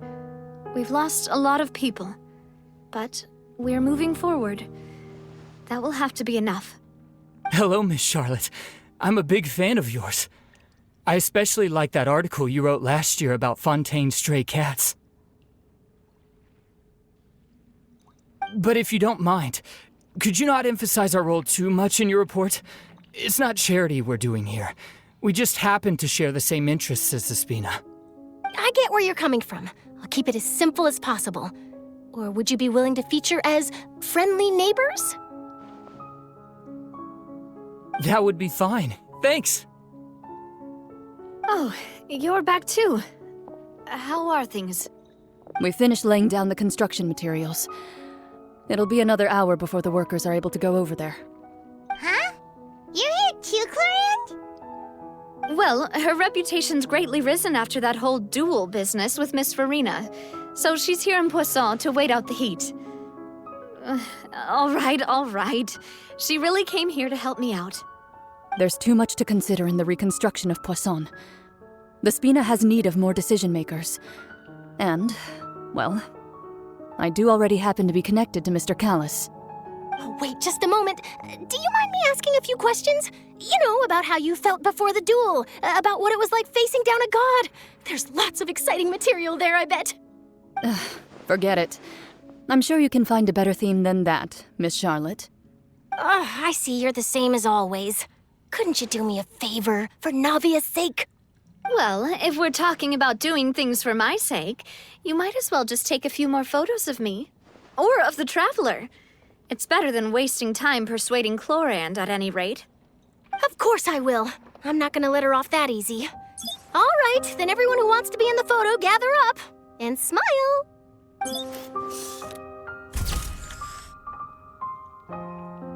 How did it go? Was it a good shot? Did Paimon look cute in it? Not bad. Your addition really helped the composition of the picture.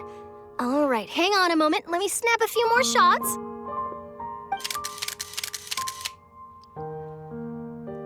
All right, that should do it. I'll be back here later anyway, so let's call it a day.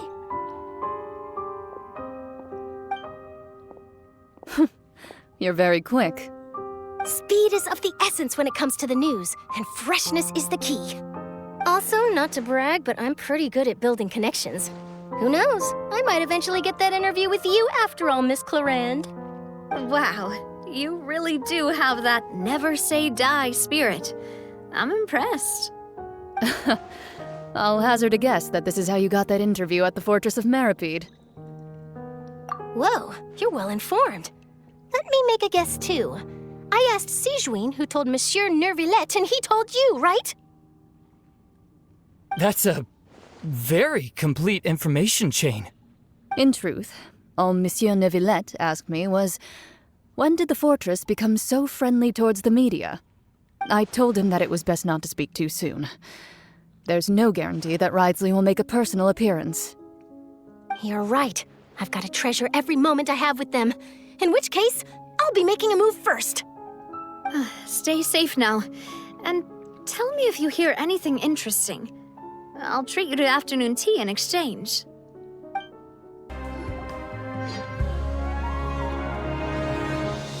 Wow, guess we're here again, huh? There's a real nostalgic feeling to this place. Looks like you've been missing us. Duke! Did you come all the way to the entrance to greet us? Of course. I'm here to welcome you and our dear Miss Charlotte, whom our good head nurse recommended to me. It's an honor to finally meet the much-rumored Duke. Thank you for consenting to my visit to the fortress, sir. No need to thank me. But that said, I shouldn't be the focus of your interview. I trust you recall our agreement? Of course, of course. All right then, this way.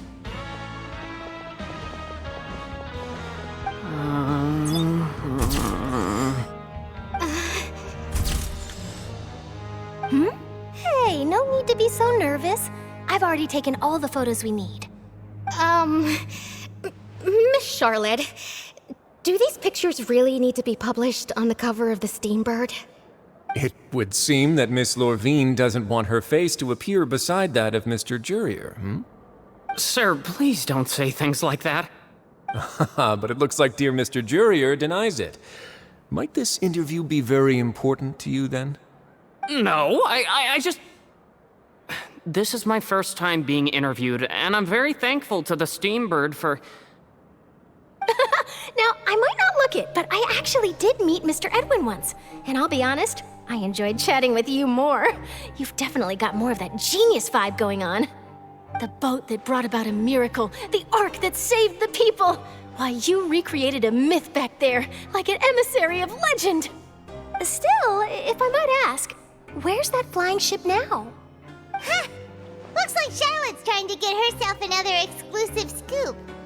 I have to apologize, but that ship is presently in the bowels of our factory. I'm afraid it won't be easy for you to get a shot of it. Really? Well, then in that case, could I have an interview with you to make up for that loss? You already know my answer, I'm afraid. Best you interview our head nurse instead. Or perhaps you'd like to take another photo of this couple of researchers? Did you really have to use the word couple? Well, then, 2 solo photos will do. Is my hair messed up? Please, someone help me have a look. Things sure are getting pretty lively here. We've seen this kind of thing before. Oh, seems like everyone's here. Would any of you like to try this new drink I came up with? Ah, Siegeween. Hey, Miss Charlotte. Why don't you, take some pretty photos of our head nurse? Sure. Come on, Miss Siegeween, over this way. Let's find a brighter spot. Huh? Sure. Do I have to smile? So, how have things been at the fortress?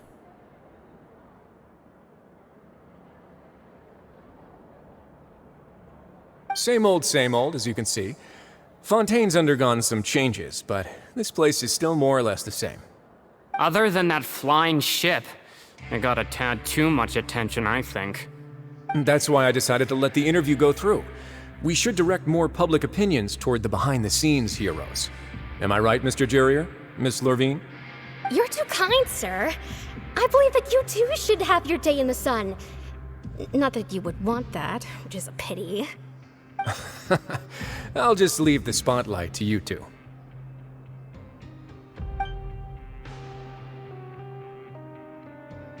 I see. Lots of things happened that day, huh? Anyway, regarding that Harbinger, I'm not sure you remember, but his 3 young followers are still waiting for his return. He sure did win them over, huh? I'll tell them that there's good news and bad news. The good being that their boss seems fine, and the bad being that they must face extended sentences for abetting his escape. Oh, actually, what about you? Are things gonna change for you too? What change can there be? The fortress will keep chugging along, and so will my duties. As to what Miss Farina's departure will mean for the nation, and if our laws and governance will be transformed, we'll leave those to the folks in the overworld. Hey everyone, the photo shoot's done. Good. In that case, let's call it a day here. Thanks for your cooperation. Come on, Traveler, let's go. Till next time, everyone. There'll be a next time? Maybe. Who knows?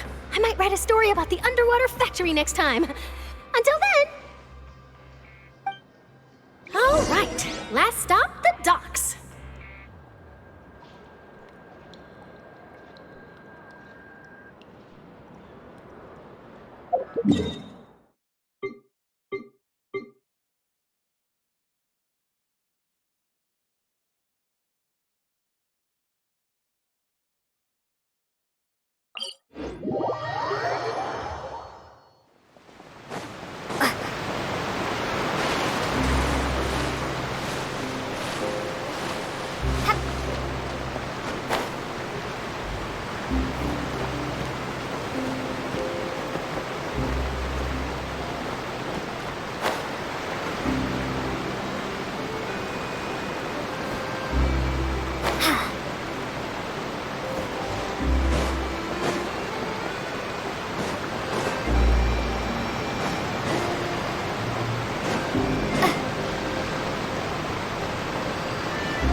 Flavia mentioned that she stayed in touch with Linny and the others after working together.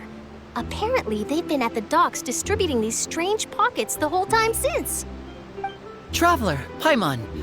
Ah, and Miss Charlotte, too. Would you like a magic pocket? What sort of gadget is it? It's a wondrous bag that can be used to carry many things. The water level has returned to normal, but if you see any of your things floating around, you can use this to carry them. Or you could trick a friend into doing it for you. Trick a friend? I wonder which of my friends would fall for that.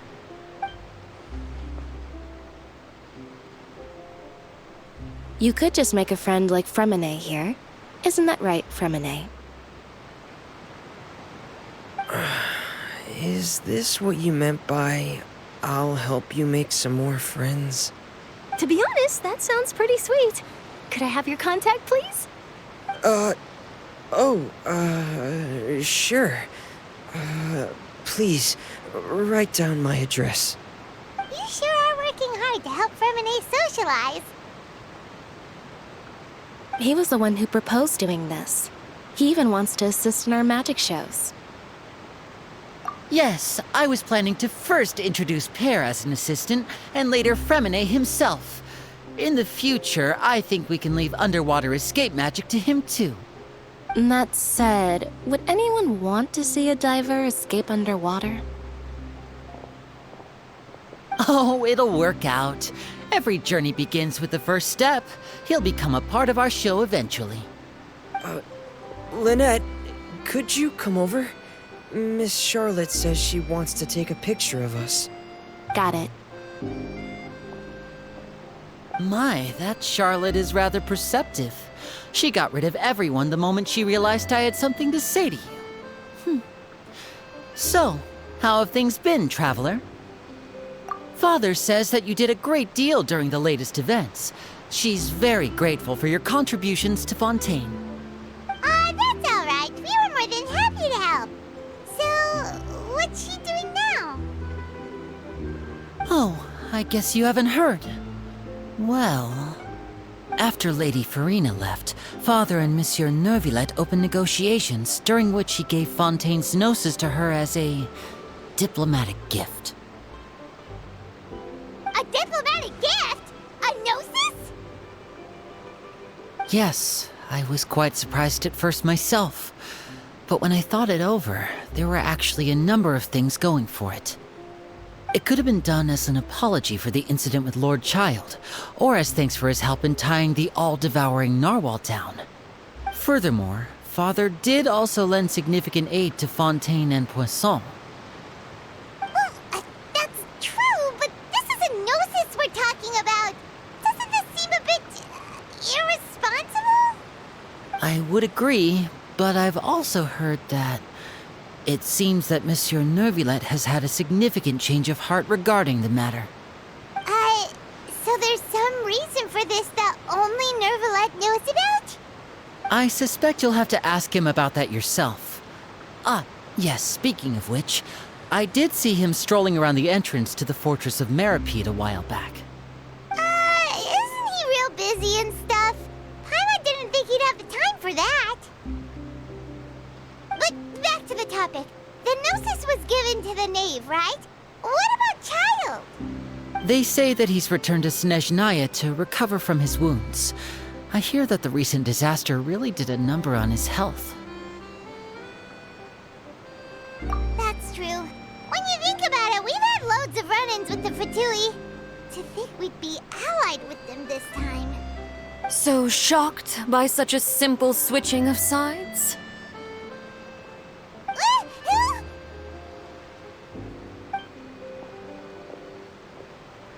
Father! Well, what do you know? Come to the docks to see how my children are doing and meet the Traveler by chance. Please do not pay my accomplishments in Fontaine too much mind.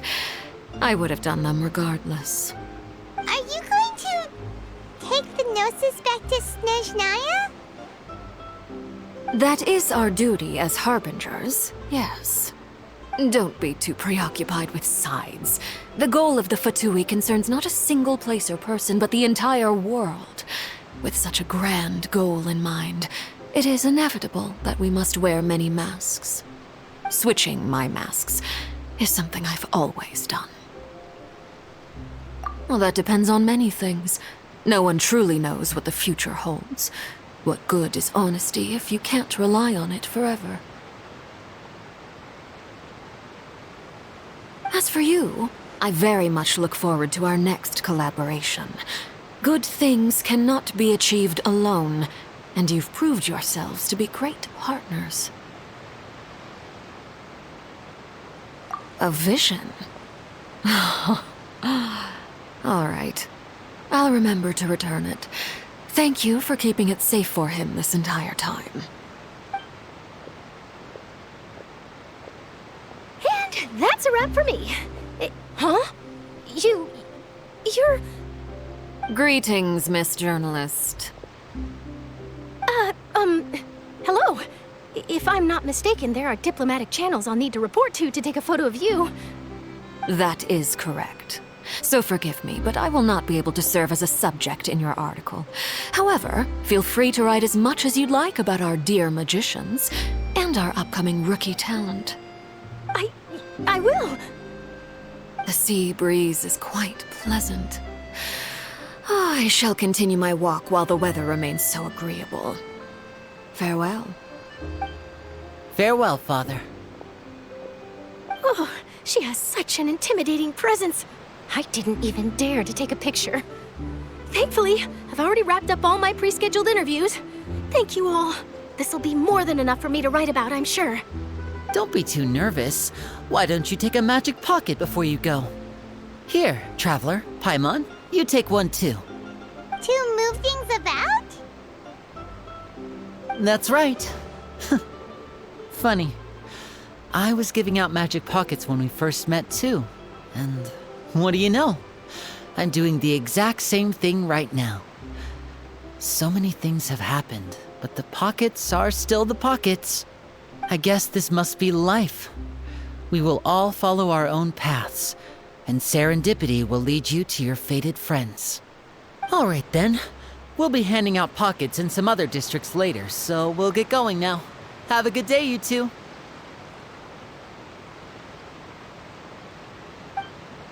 Well, guess we sent Charlotte, huh? Shall we go see how Nivolette's doing? As long as he's not so busy that he doesn't have time to chat anyway.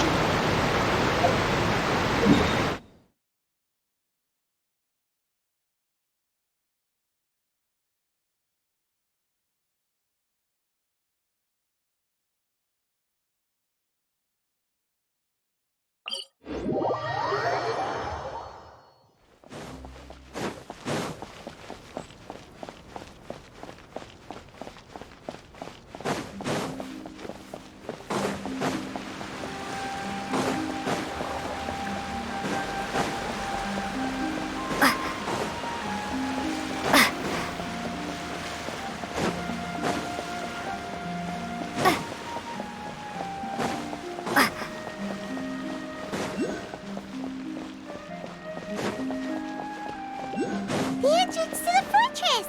Ooh, he really is there!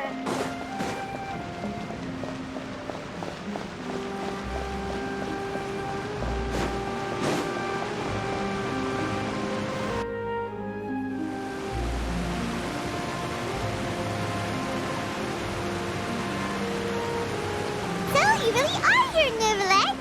Paimon didn't think you were going to have free time this hour of the day. Really? Oh, I suppose you must have met Mr. Linney. He took the time to greet me earlier when he passed this way. In any case, you came at a good time. I was just considering reaching out to you to set up a meeting, so I may explain some things that I haven't had the time to before. Aw, Paimon's glad that you remembered. Thank you for keeping us on your mind, what with you being busy and all. Alright, let's have it then. How was Fontaine actually saved? The whole business is still quite the mystery to us. It is strange how words can often leave a bitter taste in the mouth when it finally comes time to say them out loud.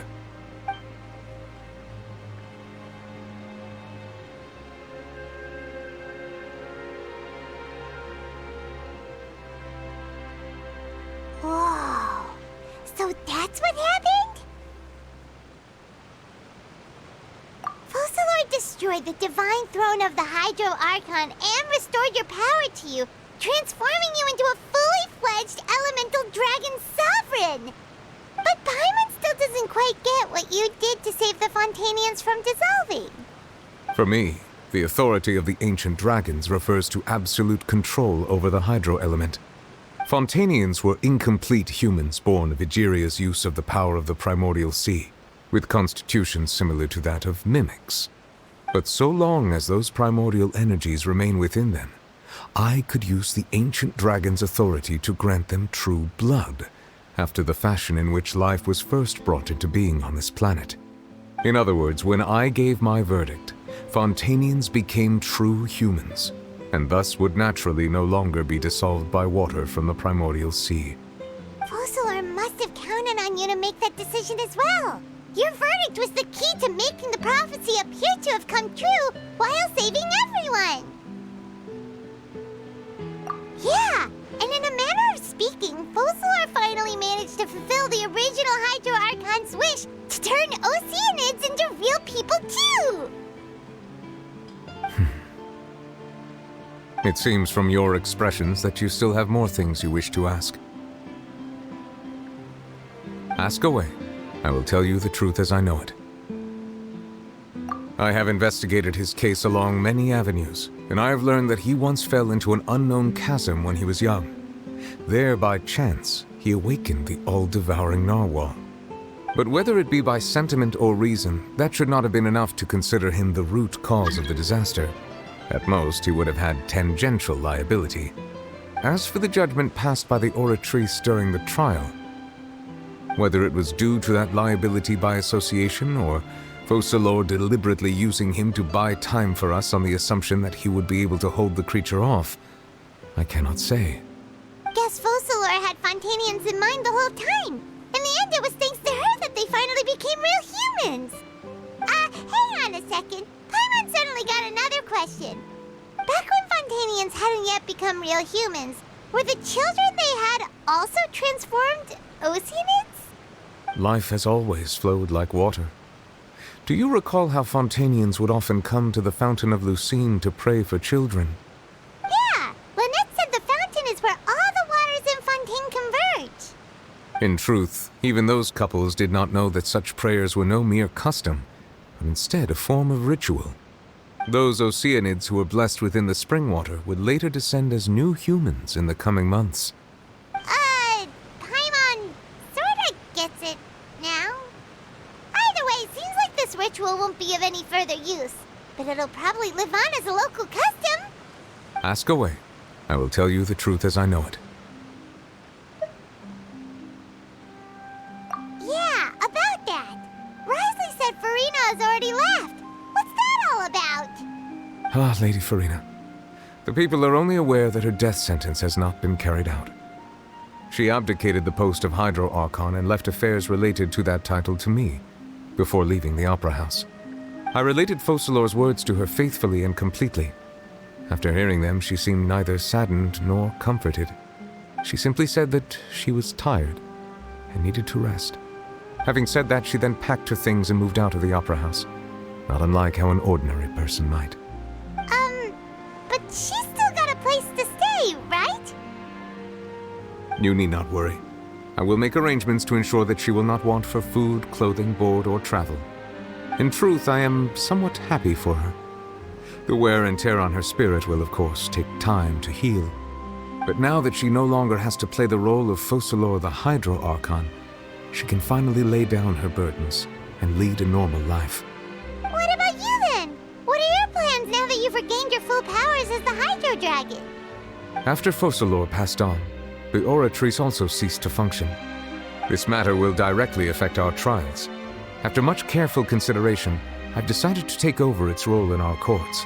From now on, I shall hear cases and pass verdicts by myself. Looks like you're still considering stuff from the perspective of the Udex, huh? As an elemental dragon, there are indeed many things that I must do. But this power and this duty, in a manner of speaking, you could say that both were granted to me. As such, before I attend to my other responsibilities, I must first and foremost continue to serve Fontaine as its highest judge. The duty of the Hydro Sovereign and the duty of the Judex shall coexist within my person.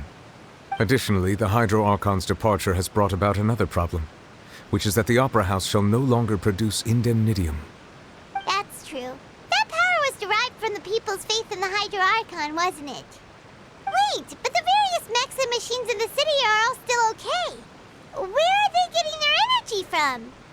As I am now, I have full command over New Musia, and it can serve as a complete substitute.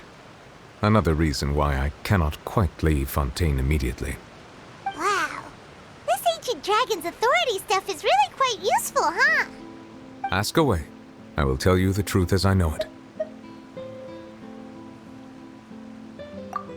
Oh, that's right! They say you've given it to the knave as a diplomatic gift or something! Leaving aside their intentionality, the two Fatui Harbingers have indeed done much for us during this crisis. Their sole remaining goal in Fontaine, at least at this point, would seem to be the Gnosis. The Oratrice has ceased to function. The Hydro Archon's divine throne is now no more, and I do not need the Gnosis's power. As such, it has lost all meaning for Fontaine. If the Fatui have impure designs, then we might as well accede to their request now, and avoid unnecessary conflict. What complicated considerations!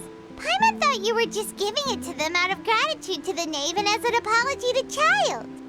Ask away. I will tell you the truth as I know it. You will soon be heading to Natlan, I presume? I'm afraid that I have little talent as a travel guide, so all I can do is tell you what I know about that land. As far as I'm aware, Natlan can be said to be a nation of dragons. A nation of dragons? You mean like you? No, I suspect that I would not find myself welcome there. Unlike ancient dragons such as myself, the dragons of Natlan have undergone long years of development and evolution. Large numbers of them have entered a form of coexistence with humanity. Natlan is also the nation of war. War ravages those lands like an undying flame. There is one other piece of information I got incidentally from my negotiations with the knave that I believe may be useful to you. The harbinger known as the Captain has thrown his hat into the endless ring of war. The Captain. Sounds like a real tough customer. Seriously, everywhere you look, there's a Fatui Harbinger doing their thing. I suggest that you fully prepare yourself before going to Natlan. In the meantime, Fontaine's doors will always be open to you. Ask away. I will tell you the truth as I know it. Hang on a sec. Paimon's still got a question about the Gnosis. When we spoke to Linny earlier, he mentioned that your attitude towards giving away the Gnosis had clearly changed. We guessed that there might be some reason for it that only you were aware of. No wonder the House of the Hearth is the Fatui's intelligence division. They are certainly sharp. So regarding this specific issue, I was just getting ready to share something with you. What is it? In truth, I exchanged some further words with that lady named Skirk after sending you two back to the surface. It went something like this.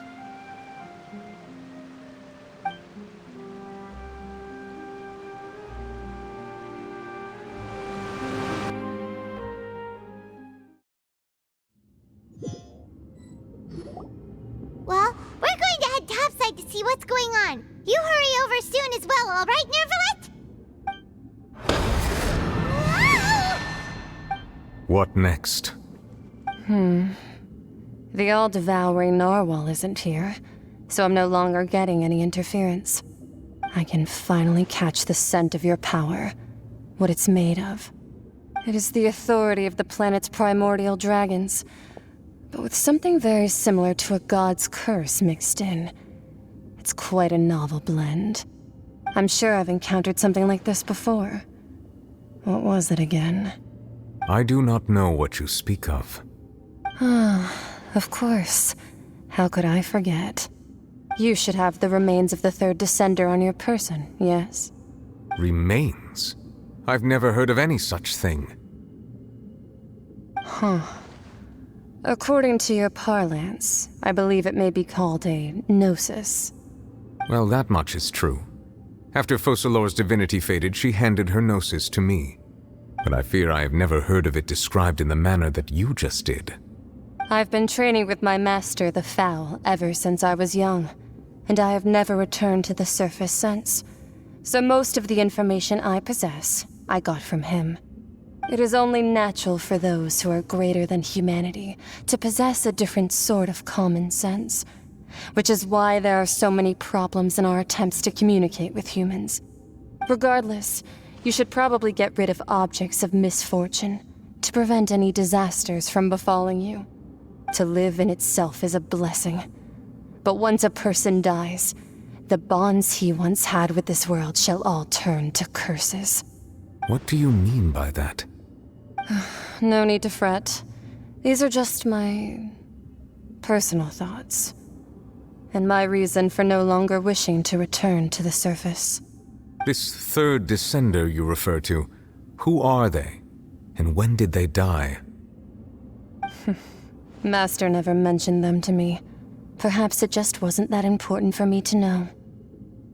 If you're interested, though, I could ask him. I'll be sure to pass the answer on to you next time. Next time? You believe we will meet again? I do. Wait. I have a disciple of my own, don't I? He can be the messenger then.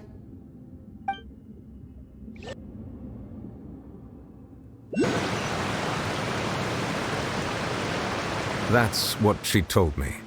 Whether it would prove useful or not, I wanted to pass that information on to you. The remains of the third descender? So that's what the Gnosis actually are. Paimon just thought they looked like chess pieces. How could they be a person's remains? All the same, assuming that there was no misunderstanding or special metaphor at play, that is what she meant to say. And she said that it would bring misfortune and that you should check it, which is why you gave it to the Fatui. If she speaks the truth, then I would simply be putting Fontaine at unnecessary risk by keeping it here.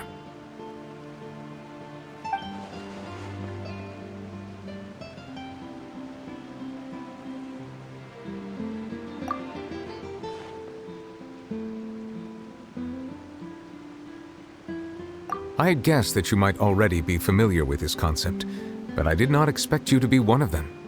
That means that the Gnosis, which are exceedingly element-compatible and can even enhance elemental abilities, do indeed come from the third descender. I wonder, does your body also possess similar properties? Like being able to use elemental powers without a vision. That does sort of count as special compatibility, right? No, let's not think about this stuff right now. It just feels creepy. Comparing the Traveler to the dead third descender and all.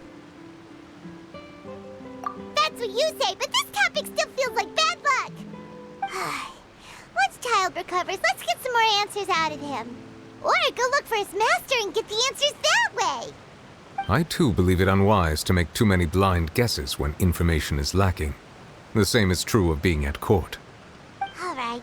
Whatever the case, it seems like the crisis here in Fontaine's over for now. Yes. All of Focalor's efforts were for this moment as well.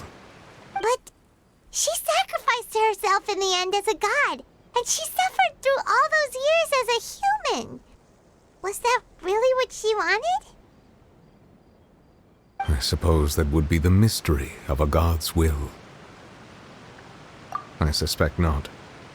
But once in a while I too would guess that if wishes were like the clouds in the sky, they will one day return to the earth as raindrops. Life flows like water, and rain is the final answer.